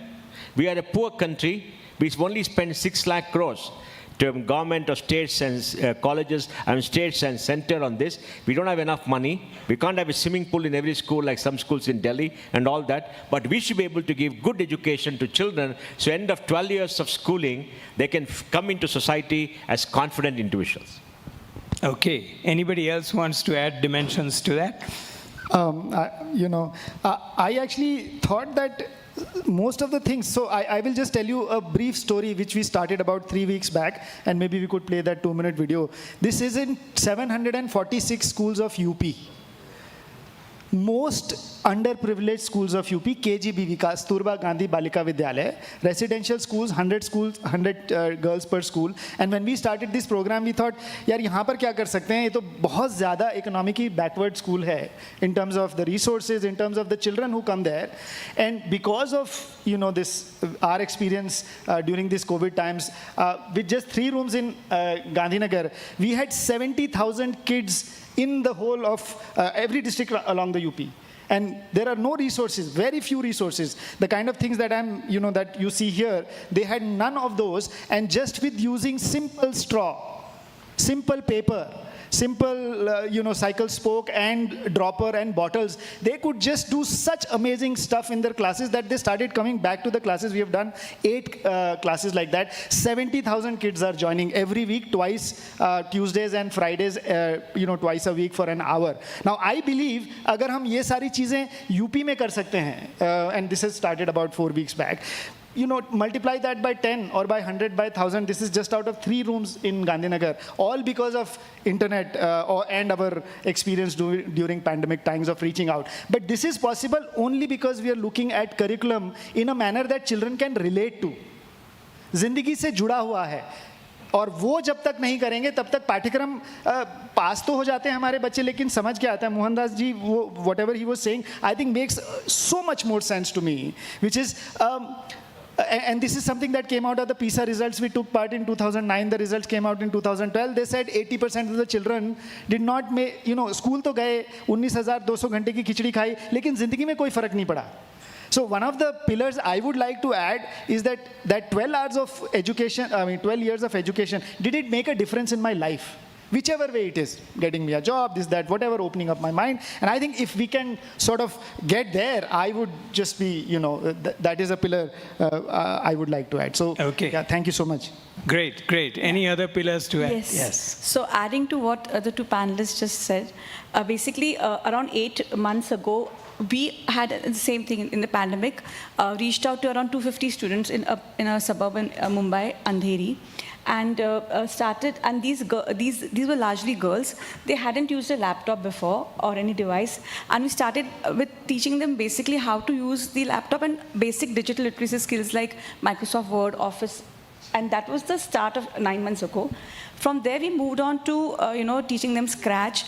So just around a month ago, when we were like kind of taking their progress, one of the girls had to share this, was that, until now, मेरे घर में हम लोग अभी pandemic में, मतलब download करते थे games और फिर खेलते थे. Now my whole family waits for me to develop games on Scratch and plays, and my family and friends keep asking me when am I going to develop the next game, and they're addicted and hooked onto the games that I'm playing.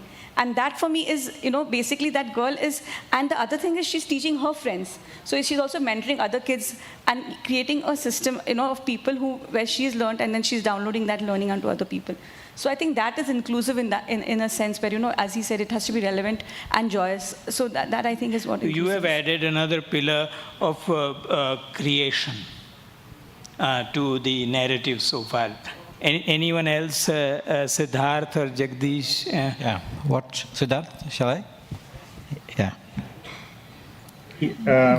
I would like to build upon that and say that we have already mentioned that inclusive education needs to meet every single learner where they are, whatever be their background, and we can be extremely ambitious about that, so that no one is left behind.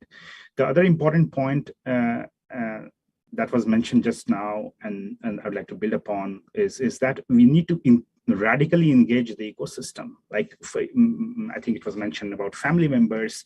So family members, administrators, other community-based actors are resources that are available. Even senior students, university students are resources that are available to bootstrap the whole system. So that's one important pillar. The third pillar of radical inclusion is actually think about what needs to be included, because this is about inclusive education for the future, to set the learners up for success in today's world and in the future. And this means rethinking what the purpose of education is, and if what is being taught, and Jagdishji mentioned this very eloquently, if we need to add new things to what we are actually giving to students in our schools. And these are the pillars of radical inclusion that I would like to see reflected. Thank you. Build on Mohan's view as well as Manish's, as well as Siddharth's. So I just want to kind of give it a little bit more detail, right? Basically, just building on the larger context that was shared, we are a country of millions of contexts, right? You cannot say, I designed something. Most likely you are designing for the context you are familiar with. But that you expect it to work across other contexts is not a direct supposition, right? First, contextual, right? And that means that inclusive means you are designing, as a system design principle, you have multi-context in your mind from the day one. That's one, what it means to be inclusive. Of course, the NEP specifically calls out for socially, economically disadvantaged as a very important focus area. One has to, that's an important context, but it's a very broad context. Again, there are many contexts within, right? The third dimension is that we are not looking at a learner as an individual colorless entity. There are many learning styles, like Manish possibly would show off some of the tools that are appealing to certain learning styles, and then there are many different learning styles. It's not about one learning style that you want to apply to all. That's also not homogeneous. And finally, the last two parts that what it means to be inclusive is, when you look at a cohort, let's say this room full of students, everybody is at different levels of preparedness to receive the learning. Right? The inclusivity means that I should be able to take them along and manage the diversity of learning levels in the classroom, and not look at it as one single learning level, that exists, right? And the last is to make sure the whole solution lands as in a very familiar territory to people. That's what inclusive means. What is very familiar to people? Last panel, Pranav from Flipkart was talking about in the health session, that cell phone is the means to get to imaging for millions, because that's what is there in everybody's hand. Can I leverage it to make imaging work for me? That's like a very familiar process. Or a QR code to scan payment is a very familiar process, right? So what is very familiar and landing in that context means inclusive. Great. Well, that's a wonderful array of thoughts on inclusivity. Now, people in the audience who are highly skillful and are looking for problems to solve, you will see that in each of these pillars, like Mohandas started us off with, there's a way to numerically articulate a gap that you can go after, right? This 100% inclusive of all that we're talking about. One of the things that in my job at Atal Innovation Mission that I am having to do is to think about inclusive innovation. And the way I have so far come to think about it is that anything that ought not to be a barrier for innovation shouldn't be a barrier. That's inclusive. So whether it's language, whether it's geography, whatever it is, right? So let me add one more dimension to this first question, and that is on disability. Recently, we have been working on innovations for disability, but I was really, really surprised to know that in India, for example, 1 in 12 families experience somebody with disability. Here's a question for you again as an audience that, you know, when somebody says disability, how many disabilities can you think about? 3, 5, whatever that number is in your mind. The official count recognized is 21. So this is a much wider spectrum when it comes to disability. And only 0.9% of all children with disability are actually enrolled in school. Think about the gap. This is a humongous gap, right? That we have to do something about in terms of taking people along. And 70% of those who are enrolled are in rural areas. So urban areas are actually doing much worse than rural areas when it comes to disability. So that's another pillar that we can go after. Let's come to this idea of what Jagdish was talking about, that this idea of personalization, for example, catering to the different learning styles, the abilities, all of that, right? That begins to speak to technology. So here's the next question. What is technology doing to learning, and if you want to stretch to inclusive learning? Anybody, any order? You know, Chintan, before we go there, I want to add something. Add, please. You know, what are the qualities of heart and mind should a child have after completing 12 years? Because you must go back to basic questions. First is a problem-solving attitude, critical thinking, ability to analyze data, ability to be logical. These are the attributes that you must imbibe in the child. We almost get carried away by content. Content is secondary because content is now available. It's not in books, it's in a medium. Second thing is social skills, communication, empathy, compassion, values, and ability to sit down together with people and negotiate with each other and to do something. And the third thing is a physical persona. A child should be able to play and communicate, because physically human beings need to have a physique. And that is something that we are developing in a child. A child cannot be kept in isolation anywhere else. That's a very important attribute. And the last point, which is very, very important, is to make the child retain the curiosity. Now, once a child has curiosity, the child will always find an answer. And curiosity is very important, and curiosity only comes if you allow the innate creativity of a child to come out. Now, what does Doc do about all this? The creativity is coming out. What is it doing about personalization? It is catering to the creativity of every child. What's she talking about, that young girl doing something? She's very creative and she's doing something and she gets an opportunity. We're able to do all these attributes and design a schooling system will work. That means the content should be reduced, so there's more self-discovery.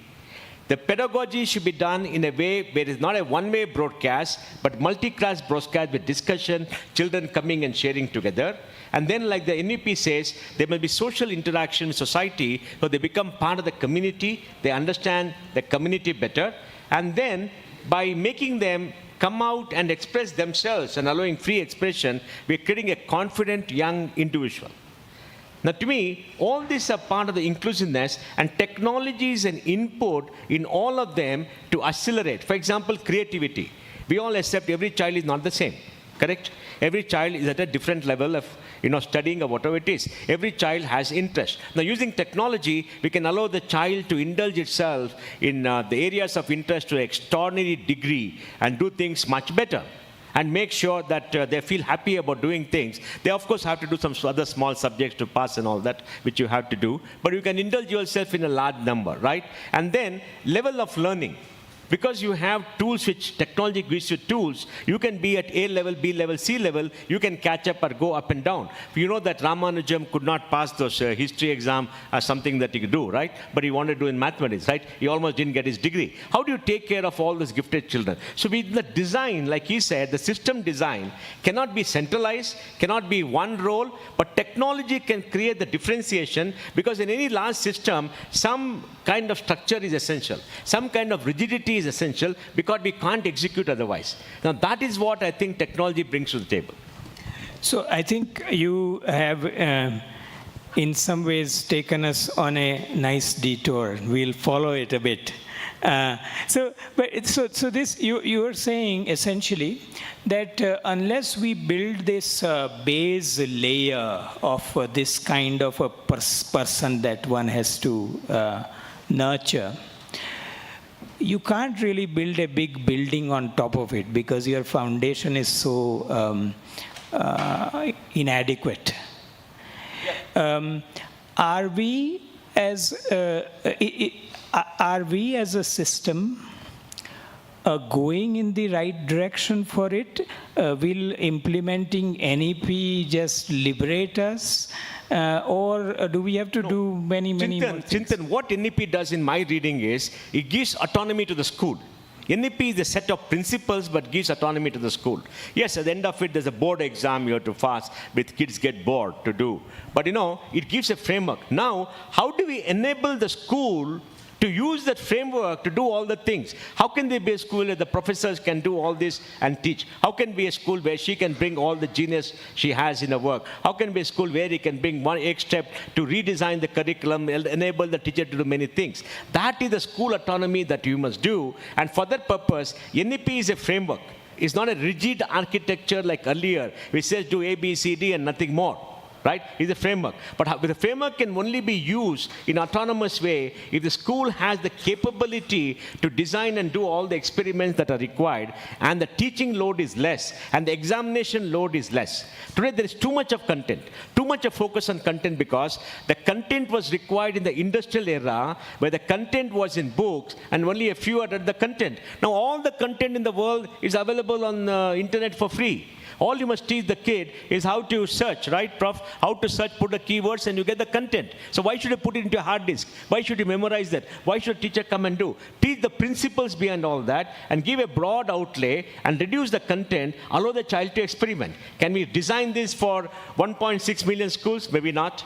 Can we design it for, like you have done, Atal Tinkering Lab, 10,000? Wonderful. Can you go to 100,000? Yes.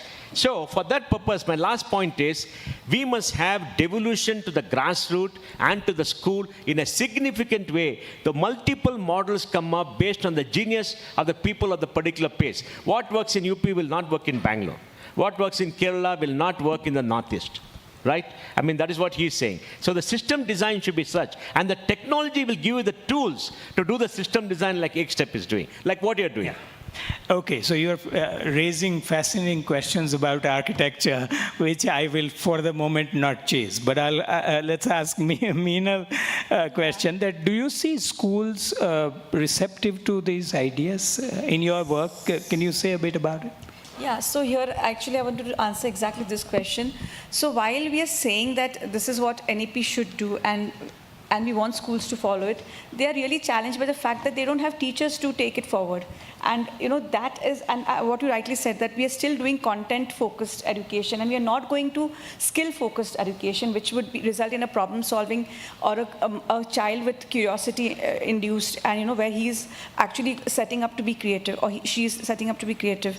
Unfortunately, there's this big divide between what is there today in schools, because they're focusing on content, and also the schools can't change to that even if they want to, because they don't have the teachers to support that system in the scale that they want to. So clearly, teacher training is, or finding resources to bridge that gap is going to be a challenge, and where I think, again, Atal Tinkering labs are there, where, you know, we are having at least the tools that are set up, but again, the mentors, there's a big gap. So I think that's one huge gap that needs to be addressed. And say a bit about what kind of things you're trying to do with schools, just to concretize the, Yes. provide the context. Yeah. Yes, so essentially, it's a very NAP-driven and skill building focused curriculum that I'm doing with various schools across the range, right from, you know, private schools, but also more focus on government schools and schools with which have lesser privileged kids going in.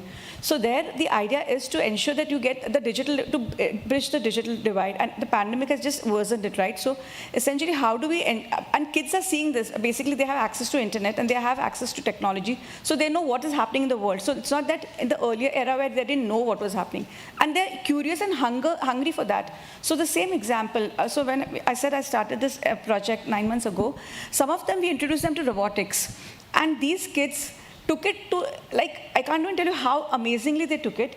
That this weekend, I was at Pune yesterday and day before for the National Robotics Competition, and the runners-up for the competition was a team from Salam Bombay, NGO which I mentored, which won the International First Tech Challenge, which basically they had to make robots out of, proper robots. They were not Arduino-based, they were actually, a higher version of robots, and they did it themselves, right from designing, programming them, and the opposition teams were teams from, international schools, and they were they went to the finals. I wish I can show that video over here actually. And I was surprised that 9 months when we started, they didn't know how to use a laptop. So they're hungry for it. In fact, they came back, and the other thing was the coordinator of the NGO kept telling me that, you're doing this, but they have exams, they're grade 10 students, they won't come. They didn't miss even one single day of school, whereas these private schools where they had classes, they never came.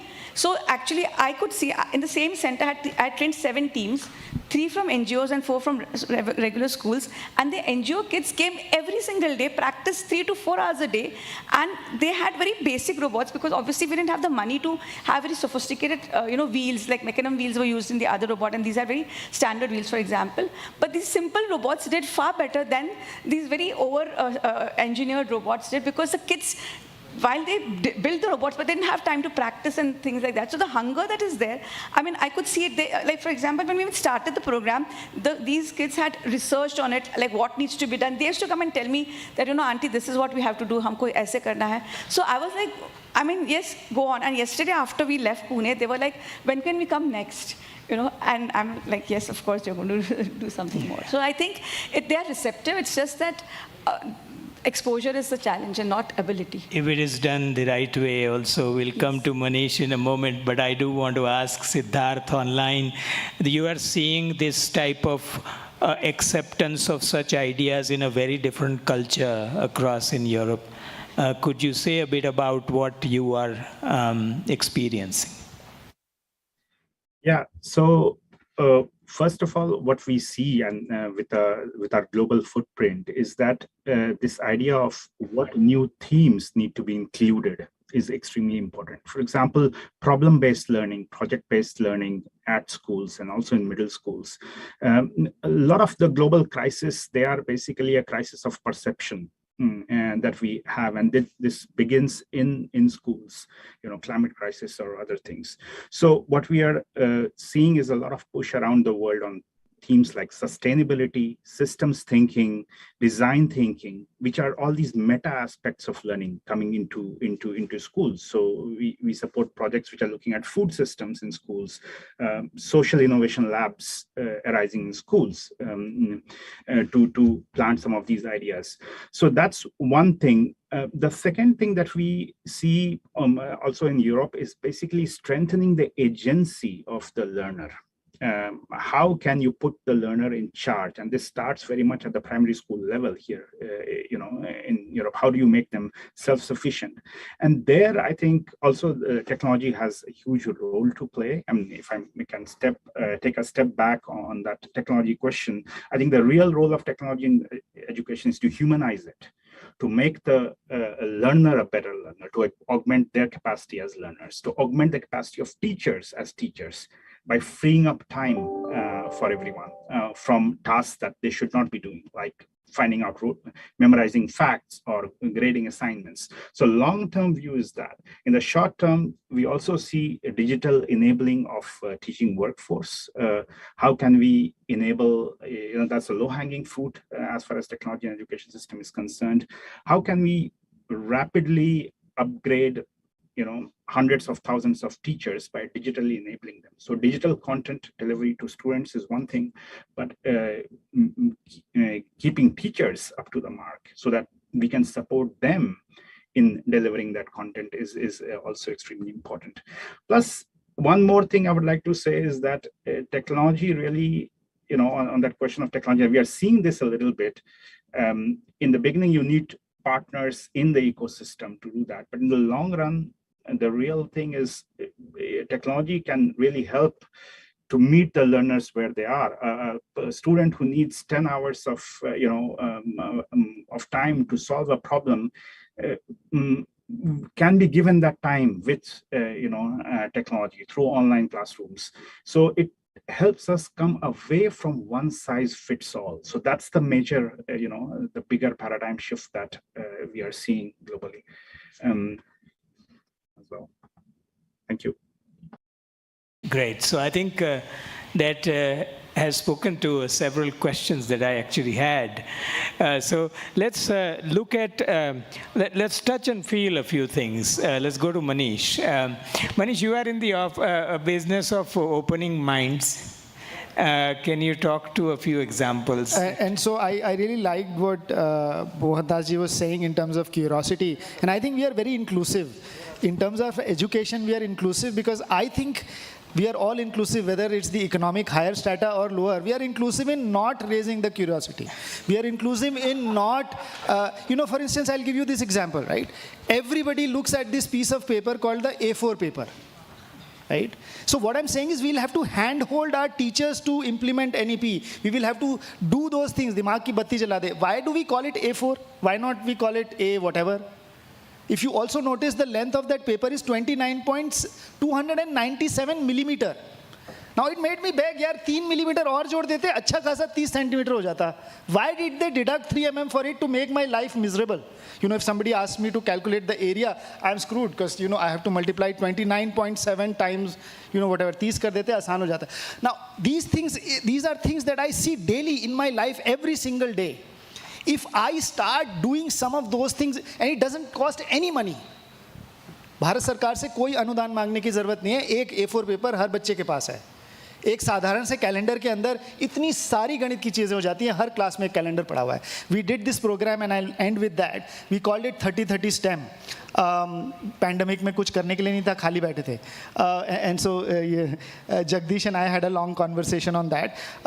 And we called it 30-30 because we said we will do this on YouTube and we had exactly 3030 subscribers. So we called it 30-30.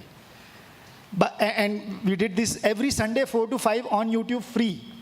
जिसको मर्जी देखो YouTube, कोई पैसा नहीं. By the end of it, we had 2.5 lakhs and 1 crore people had watched because हमने कहा कि पाठ्यक्रम में जिंदगी का तड़का, something interesting. Can you draw a triangle on a Mossambi? On a Mossambi. Yes. And you will realize that the angle is always greater than 180 degree. क्लासों में लिख के रटा दिया 180 होता है, नहीं होता 180. It depends on what you draw on, and many other things, right? Virat Kohli छक्का मारे या आप मारे या मैं मारूं या धोनी मारे, right? And something, this is something we were talking at dinner. I feel one of the 3 things and this is by doing this 30-30 program, which we were surprised, Hindi में करा 1 crore लोगों ने देखा. We realized that 3 basic pillars of what we'll have to, in my opinion, do in the classes. पहला, धमाल. This Hindi picture धमाल. मजा आया कि नहीं? धमाल पिक्चर. सेकेंड, समझ आया कि नहीं तारे ज़मीन पर? कुछ समझ भी आया. And third, somewhere I realise that it's not just the content, you have to not connect with the mind but with the heart. 3 idiots. तो वो पढ़ाई जो दिमाग को तो छू रही है लेकिन दिल को छूनी चाहिए. आप इस क्लास में आए, 42 मिनट मेरा भाषण सुन लिया, आपको क्या लगा, क्यों आए थे? आज कुछ नया होगा. I mean, I'm repeating the dialogue, but what I'm trying to say is that is what a teacher should feel, in my opinion, and a student who comes to the class that they feel. कंटाल आता है आज class में जाने में.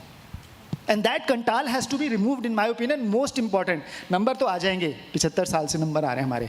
So, sorry, कंटाल is bore. Yeah. So I see this time just on my head, so I'll stop. Okay, these contraptions are for everybody to enjoy when we finish the session here.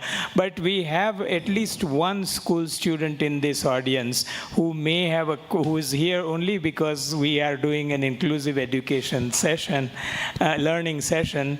If you have any questions, we're open to it.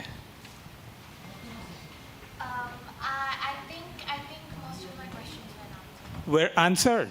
Yes, I dear. had a couple of questions. I actually had a couple of questions before I came into the session. Yeah. But then they were answered. They were answered. Oh my God, we even succeeded before you asked your questions. That's fantastic. Okay, let me ask the final question. We have about 2.5 minutes. What is the most radical thing we can do with artificial intelligence to make learning inclusive, in your opinion? Well, give every child a personalized chatbot, and that will be, some kind of a substitute, because we interact with people.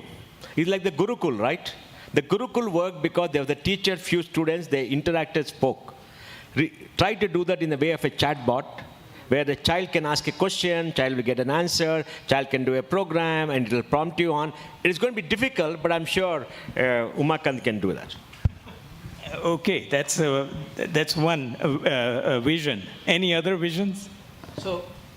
Okay, so two things, right? Just building off the previous question, right? The previous question that was there.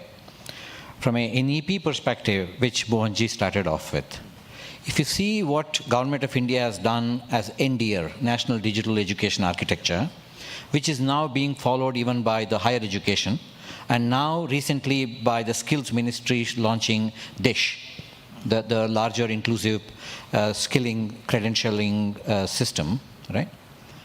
I think some of the points that the other panelists spoke of, but just before that, I wanted to make sure one point, to me at least, is super clear from my point of view. Personalization, where meeting the learner where he is not about giving a device to the student. It's not about that. It's not about having a computer in everybody's hand. It's not about that. It's about making sure more and more contexts are served. And first, given our scale of what we have, number of teachers, first of all, 12 million teachers, there, right? Digitally enabling teaching workforce, which he talked about, right? Which NDR talks about in three interactions. Manage, learn, help, learn is the teacher side of it. First, automation, technology, bringing to that side of the world to free up their time, right? That is the first part, right? There's a lot of solutions there. One example I want to talk about, which could be, you can call it future, but it is in the current present tense, right? In 2 states in the country, now going to 6 states, teachers use a simple phone, a contextual OCR technology, to scan, so far, 60 million assessments, which converts into correct, highly precise data without needing them to know technology. Because towards enabling them to teach, making them do computer savvy and all of that is a long shot, right? Putting the technology to work out there is one example. Now that makes data of assessment digital so that manage learn can become more efficient, right? In real time. So that you know how many different levels of learners are there, how many contexts exist in my classroom. First you need to know, otherwise today I see one homogeneous classroom. The second example of technology at work, which Vivek may have spoken in the morning session, is making language easy.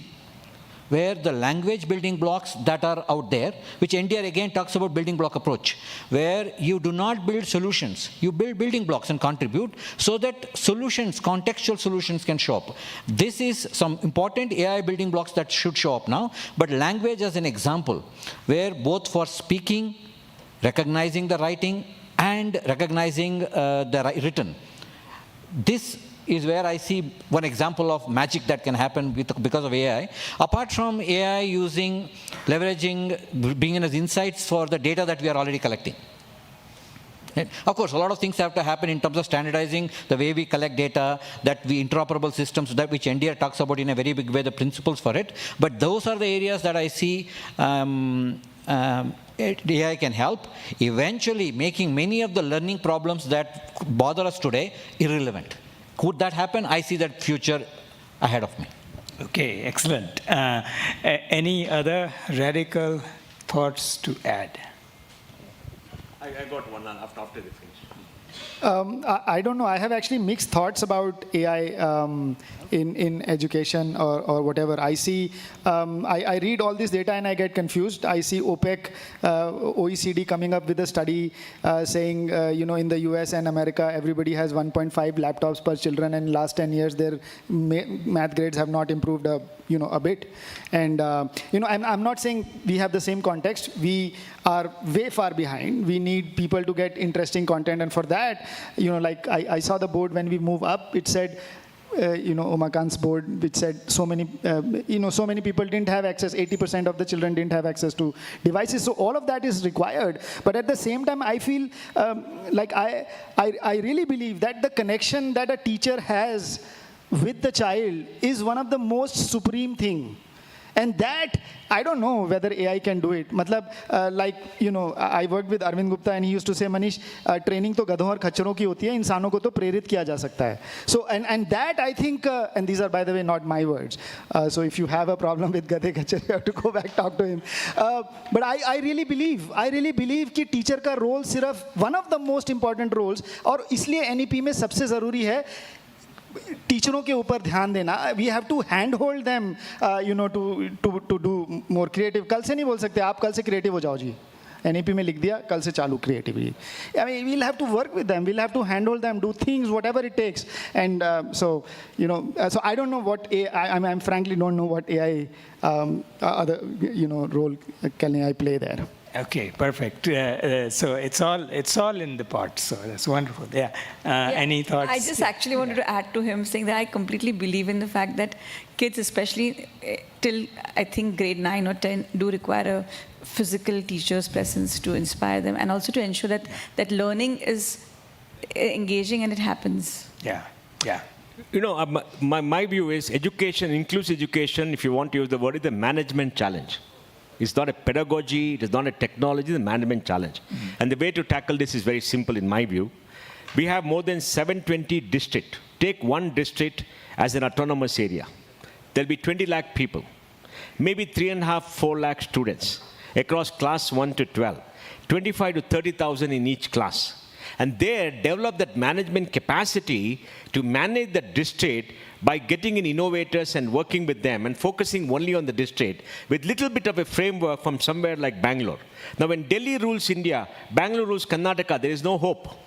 But everything is centralized here, and the local level, they can do nothing. Inspectors come, everybody comes, pressurize them and destroys everything.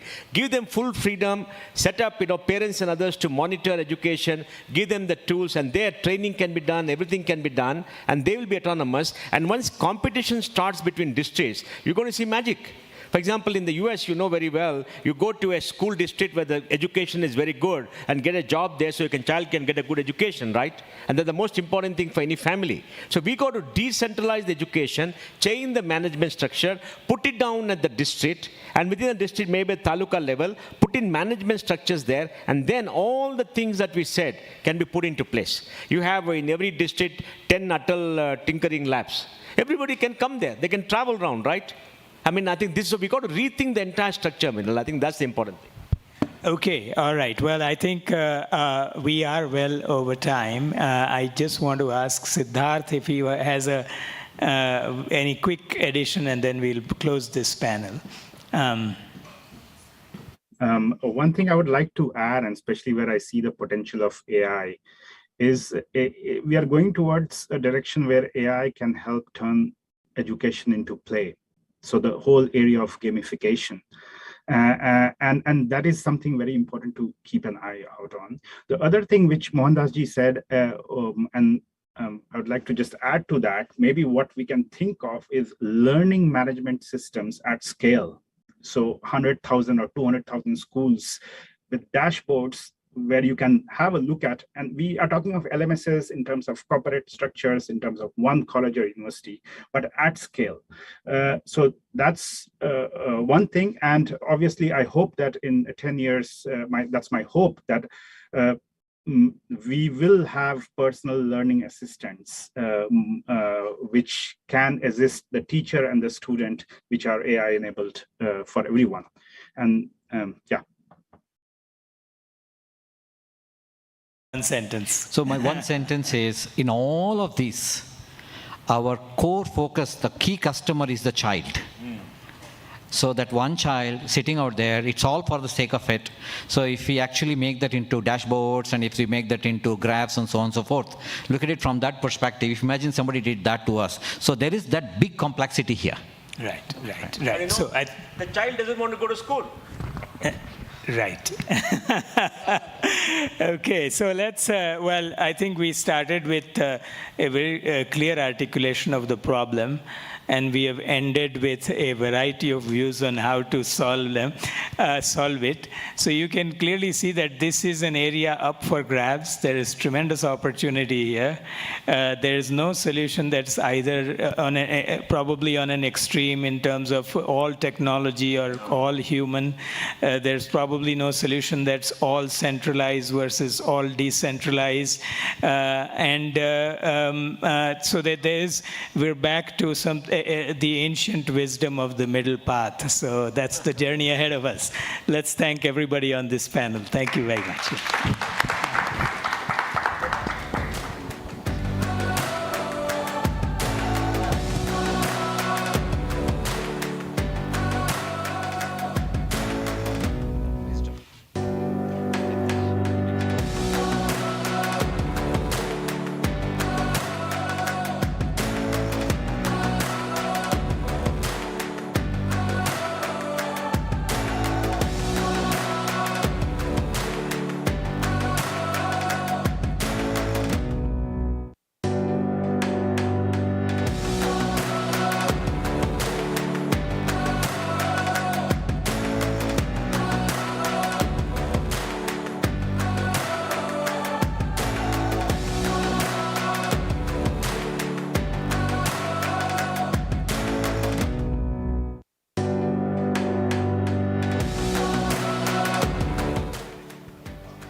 Thank you very much. It was an enlightening panel on how are we looking to build inclusive learning systems for India at scale.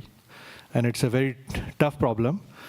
One of the real architects of Aadhaar and what we have been talking about in terms of societal scale technologies, R.S. Sharma ji has been at the forefront of actually, two massive systems rollout.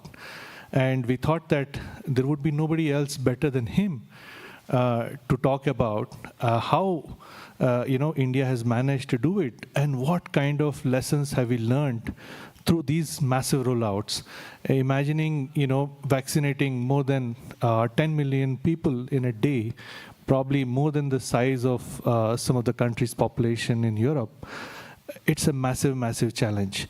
And what we want to take from that lesson is that, is there a way or, thinking from our side that by 2030 we would be actually able to have every single one of the Indian covered in some kind of healthcare. And that's a massive opportunity that we see, and would love to learn from the lessons that you probably have encountered, thought solutions about, because this is a massive audience of technologists.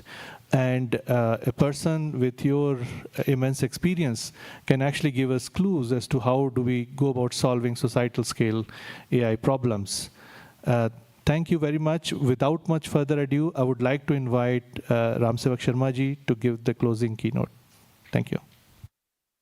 Well, thank you very much, friends, and good afternoon to you all. First of all, let me thank IISc and ARTPARK for inviting me to their Innovation Summit 2022. I was looking at the program, and I find that there are very, very prominent speakers which have participated in this, and I am sure they must have given very, very valuable input, which will, I'm sure, will benefit everybody, the audience, and also the art park sort of community. I really have not much to offer by way of AI or machine learning and stuff like that. I'm a typical bureaucrat who will be able to tell you about some lessons which we have learned through our journey. The country has learned through our journey since last about a decade or so. So that's what I'll focus on, and of course, COVID, and thereafter the digital mission, the digital health mission, that will also probably figure in what I am going to talk about. So one is that the digital journey of India had begun sometime in the beginning of this century, so to say. Before that, also there were sporadic sort of interventions into governance space, especially, and we were district magistrates in the year way back in 1985, 86. We started doing some things on the computer in the rural, sort of maybe sealing records or maybe treasury computerization and public grievances and stuff like that. That's where we started. And slowly, when the world became more and more connected and systems became made more and more user-friendly, graphical user interfaces, etc., I think the scope of these applications continue to increase. And I think then we had the National E-Governance Plan, which was in the governance space. Private sector also, proceeded to do a lot of computerization and automation in their operations. Now, the real, I would say, in my view, the real leapfrog in some sense began with Aadhaar.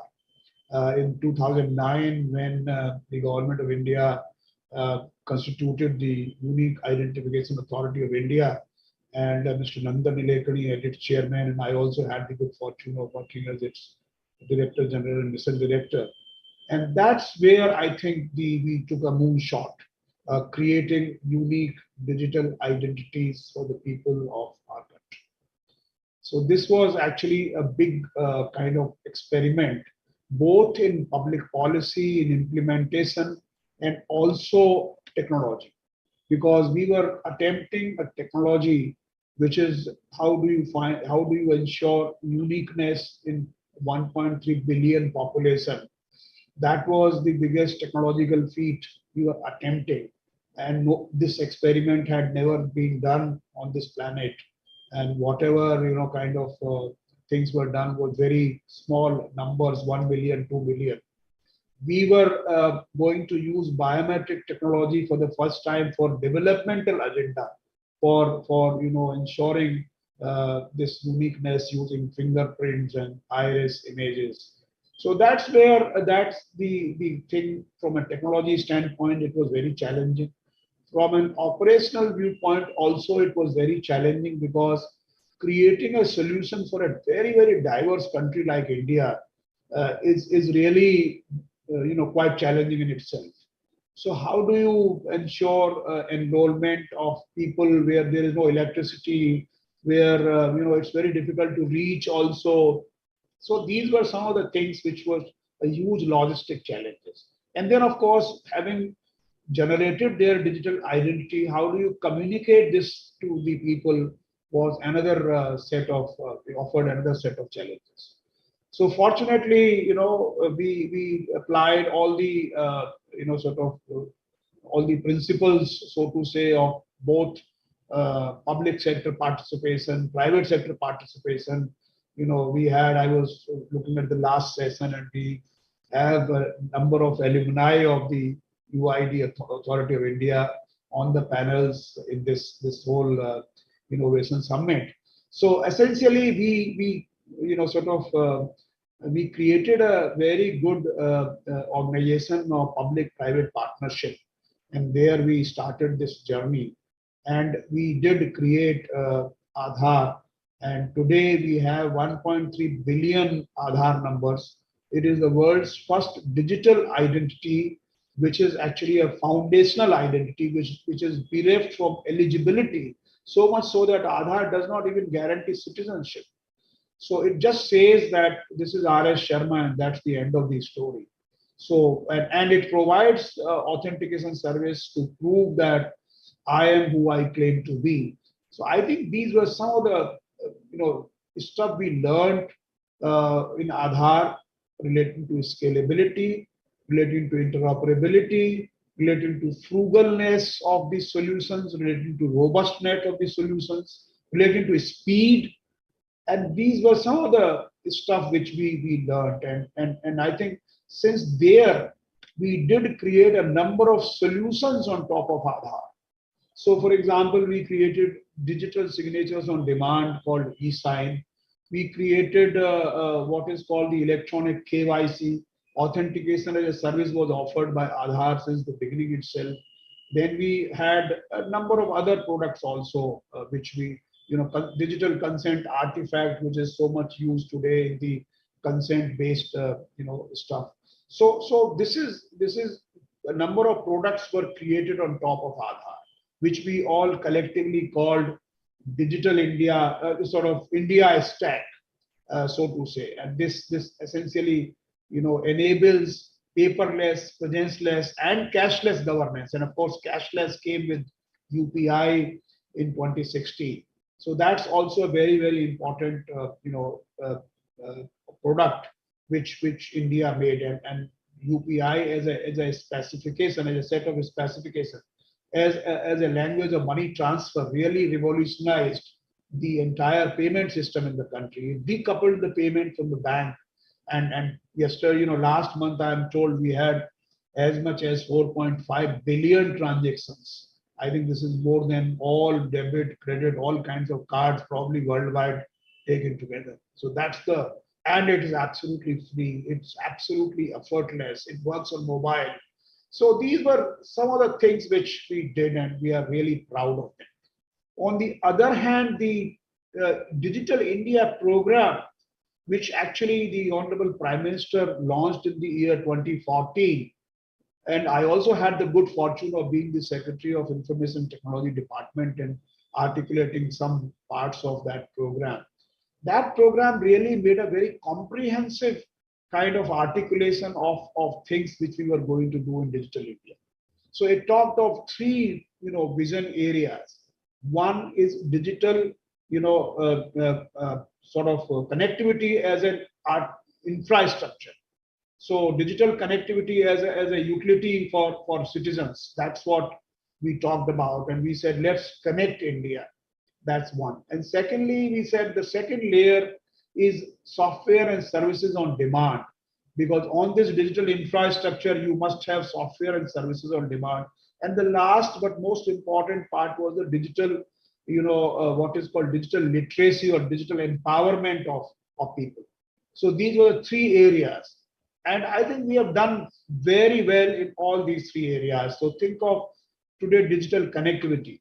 Today we have 1.2 billion mobile connections. Even if you call, maybe some of them are duplicates and some of them may be inactive, even then we have about 900 million certainly mobile connections. Every family has at least one connection, if not more.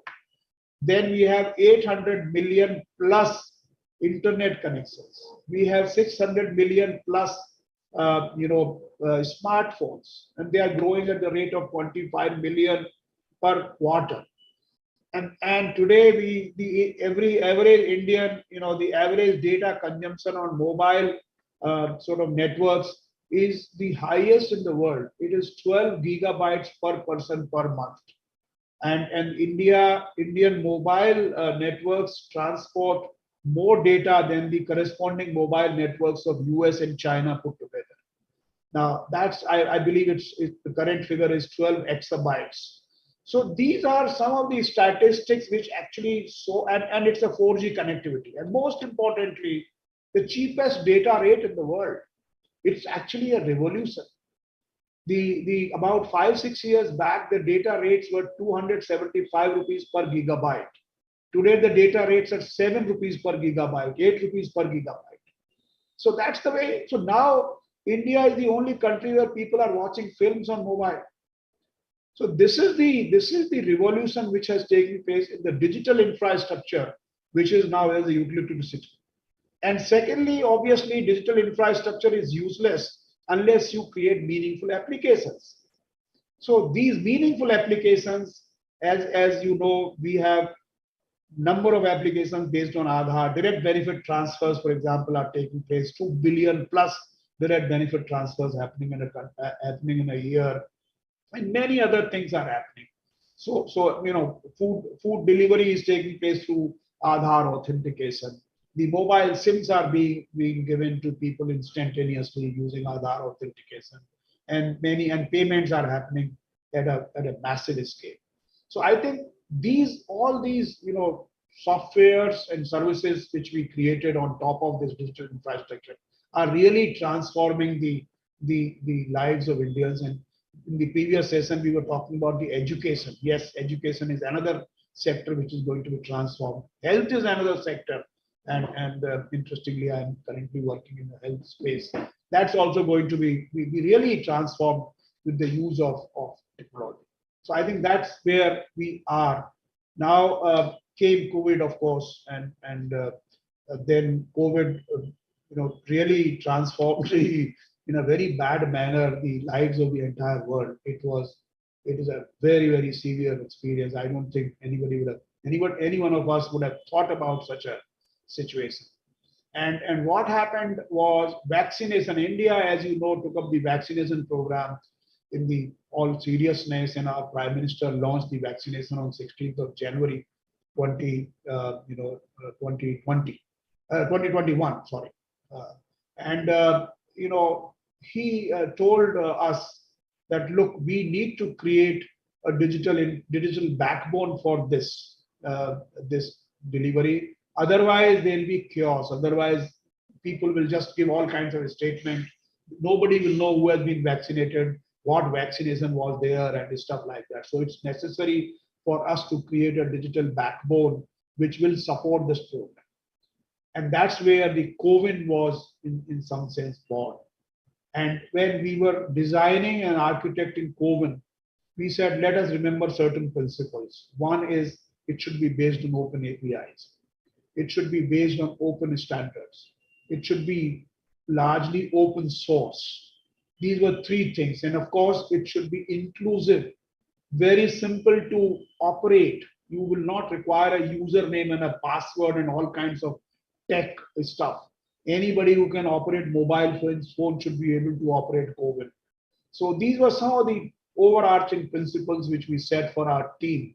And I'm proud to say that our team really worked wonders. And I was engaged in this job, so to say, on 8th of January 2021, and 16th January the Honorable Prime Minister launched it.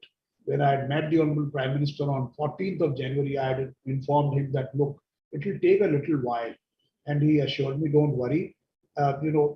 After first dose, at least 28 days lever you have got. After first dose, you should at least set it right. And we are happy to say, everybody had, of course, written off. All the media houses were saying COVID has crashed, COVID doesn't work, it will never scale up. But then they were all proved wrong.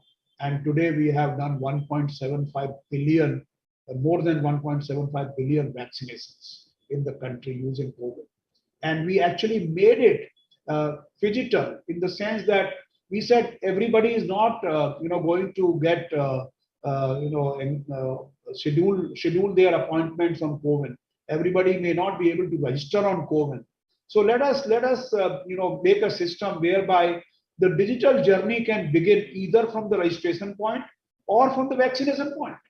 But whatever it is, whosoever is vaccinated, that event must be recorded in an immutable vaccine event record, vaccination event record, IVER as we call it. And a digitally verifiable certificate must be issued at any time. And that's where DIVOC came. Mr. Nandan Nilekani, through eGov and through his foundation, he offered that solution, and that solution is what is plugged into COVID. So basically, COVID, as you know, it has a number of components. It has components for registration. It has components for hospitals, publishing their timetable so that that timetable becomes visible for others. It has a vaccination module. It has a certificate module. So all these things are there. And the basic lesson which we drew from COVID was A, keep the design very simple. B, make it inclusive, make it, very simple to use. And of course, then we published API in the beginning itself. And after some time, we opened up this API to the world.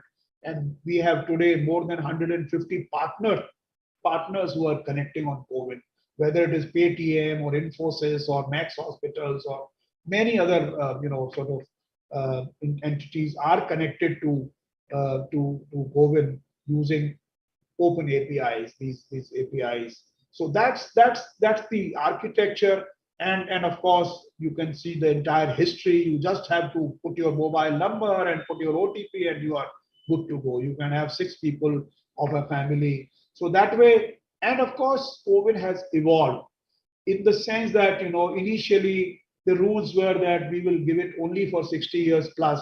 Then the rules became that we will have 45 years plus with comorbidity, and then of course 45 years, then of course 18 years. So it has continued to change. It was free in the beginning, then it became priced, and private sector, of course, even now charges the money. But this is there have been multiple policy changes. I'm sure everybody is aware. So that policy changes also were able to be incorporated, and they were able to be incorporated again because it was actually a data. It was a customization, so to say, or it was settings part which were just being changed. We were not changing any code. We were not sort of fiddling with the code. So that's the way it has kept very simple. So that's the COVID. And of course, now I like to talk about in PMJY and the Ayushman Bharat Digital Mission. PMJY, as you know, was started in September of 2018. And the idea was that we should provide health assurance or health safety, so to say, to 40% of our vulnerable population. And that is where it caters to 10.74 crore families, which is 54 crore individuals, 540 million. And it provides a cover insurance or assurance cover of 5 lakhs per annum per family. That's how it is being implemented. And till now, we have done about 3 crore hospitalizations. And of course, the speed is accelerating as we go along. And we are continuing to refining and finding out technologies and systems to improve the performance. Let me also add that the leadership at the National Health Authority, which is responsible for implementation of Ayushman Bharat PMJY, since the beginning insisted that there should be a completely paperless system, which means that we don't use any paper. Everything is uploaded on the system. Everything is processed in the system. It's a workflow. And starting from the starting of what is called registration, pre-authorization, or claim submission to claim disposal, everything is online. So that's one part, and the operations keep on improving as we go along, as the technologies improve, and that's one. But the most important stuff which happened during the last year was actually the Ayushman Bharat Digital Mission. The Prime Minister launched that mission on 23rd of September 2021. And the overarching goal of that Ayushman Bharat Digital Mission is to ensure the full leveraging of the digital technologies to provide affordable, quality, and ubiquitous health services in the country. So that's where that's the overall objective. Fortunately, the only one good aspect of COVID was that we learned how to Zoom, how to do these video conferencing, and how to do video calls, etc. Consult doctors on video. So this digital application of digital technologies especially the visual ones, is something which has happened in COVID, and we feel very comfortable. Today also I'm talking to you sitting in Bangalore, and I'm talking to you from Delhi, and I'm as comfortable, and probably you are also equally comfortable listening to me. So this is some of the one only good thing which has happened. Everything else is bad, of course.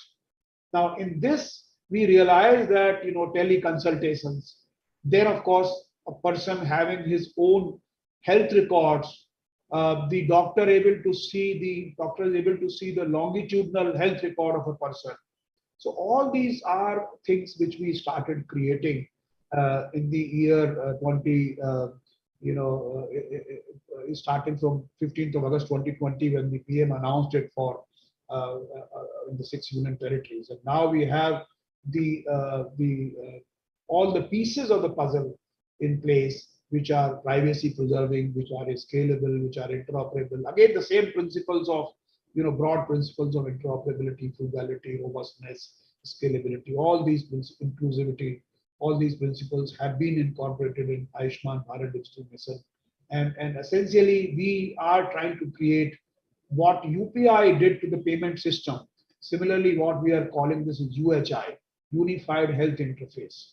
And that Unified Health Interface seeks to connect, all disparate client applications and also the service providers applications in a manner, in a common sort of network, or through a common language of intercommunication. So that's what we are going to achieve. That's what we are aiming at. And of course, this project is a little more difficult than Aadhaar, because in Aadhaar you had basically two ecosystem partners, two people, two entities involved. One was the government, which had the money to enroll people. Another was the people who were looking for getting a verifiable identity. And both were interested in doing things. And then, of course, we created business models so as to accelerate.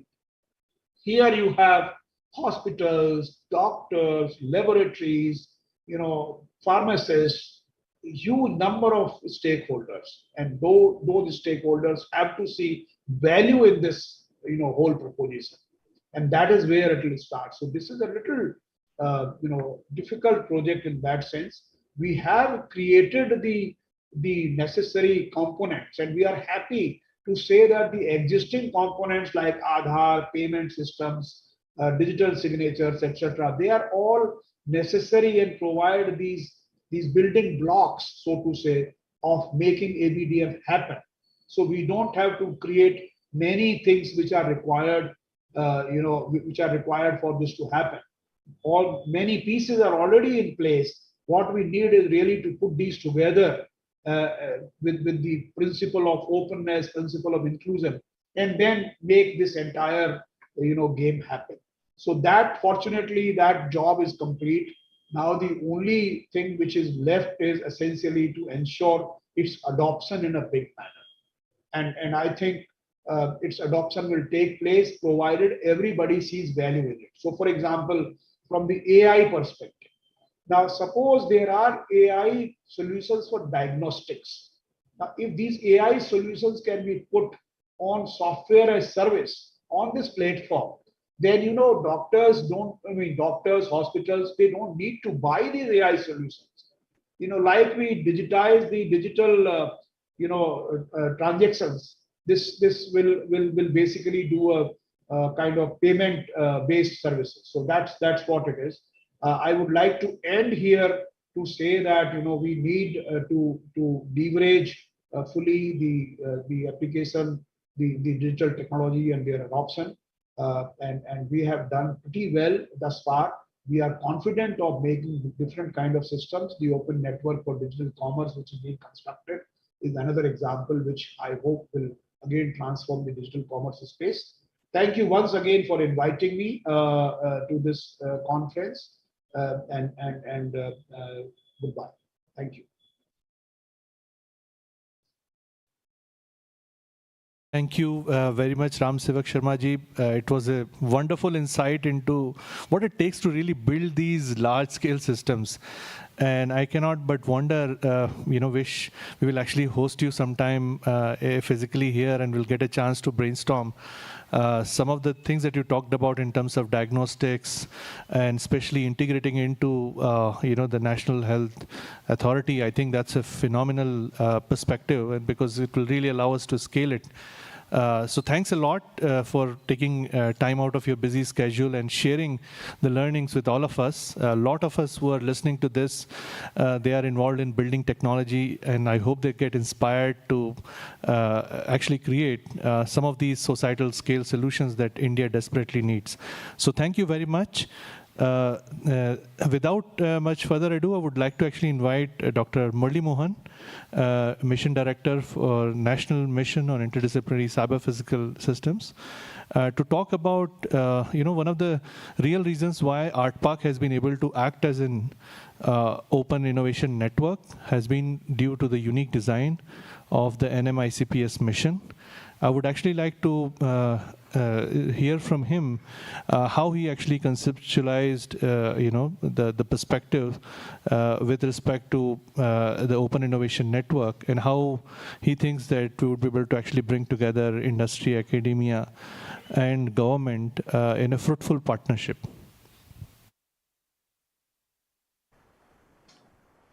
Yeah, thank you, Umakant. Just confirm me, am I audible? Audible. Okay, thank you. Good afternoon to all and each everyone who was present there physically and as well as in virtual mode. Let me thank Umakant for giving me this opportunity, and the team associated with ARTPARK and IISc Bangalore. I thank you for that. Before I get into the actual the activities this hub is doing, I would like to bring in the philosophy behind this national mission on interdisciplinary cyber physical systems that was launched by Department of Science and the Government of India. Well, this is a concept which was evolved in R&D mode in DST way back in 2015 and 16. And the government immediately recognized its potential and approved a national mission in somewhere around December 2018. Now, the philosophy, what is the purpose and what is the philosophy of this launching this mission? Fundamentally, is like this. So we are talk about the academic, industry, and government collaborations. It is a very typical words. Which we tried in a level various models, and of course there are successful models in India and abroad also. But if you look at, there is no pan-India network where these three helix can come together. So academics, the industry is ready, and government is more or less ready. Now, whether the academics are ready, that is what the question is. Now, the three helix have been brought together under the umbrella of this NMICPS mission, and that is the fundamental thing. The next is how to take the innovations that's happening in the academic the institutes further into the translation, and then how to connect this with the startups, and ultimately how the entire the knowledge creation get connected with the economic growth. So that is how and also we have a huge amount of the investments that's going on in scientific areas. So we also look at the return on these investments, how these things come in a tangible, both intangible also, to the the benefit of the country or the society as a whole. So with this, a very broad type of an objective, this mission was launched in 2019. And as part of this implementation, we have created something like 25 technology innovation hubs across the country. Most of the tier 1 and tier 2 institutes are part of this particular 25 hubs. Now this hub at IISc Bangalore, the ARTPARK, is the one under the NMICPS mission. Now, when you say hub, it also has got the spokes. All academic institutes have the expertise available, or other university, state, or private or public institutes, they can get connected with these hubs as the knowledge, the partners. So therefore, it is not that no, only IAC will continue to do the activity. In fact, it is the total ecosystem, the total academic fraternity will go as a group, in developing or translating their technologies into tangible products on the ground or implementable products to the requirements of the government or the industry. So that is the another, important, the type of structuring as per the hubs are concerned. Now we have 25 hubs running across the country. And the fundamental philosophy again for the hubs is, again, the industry is driving these hubs. So they have the expertise of packaging, they have the expertise of marketing, they have the expertise of converting the knowledge into the economics. So the academic has the, the expertise of, creating innovations. So therefore, it is, two helix coming properly together and then aligning their expertises and, working towards various requirements of the government and as well as the industry. I am sure that the deliberation, the summit, is going very nicely. I heard that a lot of industry people are very much interested in participation. Academic institutes are very much interested. I know that.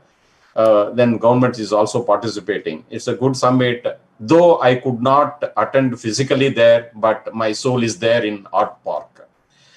Because there are certain compulsion where I have to be in the headquarters, which I could not avoid it. Otherwise, I thought of participating and interacting with you one and all, and probably next time we'll be able to participate and have they take these discussions forward, and government is very much interested in taking forward not only these hubs as the knowledge aggregators and as well as translation for the startups, but also we can extend this structure towards creation of the fund of fund, and as well also we can go into the attracting FDI into R&D system.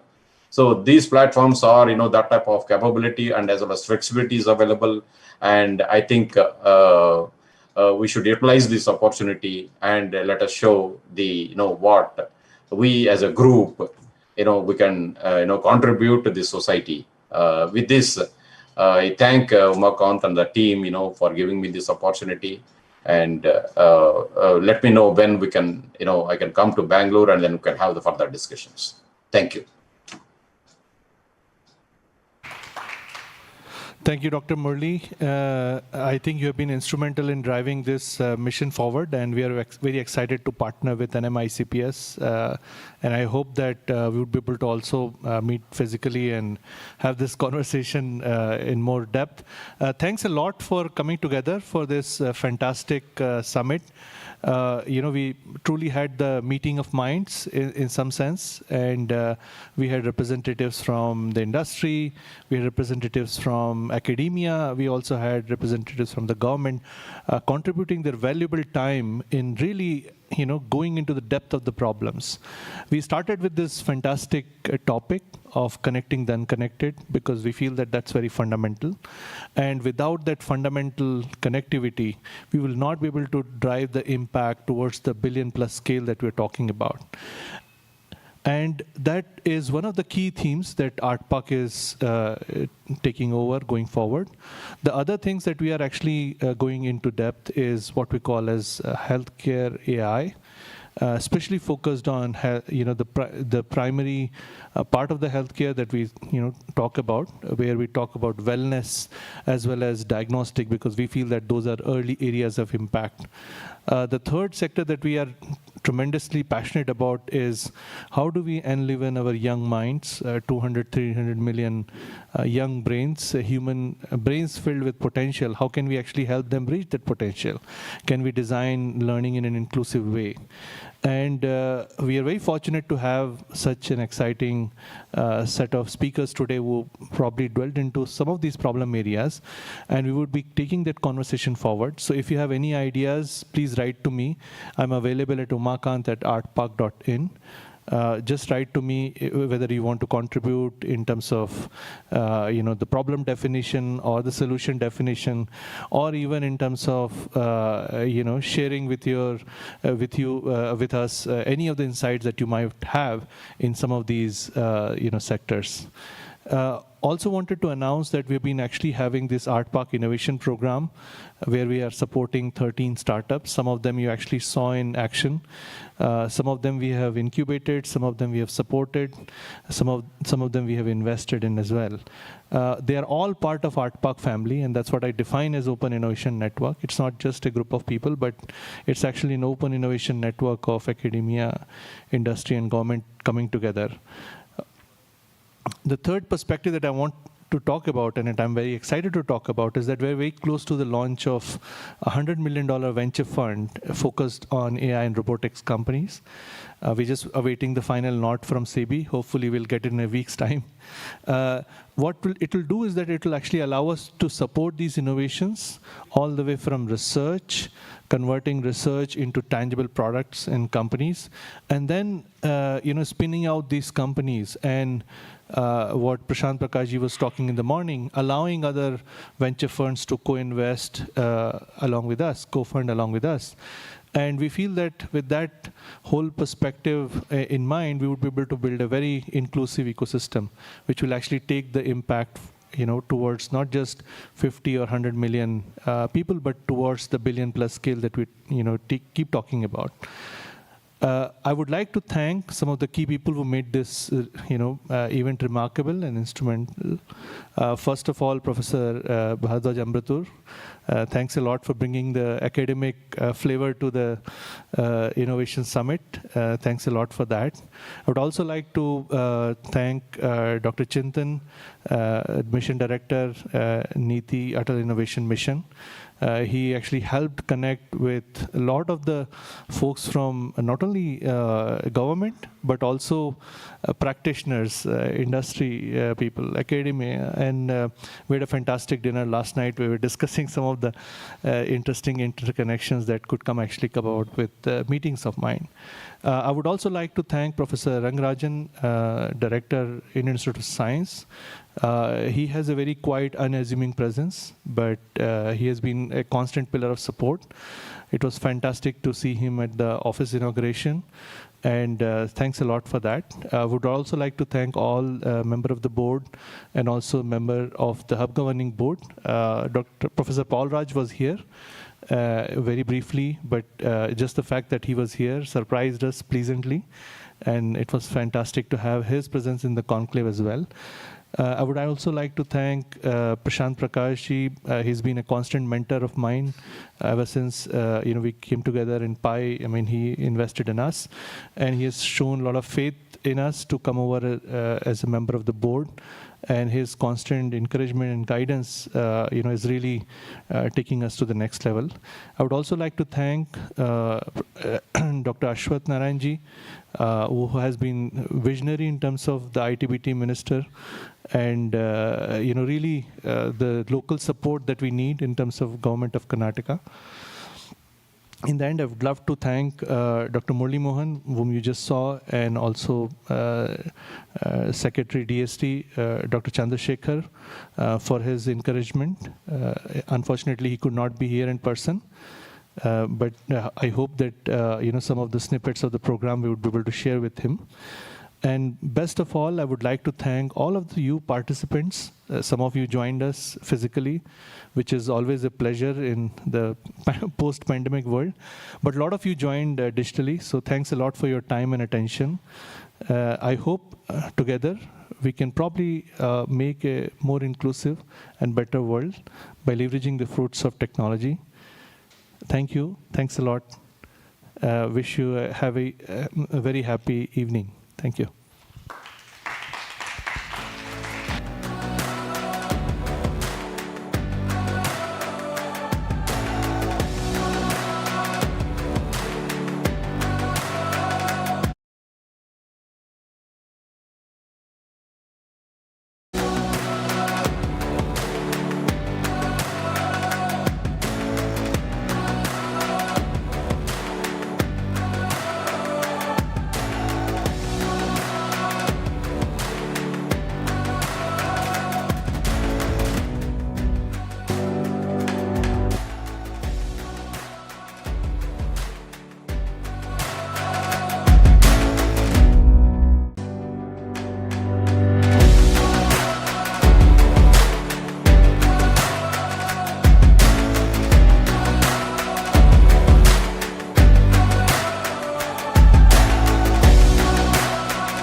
you.